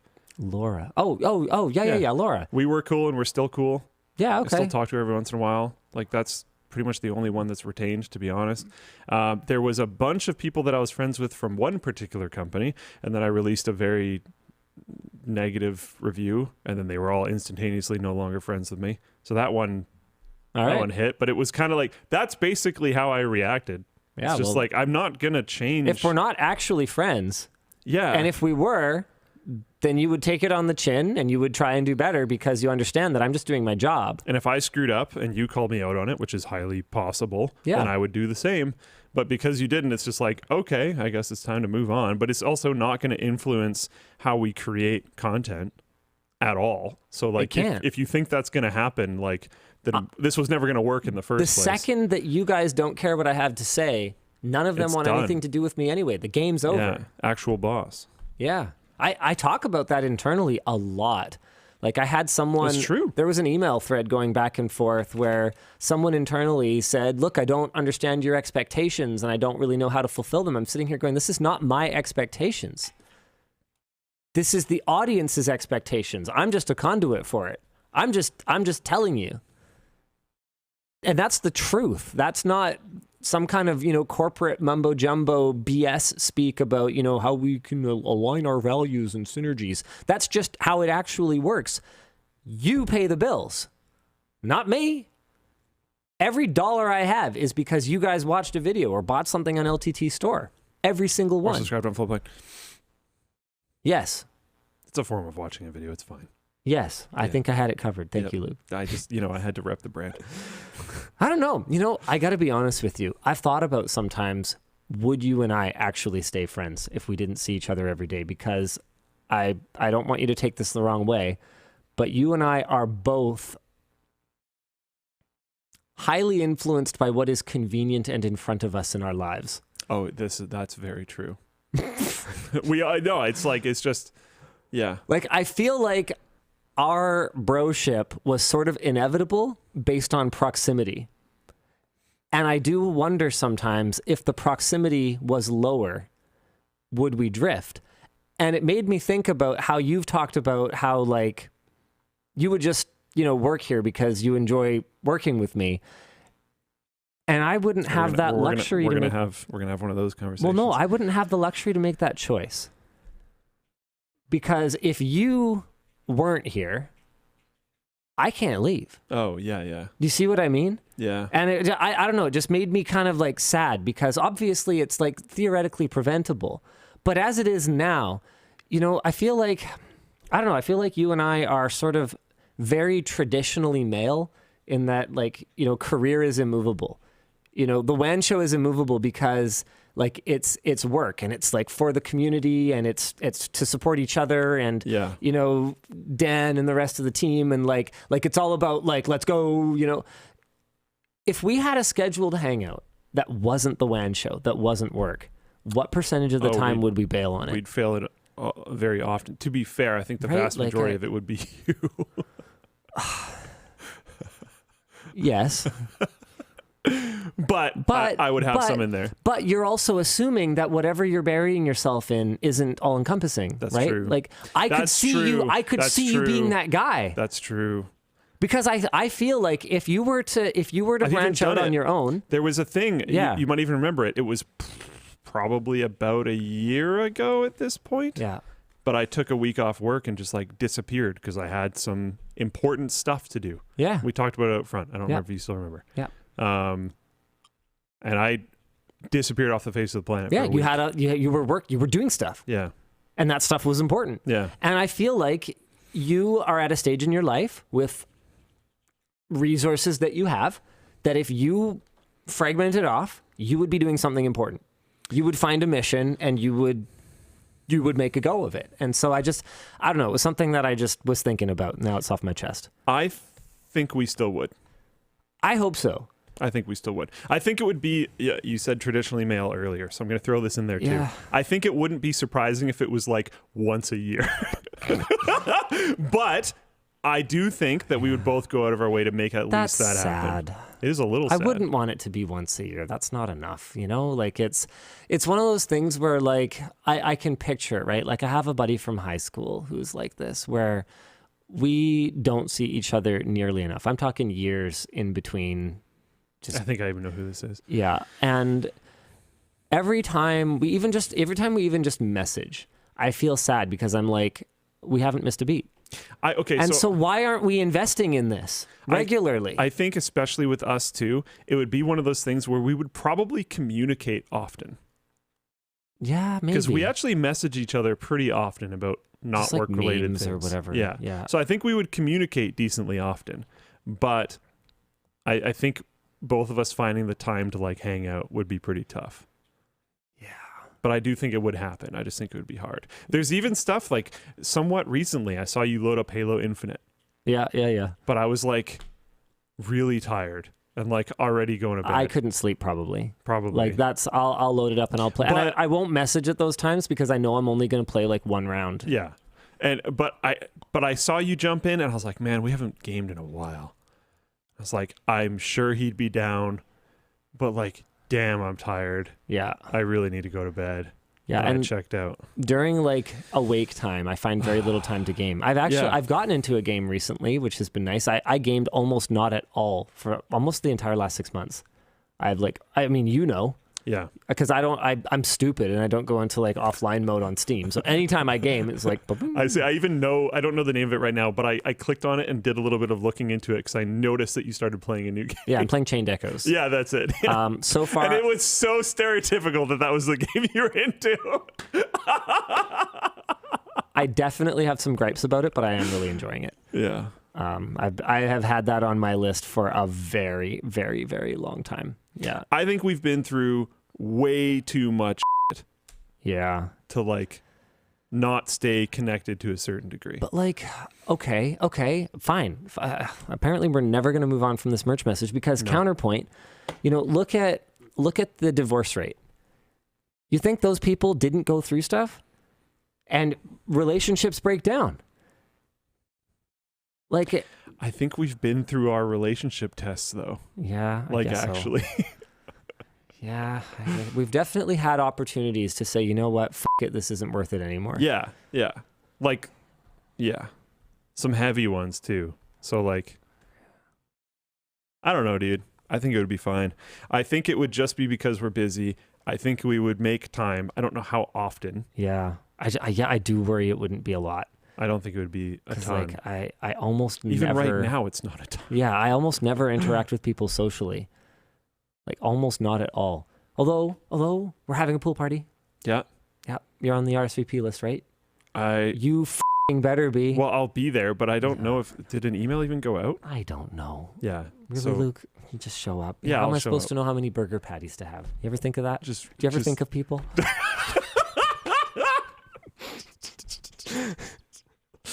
He makes pretty good burgers. I actually do want one of the burgers. You know, I've been trying to. I'm off topic this, but it's fine. I've been trying to lose some weight. Yeah. So I've been paying attention when I eat. We had a company dinner, and I literally thought about just like bringing one of my own, and I was like pretty close.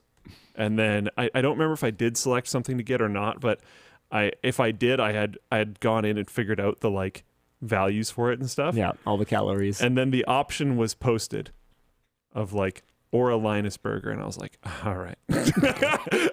Oh, that's right. We ordered takeout. Yeah. We were doing like an executive evening. We try to do them like once every quarter or so. Just usually about that cadence, yeah. Talk about stuff, away from prying eyes and just kind of, sometimes we hang out more. Sometimes we talk business more. Mostly we talk business more. I want to get out of that habit. I want to try to get in the habit of doing like the staff meeting thing regularly and turning those hangouts into more hangouts. But I haven't talked to anyone else about that yet, and I'm not in charge anymore. So, but that's what I would like to do. I'd like for it to be more of just like a hangout. You could make the staff meetings be... I can't do anything, but sure. You can though. I can provide my input. Yeah. But I shouldn't. That's the thing. I agree. That's what I'm But trying to break this habit. What you totally could do... I think we should... No, I actually don't want to do that anymore. What you totally could do is you could turn the quarterly ones into events that are ran by the company owners. Yeah. Well, aren't they already? I think we pay for It's food. usually at your house. Yeah, it's like at our house a Yeah. lot of the time. Yeah. I don't know. Yeah. What's the difference? Yeah.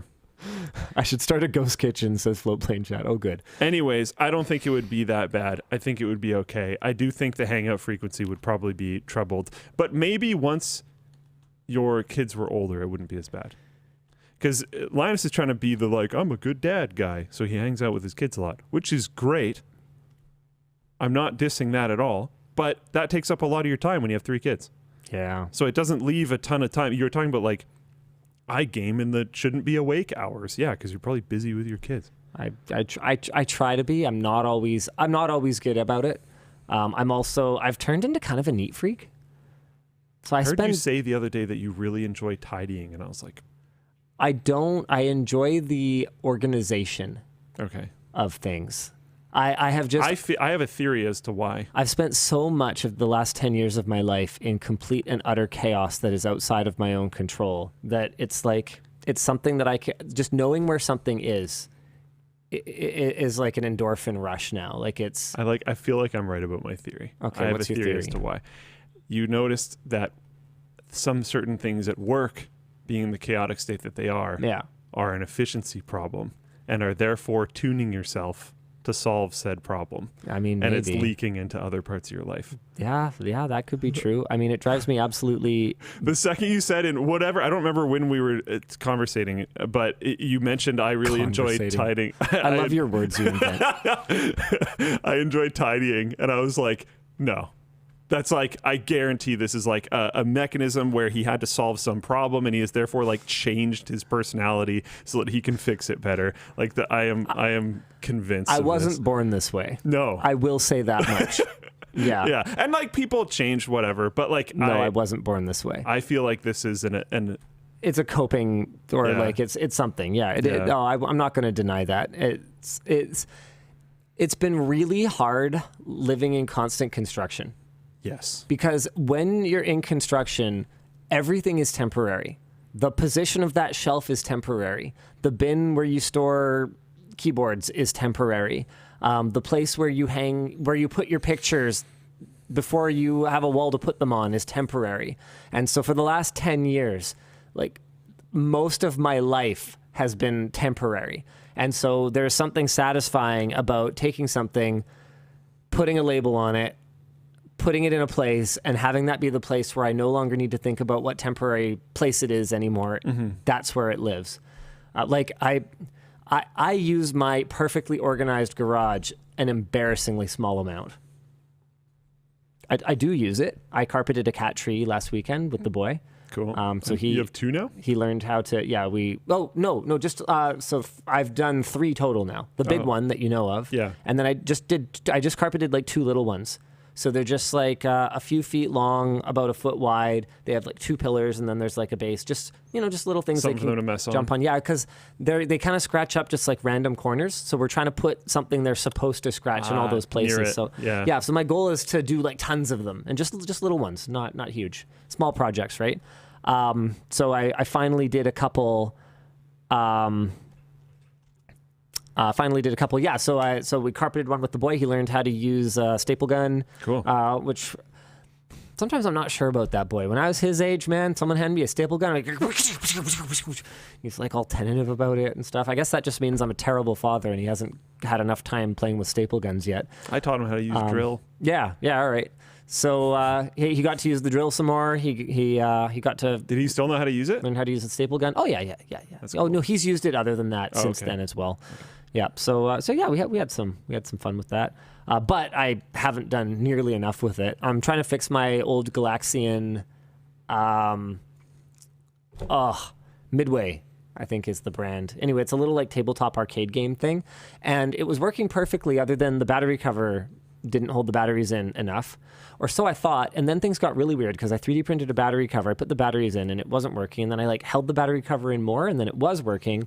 And then I was like, okay, well maybe if I just jam something into here and it will hold the batteries in place better. And I took it out and I like held the batteries with my hand, and then it stopped working, and then stopped working like at all, no matter what I did with it. And then I like took it apart and was trying to figure, because, the reason I was going to take it apart in the first place, the reason I even like started looking at it again was because, okay, I've got the battery cover now, I can fix the contact on this fire button. And then before I even got to opening it, it like stopped working altogether. So then I opened it and was like, okay, well, I can see how to fix this fire button. It's just a simple metal thing that comes down and bridges a contact on the PCB. It's from 1982 or 1984 or something like that. It's really simple. And then it came to life again after I had like desoldered and resoldered the thing and like cleaned it a bit. And then I was like, oh, okay. And the battery pushing thing was doing something, and then I took it out, and then I put it back in, and now it's completely dead again. So I got some contact cleaner from Dan, and I'm going to like clean it. So those are the two things I have done in my stupid, perfectly organized workshop. Oh, and I caught some mice. I had mice in my garage, and I was legit excited because mice are the best cat television ever. Now, I swear to you, 2 of the cats did not move from that corner. I don't think they left to eat, pee, drink, nothing. I swear to you, they didn't move the first night when I brought the aquarium in with the mice in it. So I caught a few mice because I couldn't figure out what the heck they were eating, but I was seeing mouse poop, so they were clearly there. And then I finally figured it out. I came down and I heard one jump from like a high up shelf. They got into the grass seed. Oh. I didn't even know they ate grass seed. So I put out live traps and I caught 3 of them, and the cats are stoked. See, I could buy mice at the pet store for cat TV, but they're boring. They're feeder mice. So they're fat and they're slow and they're not interesting for the cats to watch. But the wild ones here, man, those things will jump like 15 inches. They run around all over. They have so much energy. They're little balls of energy. And they're so engaging for the cats to just look at and like watch them move around and stuff like that. And but you're not allowed, you can't carry them at the pet stores because in BC we have a law that says that you're not allowed to buy or sell domestic species. Oh. So that's why you can't, well, okay, it's one of the reasons you can't buy a raccoon, for example. But it's also the reason that you can't own a robin as a pet. Right. Why not? Yeah. You could if you didn't live in BC. Like, if you really wanted to. It's kind of random, yeah. Yeah, so these voles is what they're actually called, or field mice.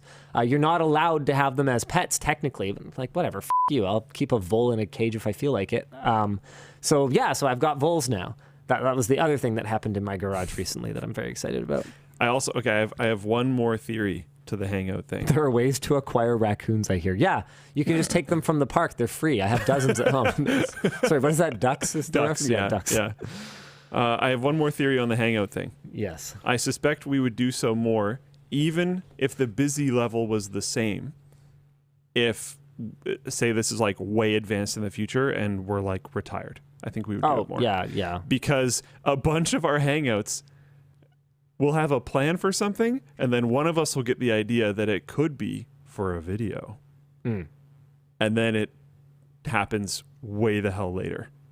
That's true. Like, I think you had the idea, probably just trying to support me on the weight loss journey, but you had the idea to come to the gym with me.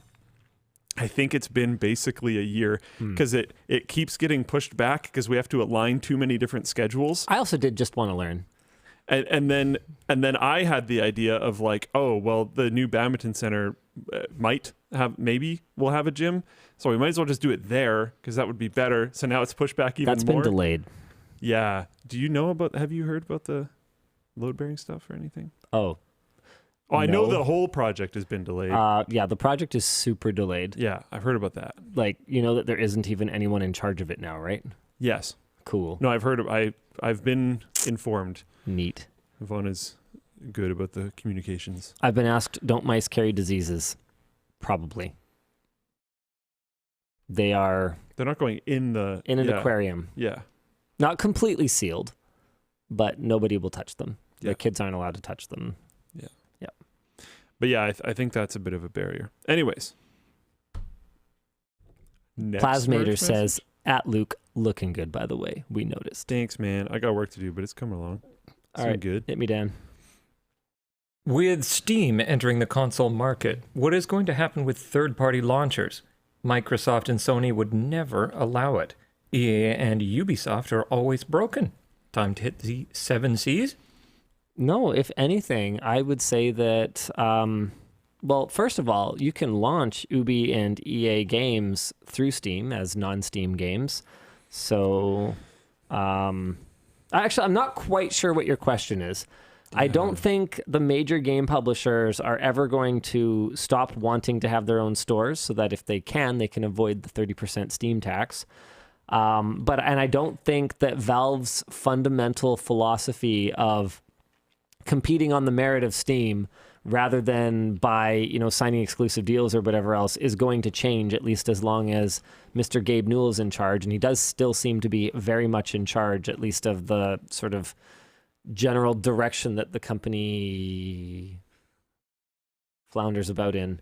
That's a good way to say it. As for time to hit the 7 Cs, I mean, my position on piracy is pretty consistent. I've definitely engaged in what I consider to be ethical piracy. I have no problem downloading a game if I own the cartridge for it. Like, off. It's none of your business if I play Tears of the Kingdom on a Switch or on a PC. If I gave you my $70 or 80, 90 Canadian rubles or whatever it works out to.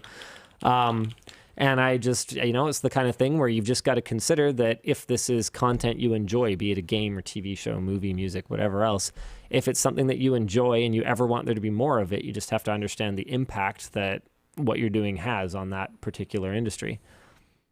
Just, consider it. Linus, you've acknowledged that WAN Show viewers are some of LTT's loyalist fans. Why can't you respect us, or Dan or Luke's time enough to prioritize starting the WAN Show closer to schedule? Okay, who curated this? Oh, it was not me. Well, I figured that it would probably warrant some explanation, because nobody seems to understand why we're late all the time. Luke and I don't care, for the record. But no, I'm just teasing. I'm not actually upset. You actually seem to actually be worried that I'm upset. See, I keep running into this. Luke, am I actually a good actor? Seriously, we had this conversation earlier today. Okay, I'm gonna show you guys something. Okay, you're not gonna be able to see it for shit, but whatever. We're gonna try. Okay, we're going to the Linus cam. I'm bringing up this. Hold on. Where's my Trello notifications? I think I may actually be a skilled actor. Floatplane chat is like, no. I know, but how can I avoid this conclusion, Luke? Linus won't let me play the straight man when I want to. It's difficult. Okay, hold on. Here we go. Okay, so here. Okay, this is the intro for one of our upcoming AMD videos. These $5,000 AMD Ultimate Tech upgrades have gotten a little out of hand lately, and I was assured that today, our editor and meme lord extraordinaire, Alex, is just getting a simple workstation upgrade to the fastest CPU money can buy, the Ryzen 9 7950X3D. Yay. What is that?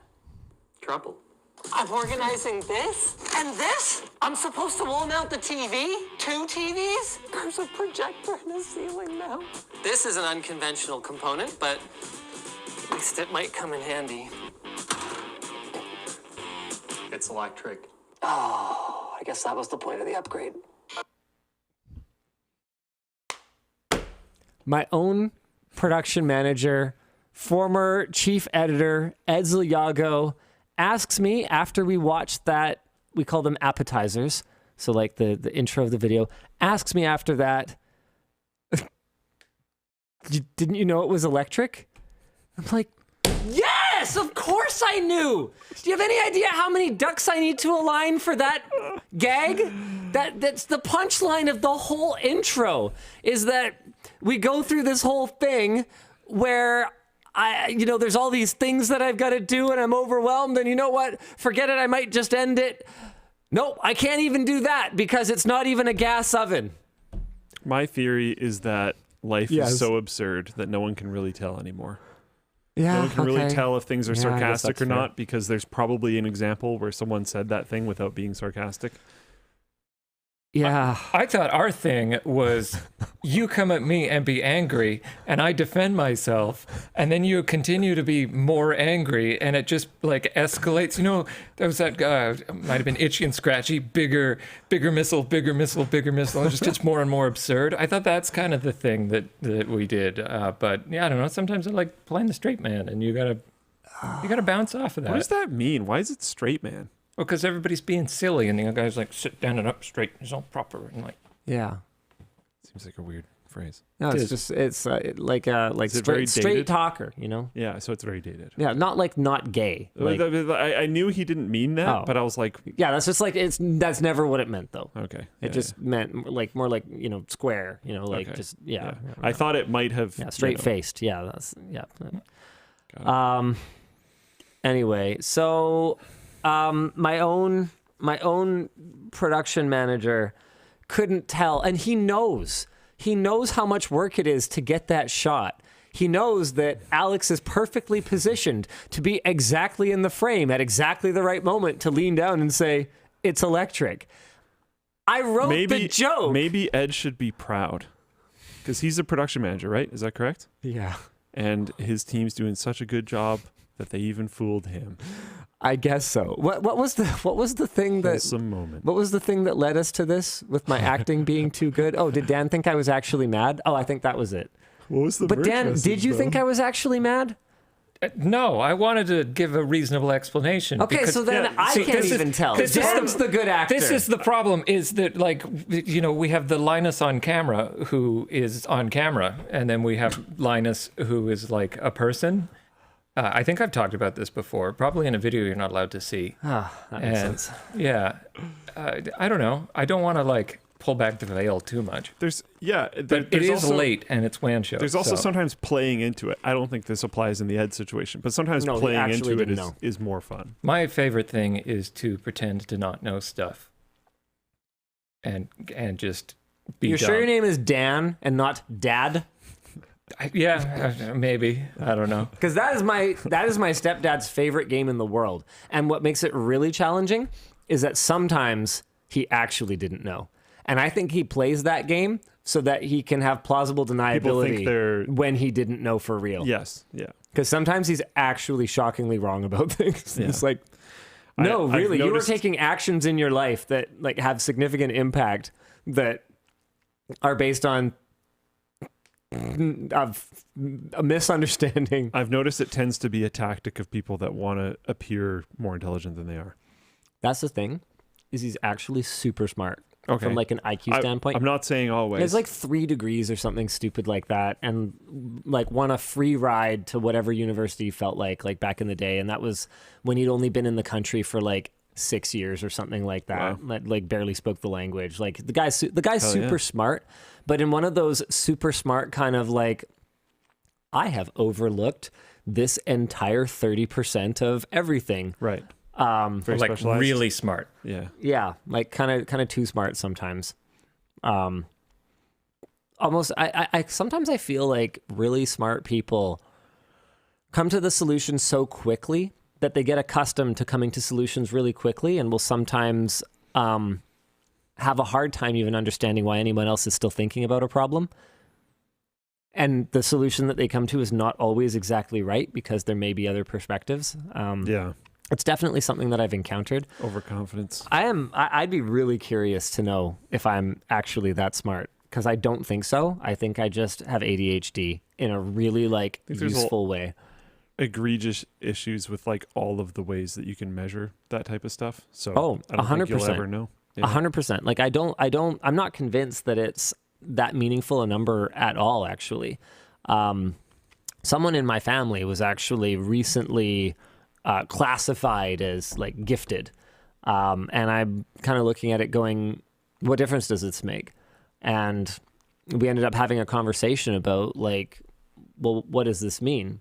It sure as heck doesn't mean that you don't have to work hard. If anything, it means that, you know, you might feel more pressure, or you probably should feel more pressure to try to make something of it. But don't expect that this is a free ride. If anything, I've seen time and time again that people for whom everything is easy get accustomed to not trying hard. There's also like I was like that. Everyone tells you you're gifted and special, and that just like tanks your potential realistically, because you're so freaked out about needing to be that way all the time that like you just get stuck and you land in indecision. There's a quote, I don't remember who it's from, but it talks about how like there's endless seas of people that have tons of potential, and there's a relatively small amount of people that actually do things, and the overlap of those two is not always constant. Like the people that are going to actually do stuff and get a lot of things done that are very impressive are not always the people that have this technical potential. Apparently Veritasium just did a video on IQ. Yeah, that makes sense. Oh, Kuro Michan in Floatplane chat. I got put in the gifted program until they found out I'm just autistic. There's a lot of gifted traits. Absolutely. In the autism spectrum, though. Absolutely. A lot of the best absolute top people at doing a specific thing are very often on autism spectrum. Yep. And I think that some of them might feel it's a gift and some of them might not. Even just the name of like gifted program or gifted student or whatever, I think is misleading. Sometimes, oh boy, I really hope no one from my family ever watches this, but sometimes I am grateful for the significant intellectual disparity between my two genetic contributors. I feel like if I had been any more like one of them, I might have struggled to socially interact with people. Yes. But you're not. I'm a lot like that individual. But not that much. And that gap is very important, okay? All right? Yeah. Okay, I found the quote that I like about this. Nothing in the world can take the place of persistence. Talent will not. Nothing is more, oh my goodness. This is worded weird, so I'm struggling with it. Nothing in the world can take place of persistence. Talent will not. Nothing is more common than unsuccessful men with talent, or let's say people. Yeah. The quote says men.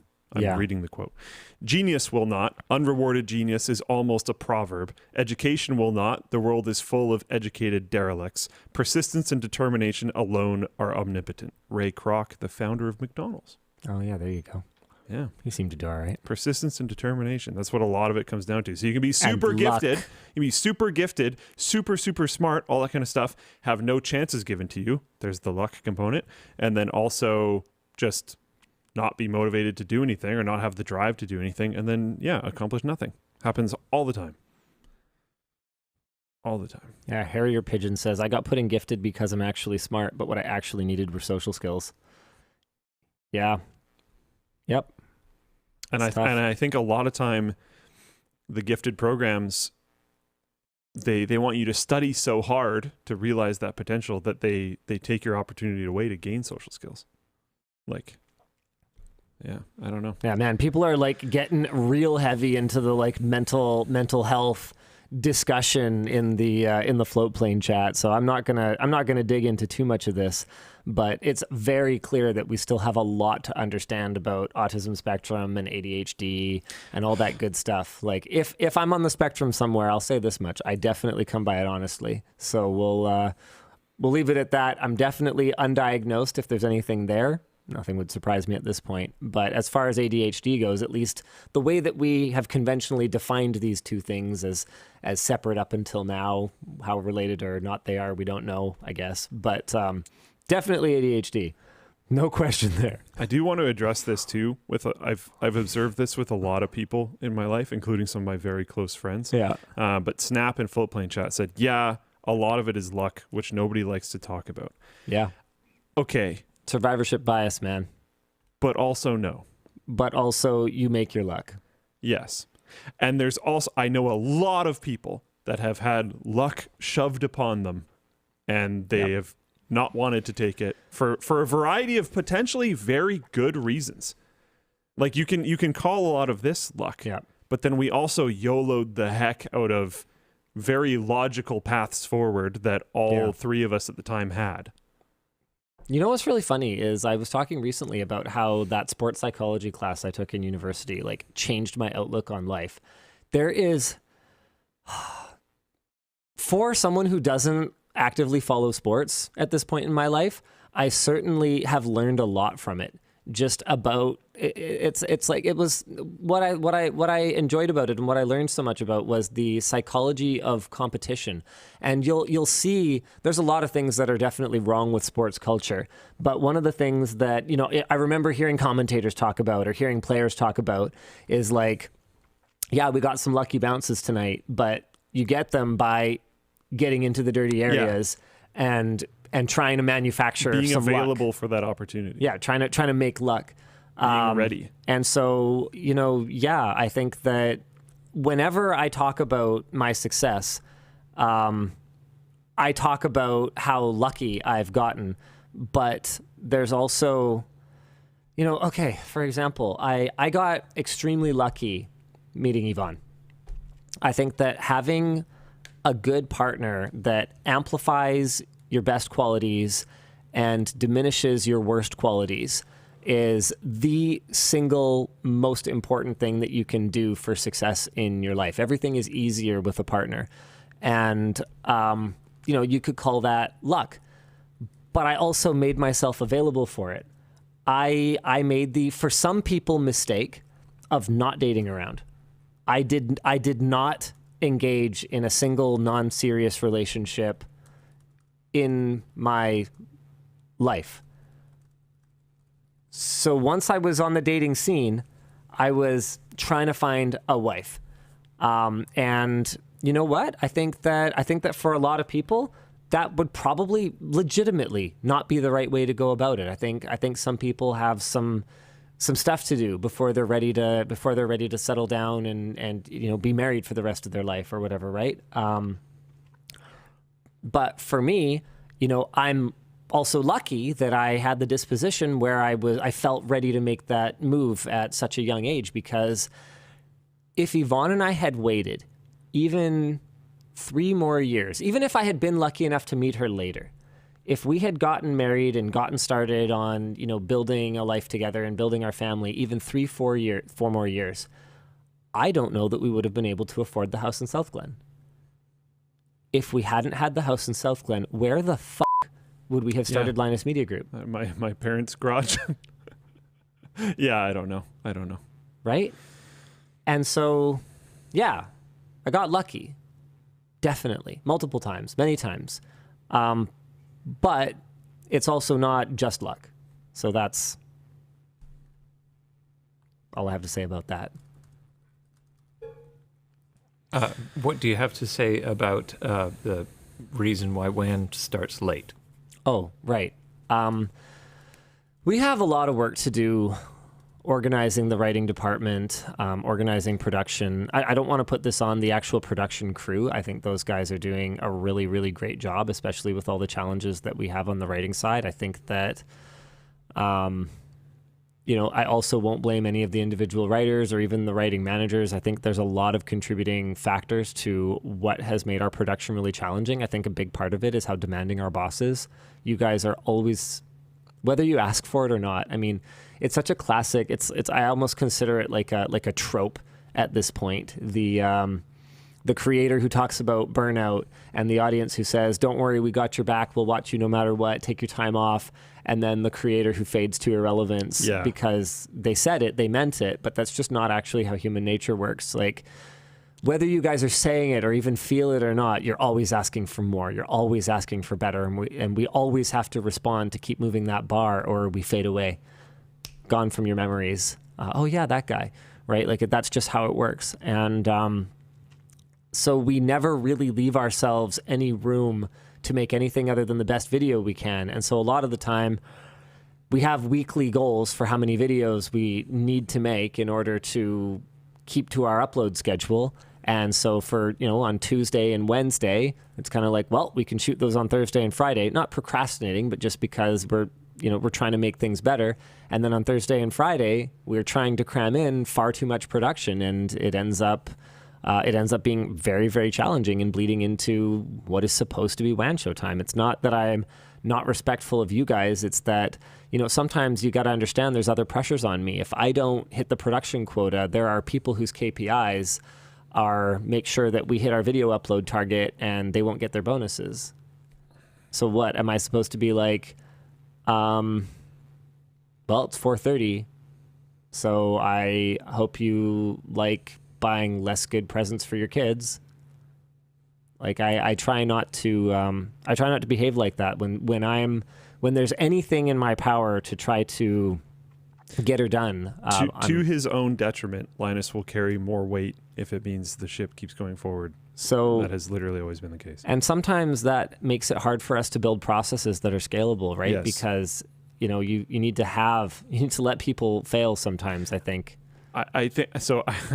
I've been reintegrating lately, and I think one of the problems that I've kind of observed is that Linus and Yvonne both have this trait where they won't let a thing fail? Oh, we got into a heated conversation about that actually, like last weekend. Oh. Yeah, we were driving somewhere, and someone had brought up some like HR related thing, and I was like, "Why are you dealing with this?" She's like, "Why are you upset? I told you I'm dealing with it." I'm like, "No, I'm not upset that you're not doing a good job. I'm upset that you keep telling me that you want to try to, have better balance, and you keep not doing it. You keep throwing yourself back into it." And I've had this conversation with Dan a bunch, and don't give examples, Dan, but there's situations where I'm like, no, we need to act exactly how we are supposed to act right now so that this thing can fail, so that we can see how it failed, so that we can fix it. Yep. Because if you just keep catching all the falling rocks, Yvonne can't let something fail. you're not going to fix the landslide problem. And we were made you're just for each gonna other. Keep catching, because you both do that. I know. Which we were at a wedding, and I had one of the just like proudest facepalm moments I think I know. about my wife that I ever have in all the time I've known her, because I know her more than myself at times, and she had a role in the wedding that was not in the bridal party, and that was a lot of eyes were on her, and the bride's train was not properly arranged behind her. And so Yvonne, in her role in the wedding, delayed the entire wedding to... It was cute. Upon realizing that nobody was dealing with it, put aside what she was supposed to be doing, go fix the train, and then go back to what she was supposed to be doing. Because she knew that that was something that was important to the bride, and also she knows that you get one shot at this with the photographers and with the family and everything, and if it costs 8 seconds of delay to get that done correctly, and is nobody else doing this? She's gonna do it. Yeah. And I sat there in the audience going, I watched her register it. I watched her look around for if other people were gonna do it, and I went 3, 2, 1. And she went and she fixed it. She cannot help it. You both can. And I think there's some other people in the company that can't either. And I think one of the problems that we have, there's a bunch, and every company has problems, to be very clear. I'm not trying to trash on us particularly. No, we're clearly doing a few things right. Yeah. Let's give ourselves credit, all right? 100%. World class. Yeah. Actually, though. Yeah.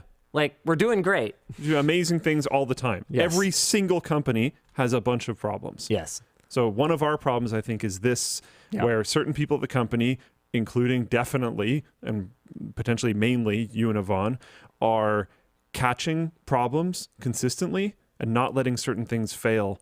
So I think there's problems that we don't necessarily fully know about. Yeah. 100%. So I don't know how we got here. I'm getting lost a lot in this show. The point is, according to Rod, one of the best parts of WAN is how organic the flow is, and I feel that part of that includes it starting when it is damn well ready. Oh, yeah. Okay, yeah. And I added damn well. Yeah. So, like, knowing the things about Linus, and also knowing... So Linus will do that, and then Dan and I don't really care that much.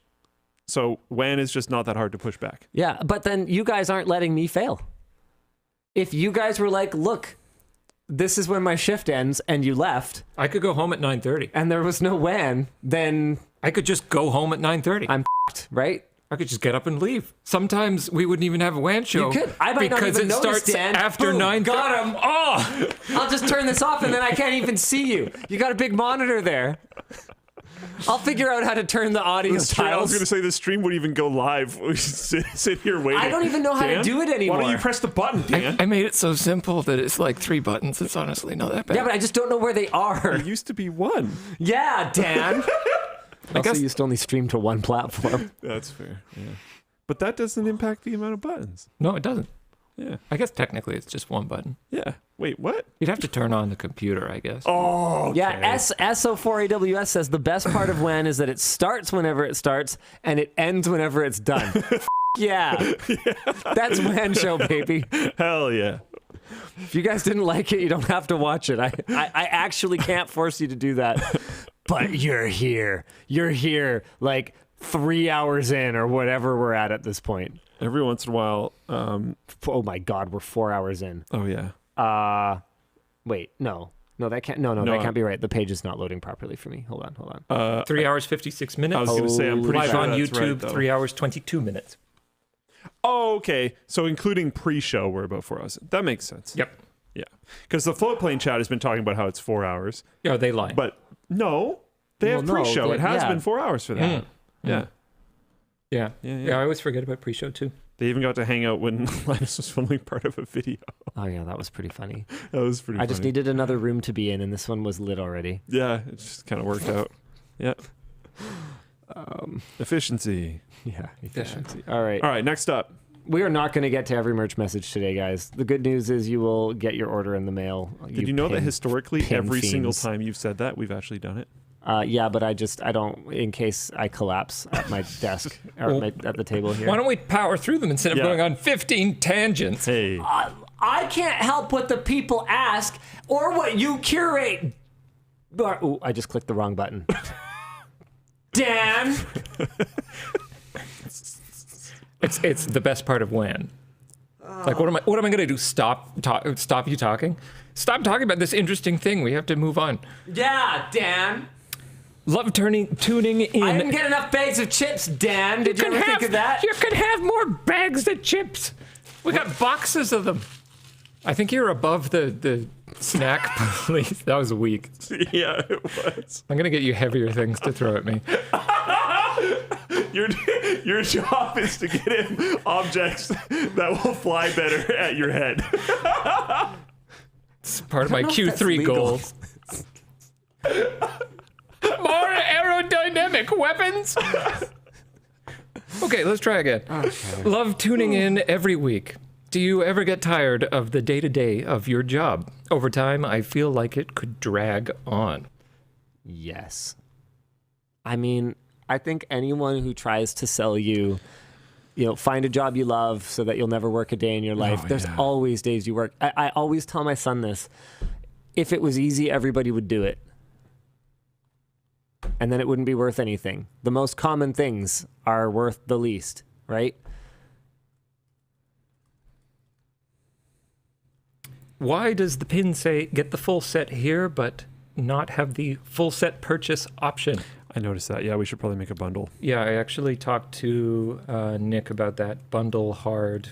They'll work on it. Something. Oh yeah, there's a new, so bundles were really bad, and then I believe in the most recent Shopify edition, Shopify is doing their own bundling thing or something, so we're going to move to that. I don't know if it's already out yet though. Sometimes they announce things in editions, they're not out for like 2 years. Sometimes they're out basically right away. I don't know. We'll see. Shopify's a cool company. I like working with them. I'm not trying to dog on Shopify. Hello, LLD. Ford Luke. What are your thoughts on branded hardware? I believe this is Bethesda Game Studios and AMD at QuakeCom announced a Radeon 7900 XTX Starfield branded GPU, and it looks pretty sick. Yeah, those are sweet. 500 available and not for sale. Not for sale. Yeah, they don't sell anyway. I can tell you that from experience. Yeah, just like even those like Jedi and Sith graphics cards, the NVIDIA ones. Do you remember the SteelSeries WoW mouse? Yes, it looked like it had like armor on it and stuff. Here, hold on. I'm sure you'll remember it if I show it to you. I think we had that when I worked at Best Buy. This is just about the most like co-branded mouse that has ever existed. Like it wasn't just a skin. 100% remember this. Whoa, yeah, it wasn't just a skin on. This specifically, yes, I definitely remember that. Yeah, this one. This thing sold like nothing. Basically, really? Yeah, it was a dog. It's weird because it's a cool looking mouse. It did great on clearance, but this kind of like desk pads and stuff like that back in the day, we struggled to move even like single digit numbers of these things. Interesting. Yeah, I mean, I think it's cool. There was the Evangelion line of stuff. I think there was more than just a graphics card, but I know there's a graphics card, and that looked fantastic. I cannot believe how much these stupid things are worth. Yeah, that's actually crazy. Collectors are an interesting breed. But yeah, I've seen a bunch of stuff like that I think is great.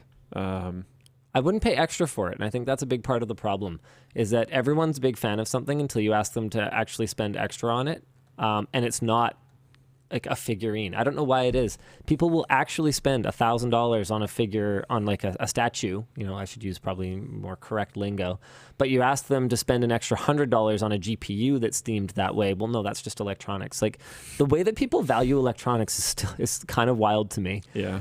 How complex it is and how little we value it compared to like some collectible plastic trinket. It's very interesting. Or like cards with hollow foil on them or whatever. Like you realize that technology is like Stone Age basically compared to what's in your phone, that you're like, oh, $500 for a phone. Okay, I don't think anyone's saying that anymore, but okay, but hold on, $1,200 for the latest iPhone, really? I do think people would stick their nose up at like the cost of like a D-brand skin.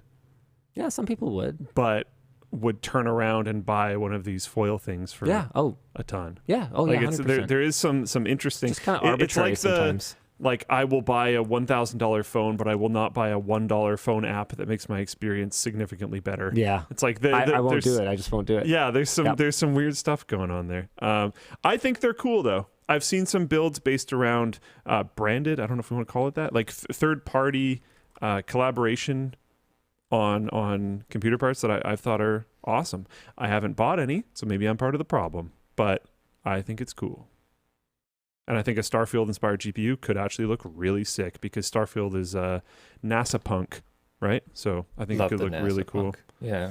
You guys want to go through potentials and we'll move on a bit? I've been chugging through incoming. I'll go to potential. There should be nothing in incoming. There's 36.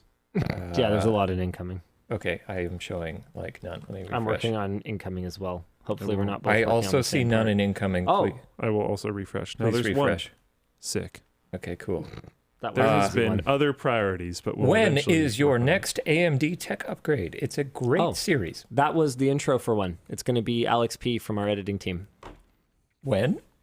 Whenever AMD approves it. Oh, okay. Yeah, it's subject to sponsor review, so I don't even know if the head in the oven joke is going to make it into the video. Hey, a dynamic link library. What is your favorite or least favorite CPU socket and peripheral connector? Oh, I'm going with eSATA. eSATA was gone too soon.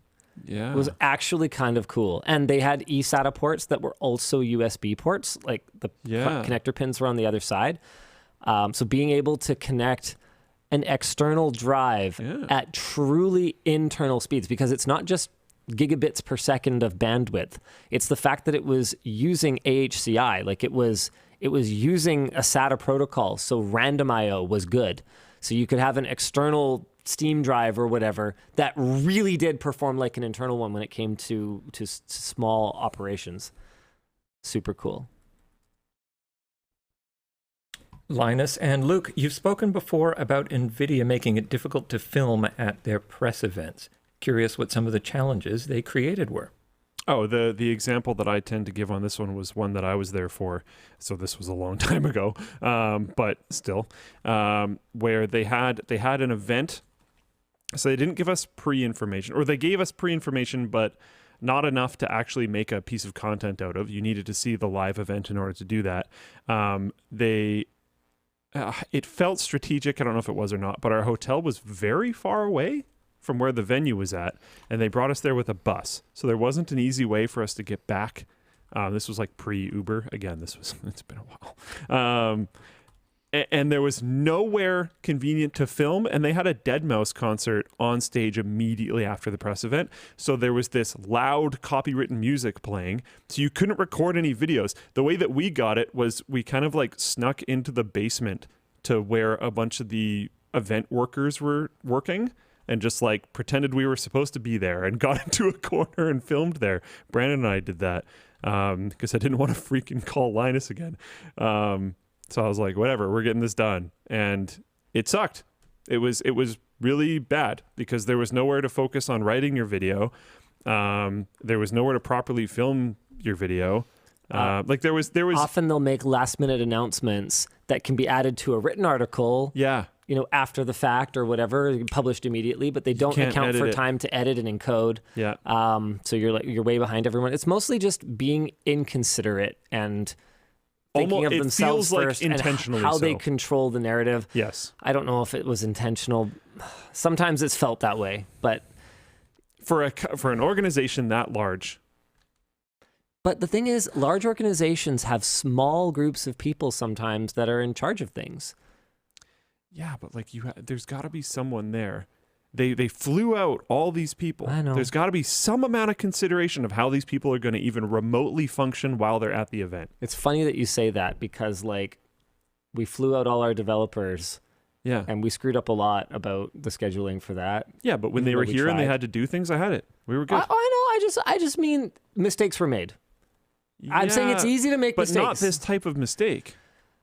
I think that often it's kind of like when they would buy a fancy meal and you'd go around, you'd talk to everyone and they're like, yeah, this tastes like shit because it's like fancy food. And, you know, it's the tech press. We just want to eat chicken nuggets. Like, I think a lot of the time they probably thought the Dead Mouse concert was super cool and they were doing everybody a favor and it was a cool event. They're whining and dining us. Yeah. But like mostly we're working.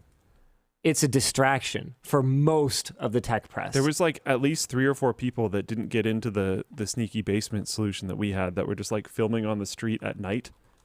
They had no lights other than just like the little tiny one you mount on your camera. Yeah, it's really frustrating. If they even had that. Like it was very rough. And this was a pattern, a consistent pattern over years.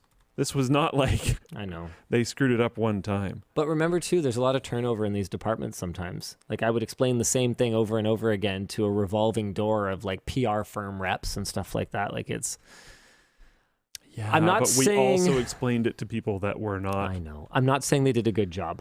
I'm just saying that don't attribute to malice what you can attribute to incompetence. I think it's a mixture. Sure. In this fair. case, I That's do agree fair. with that statement in general. In this case, I think it's a mixture. Okay, I've got a Luke question here to give Linus more time with the potentials. Dear Luke, any advice on owning budgies? I'm getting 2 of my own this Sunday. Oh, that's cool. If you're not getting them from the same place, like if you're getting both of them from a breeder, it's probably fine. But if you're getting them from like 2 different breeders or something like that, quarantine each of them separately for probably about the first month. Because like if one of them has mites or something, you want to be able to deal with that in a localized fashion instead of having it go on to both of them.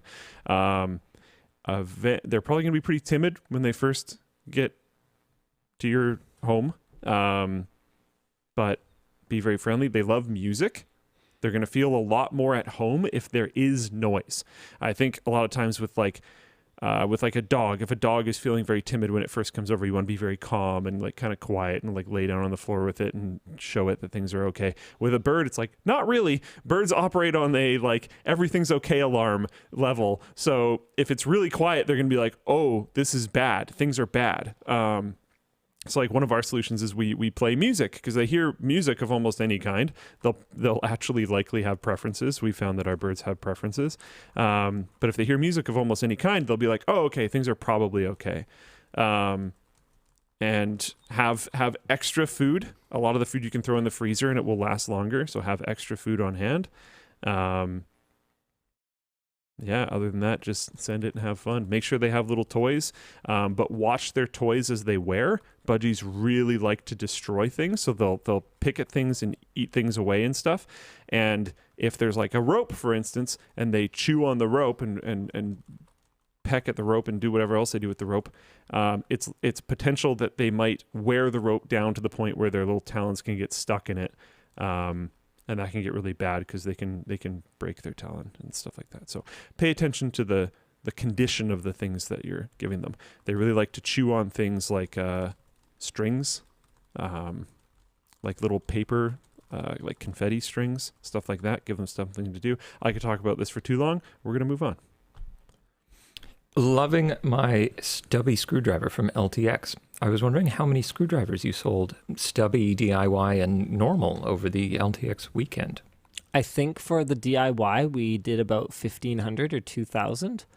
I have no idea on the other ones because it's a completely separate dashboard, and I haven't got my report other than just revenue. I don't even know if we made money on LTX yet. My uncle was asking me about this today. He's hilarious sometimes. He really, Just he likes to be I involved. thought Colton said it was profitable. Did he? I thought so. I think he said like not by a ton, but it was profitable. Look at my uncle. He just like texts me all the time. You can read it. It doesn't matter. Like you can read it out. Go to sleep. So you, Oh wait, hold on. Who said go to sleep? Oh yeah, no, that's before. That was him bugging me about how many tickets we sold, and I was like replying to him in the middle of the night. So he's like, go to sleep. Okay, that's an old conversation. Got a response from Nick here if you want. I don't know what this is like mid conversation, so I don't really know what to say. No, it's just, so you send the revenue for the LT Gala. What was the profit? And then he follows up like hours later. What was the profit? And I'm like, not yet. He goes, seems to be taking a while. I'm like, yeah. He says, get them moving on it. And I'm like, having the report won't change how much money we made. Lol, I can wait. He goes, I guess so. He's like on it. I want my stuff. Okay, sorry. What did Nick say? He has numbers here, 500 stubby at LTX and like 300 regulat. Okay. All right. So we moved about like 2,000, somewhere between 2,000 and 2,500 screwdrivers over the course of the 2 days. Oh, that's actually more stubbies than I thought. They had told me it was a little bit slow, and I kind of thought maybe it was less than that. We weren't really sure what to make of it because it was sort of competing for airtime with custom drivers, which is like, That's tough. Okay. Custom drivers are super cool. I made one today. I still haven't made one. That makes sense. Of course. Yep. I had Actually to. looks pretty cool. I had to. How could I resist? Yeah. I brought the kids in to make them too. That's cool. Which is part of why WAN Show is late, because I thought of a fun DIY activity I could do with the kids while the arbor presses were set up for the short circuit that we were doing today on the upcoming something. Oh. And I was like, you know what? F it. This will take like 20 minutes. And realistically, I'm going to be working like a 13-hour shift today anyway. So whatever. Sorry. Yeah, you spent 20 minutes of my free time. How dare you be a good father? I'm so deeply offended. They had so much fun. We had to lift up the girls to reach the handles on the arbor presses. Oh, that's nice. So wait, what was the gallery? Were they able to pull it down? I haven't even tried, but I assumed there would be a decent amount of force involved. I mean, yeah, they tried. It was pretty tough for the youngest one, but the boy and the middle girl. So yeah, whatever. She's pulling down the arbor press, building her custom screwdriver. Someone's like, that's his Baldur's Gate time. I haven't even been able to start yet. I've had no time. And someone was like, I was like kind of planning on playing tonight. And someone was like, are you going to play tonight? And I was like, I don't know. I'll play this weekend. I'm not going to be super committal about when, but I'll play this weekend. I mean, you can do 20 minutes, half hour at a time. No, that's not the right way to start that game. You got to do the character creator. That's going to take me a day. Yeah, easy week.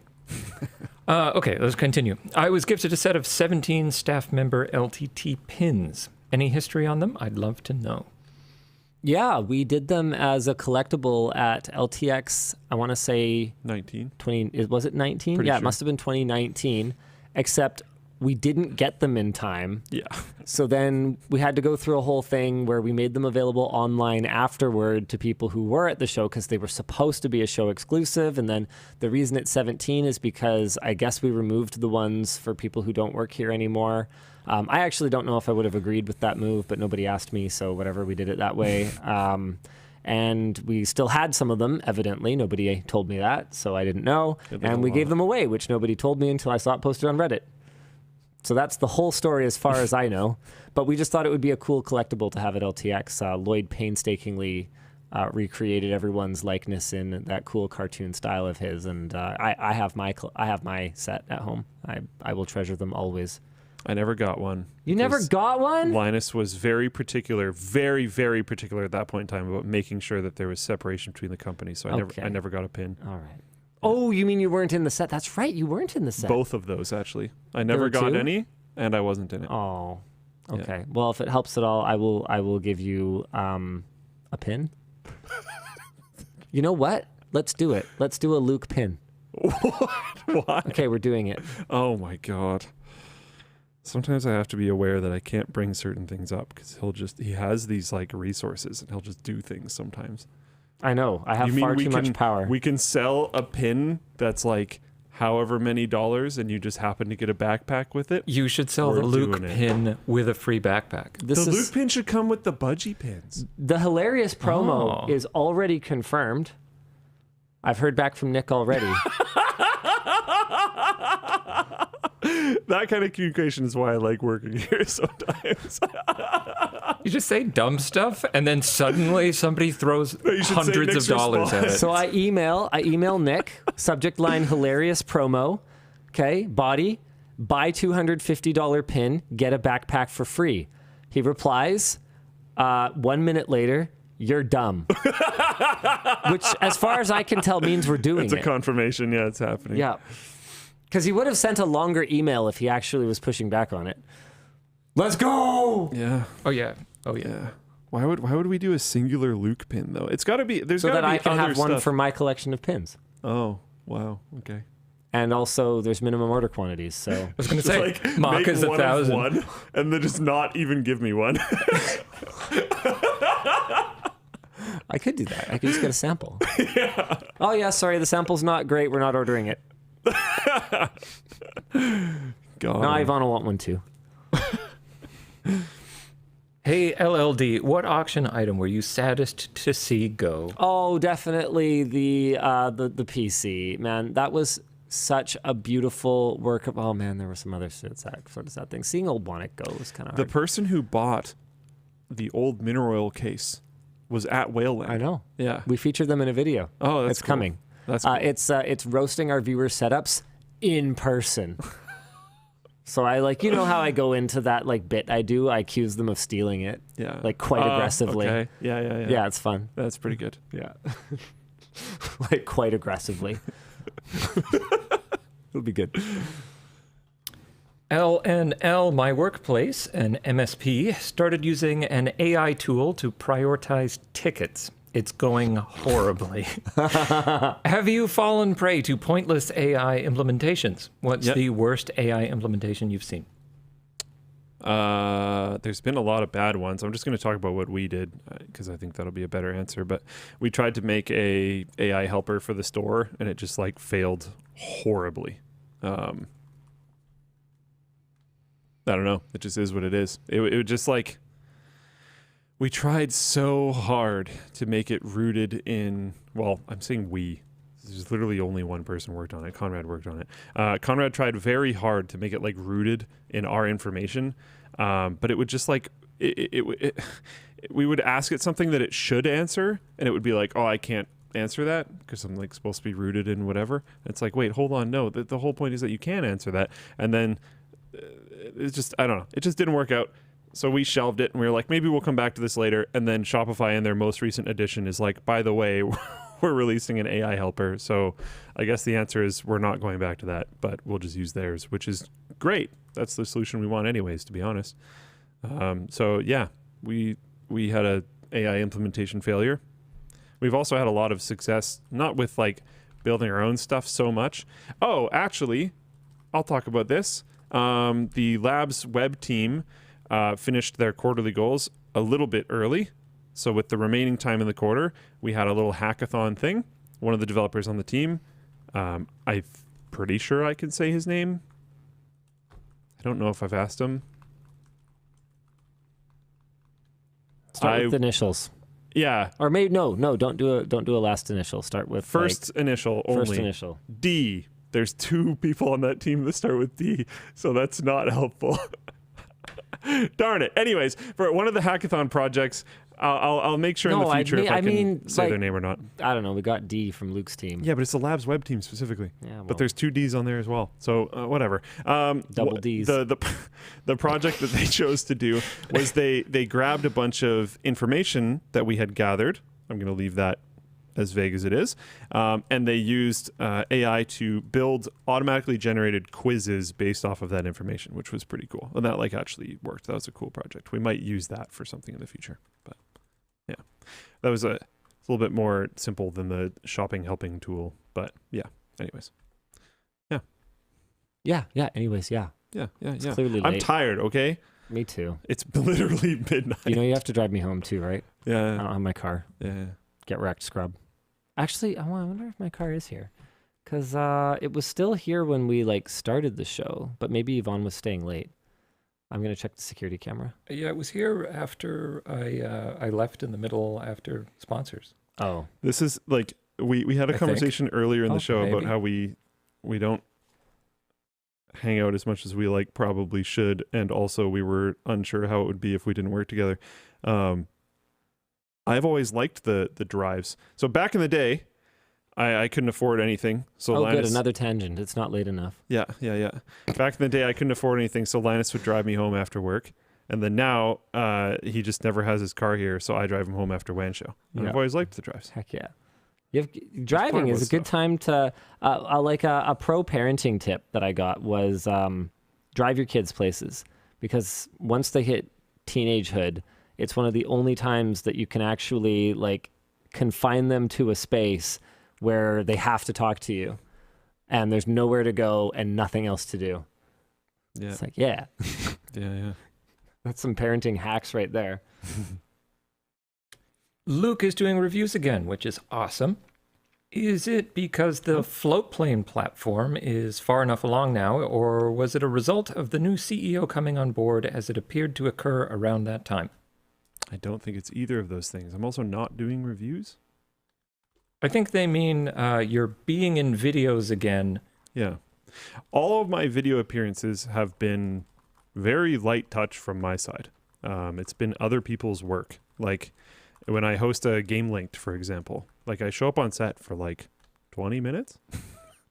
Oh yeah, the links are great for that. Like what I've been doing for Game Linked actually is I won't take a traditional lunch that day, and I work in the lab and it films here. So I'll just walk in both directions, and that's my like lunch. And I'll bring some of my food for that day with me and just eat it while I'm walking. And then I'm getting steps in, I'm eating my food, I'm doing all that kind of stuff.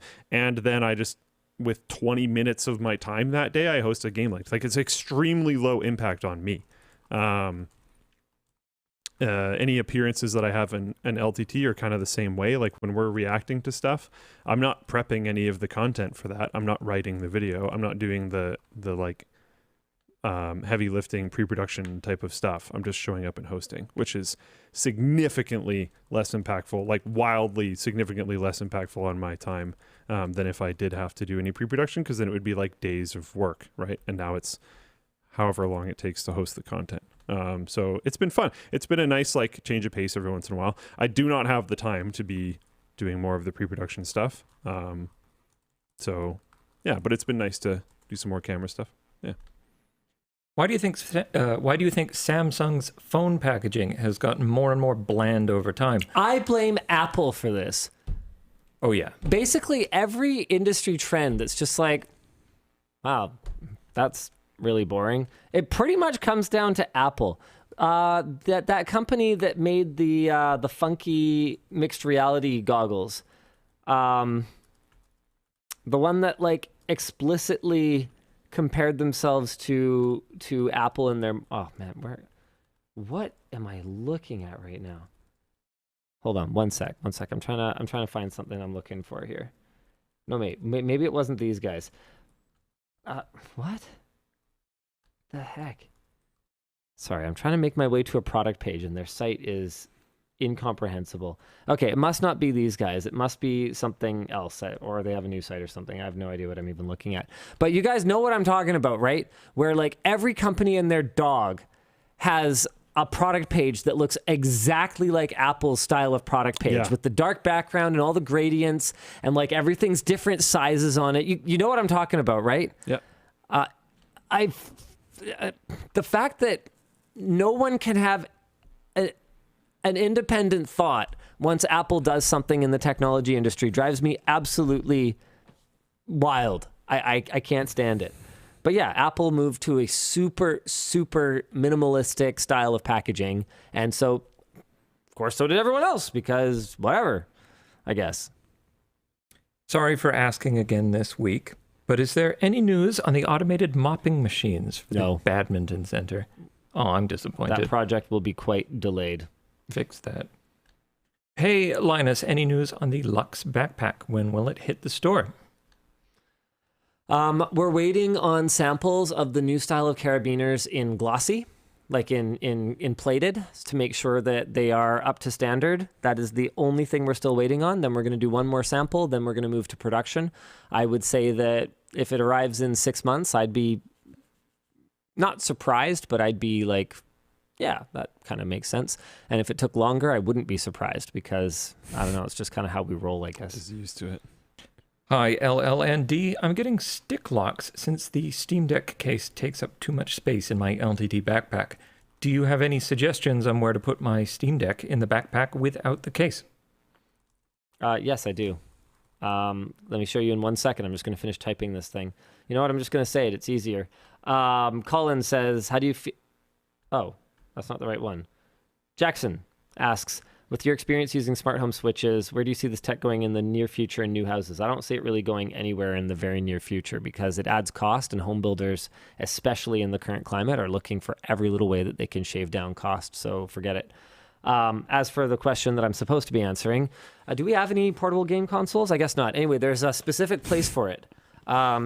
Here, but Linus Cam. So this, you're going to notice it looks different. This is the Lux bag that Linus has been testing for a while, but the internal layout is the same? Yes. Yeah. So in the main device pouch. Do you want me to hold that? I don't know. No, I think I can do it. Okay, in the main device pouch, you've got your laptop. You've got your, there we go. That's way better. Light. I mean, it's WAN Show After Dark, so whatever. Laptop sleeve. Then you could put your mouse pad or your tablet or whatever there. There's one more nice soft touch sleeve if you wanted to jam a phone or a second tab. What about a second tablet? And then at the very bottom, there's a spot where on this side, there's also screen safe material. Even in the regular bag, this one's all the same material, but there's a transition, I believe. And so just from the shape of having another device here, that kind of pushes out the middle. So that's meant to take the arch at the back of the screen, and then the screen is able to sit here, and there's a little bit more room on this side and this side for sticks. If you have stick locks on, I would say that's a very suitable place to put your handheld gaming console, and that is something that we did consider in the design of the bag. You notice how many people are posting on Reddit getting into motorcycle accidents with the LTT bag? And it's like a thing. Yeah. Can you guys please take care of yourselves? Okay. We're happy the bag is doing well in those situations. Yeah, but also please be careful. Please don't crash. Yeah. Hello, Linus and Luke Lefrendo. Hey. How much do we have to buy from LTTStore.com for you to consider legally changing your middle name to Tech Tips? Linus Tech Tips Sebastian just rolls off the tongue. I have joked about it. I don't think I would ever do that just because that's dumb. It seems like a lot of paperwork. It's also dumb. I mostly am concerned about the paperwork. Mm-hmm. That's legitimately why Yvonne didn't change her name. She was like, it's like $50 and seems unnecessary. It's the most Yvonne thing ever. Yeah. It's like $50 to this woman is literally meaningless at this point in her life. In the context of something you have to do only once, is what I'm saying. It's definitely not meaningless, I'll tell you that much. You want to know a funny thing that I'll admit here? Before I knew that she hadn't changed her last name, I added her to my phone contacts. I never updated it. Oh, so is she Yvonne Sebastian in my your phone contact? That's hilarious. Every time she calls me, I'm like, oh crap, I should probably do that. And then we talk about whatever and I forget and then hang up and then I never do it. And every single time she calls me, I'm like, oh wow, I should probably update that. It just never happens. It's like, oh well. Yeah. Love the pins. You've said you didn't feel comfy making explicit pride merch because you're not LGBTQ, which made me wonder, do you see LTT merch as only a reflection of you or the company as a whole? I think it was more not wanting to profit off of it. Correct. Yeah. I had no problem making it. That was never the objection. And I don't know. It's always funny seeing criticism of me on the internet that's just stupid. One of the things, for example, is we've taken a lot of flack over the years for our diversity. And it's like, are you a f***ing idiot? What, am I supposed to out people? Yeah. Like, yeah. You actually don't know. You don't know anything. So maybe you should just actually keep your mouth shut. Maybe that would be better. Like it's as a company, we are diverse, and there's a lot more to life than just skin color or gender or whatever else. We're definitely an eclectic bunch. I can say that much with Scout's honor, hand over my heart. May some higher being strike me down if I'm speaking a word of lie. We're plenty diverse. But for me, as the shareholder who does not personally identify as LGBTQIA plus, I honestly speaking, I can't keep track of which acronyms are the right ones these days or which letters are the right ones. And again, that's part of it, right? I'm not engaged in that community. So as someone who's not engaged in that community, even if we would never discriminate against someone. Do it wrong. Yeah. Like I don't want to do it wrong, and I don't want to profit from it. That's not right. That's just brazen corporate bullshit. I also have like on a personal level, this has nothing to do with the company, but I'm not a fan of like how, what is it, May? I don't remember which month it is. But every company seems to suddenly be selling Pride branded things. Yeah. Like it's not, I find that kind of gross. Yeah. I the cynic because in me, the absolute which second is just me, the month is over, they're all gone. Yeah.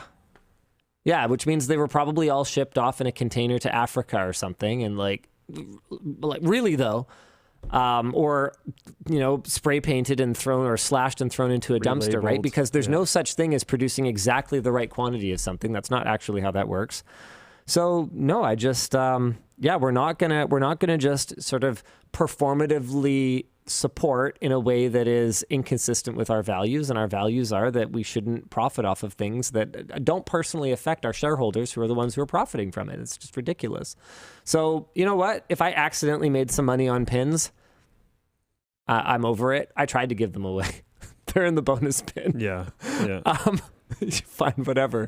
And you could buy something else and get it for free. Yeah, but that's a way for us to fly the flag without it just being about, look at us virtue signaling how cool and accepting and tolerant we are. No, the most tolerant thing to do is to treat people like people, which has absolutely nothing to do with what kind of gender or color or whatever they are. I don't give a shit at the end of the day. That has nothing to do with your work. This is a place of work. Yep. Last of my curated. Hey, DLL, Linus, you mentioned on the WAN Show that sometimes having to turn down offers when companies don't work with you. What's the experience you remember you really wanted to do, but you had to turn them down due to terms or? I really wanted to go down to Microsoft to see the server infrastructure behind xCloud. Project xCloud, I guess they were calling it at the time. And we weren't going to get enough access, so I didn't bother going. I really wanted to go, though. I thought that would be super cool. Last couple incoming, and then that's all I got. 4 hours and 1 minute now. Marathon WAN show's back. To make me upgrade on the Fold, you know what? I'm going to make you watch the ShortCircuit video. I do a ShortCircuit video on the Fold 5. So, sorry, Neil, even though you spent $7 on a blue, pink, and yellow keyboard pin, I'm going to make you watch that video. I think it's going to come out this weekend or early next week. D-Brand sponsored it, and they were complete f***ing asshole. Oh, whoops, forgot. Assholes about it as usual. So, enjoy. Josh Archive. H. Oh, okay. Oh, I see. Josh H says, can we get an LTT backpack without the branding? My response to that part of the question is I think the branding's pretty subtle. Yeah, and you can just take it off. Someone on the Reddit unstitched it, and it came off pretty seamlessly. I'm not advocating for this, but someone has done it. And no, we're not going to produce a version without the black on black rubberized thing that we put on it. It's pretty low key. The second part of that is, when will we see a video without excessive LTTStore.com branding? The extra monitor video was excessive, and I see it happening more and more over time. when merch stops being such a key part of our strategy to remain independent from outside influence. I'm also biased here, but I think most of the LTT store ad entry things are very funny. So like, I don't know. It's probably cool. It clearly worked. You bought a water bottle. Hope you like it. Yeah, It's really the stealth, good. So maybe the branding isn't that bad. Just Can saying. you stop mocking people who are our customers? Can you actually stop mocking our customers, I was questioning it first, but it's after midnight, so yeah, he's getting spicy. Yeah, he's getting spicy. Yeah, for real though, like it's a huge part of what supports our entire team, and so yeah, we're gonna lean into it. We're gonna meme it. We try not to do both a Floatplane shout out and a merch shout out in the same video anymore. We've that was a little heavy. That was a little much. Yeah. So we're always looking for the right balance, and we do take your feedback seriously. That's the real answer. Yeah. And the real answer to when the show is over is now. We'll see you again next week. Same bad time, same bad channel. Bye. You know what's hilarious is we had a ton of merch messages today, but like the revenue was actually really low because everyone was buying pins and screwdriver bit sets. Remember when we thought that this many ridiculous. hard? Yeah. Oh, okay. See my card. Okay.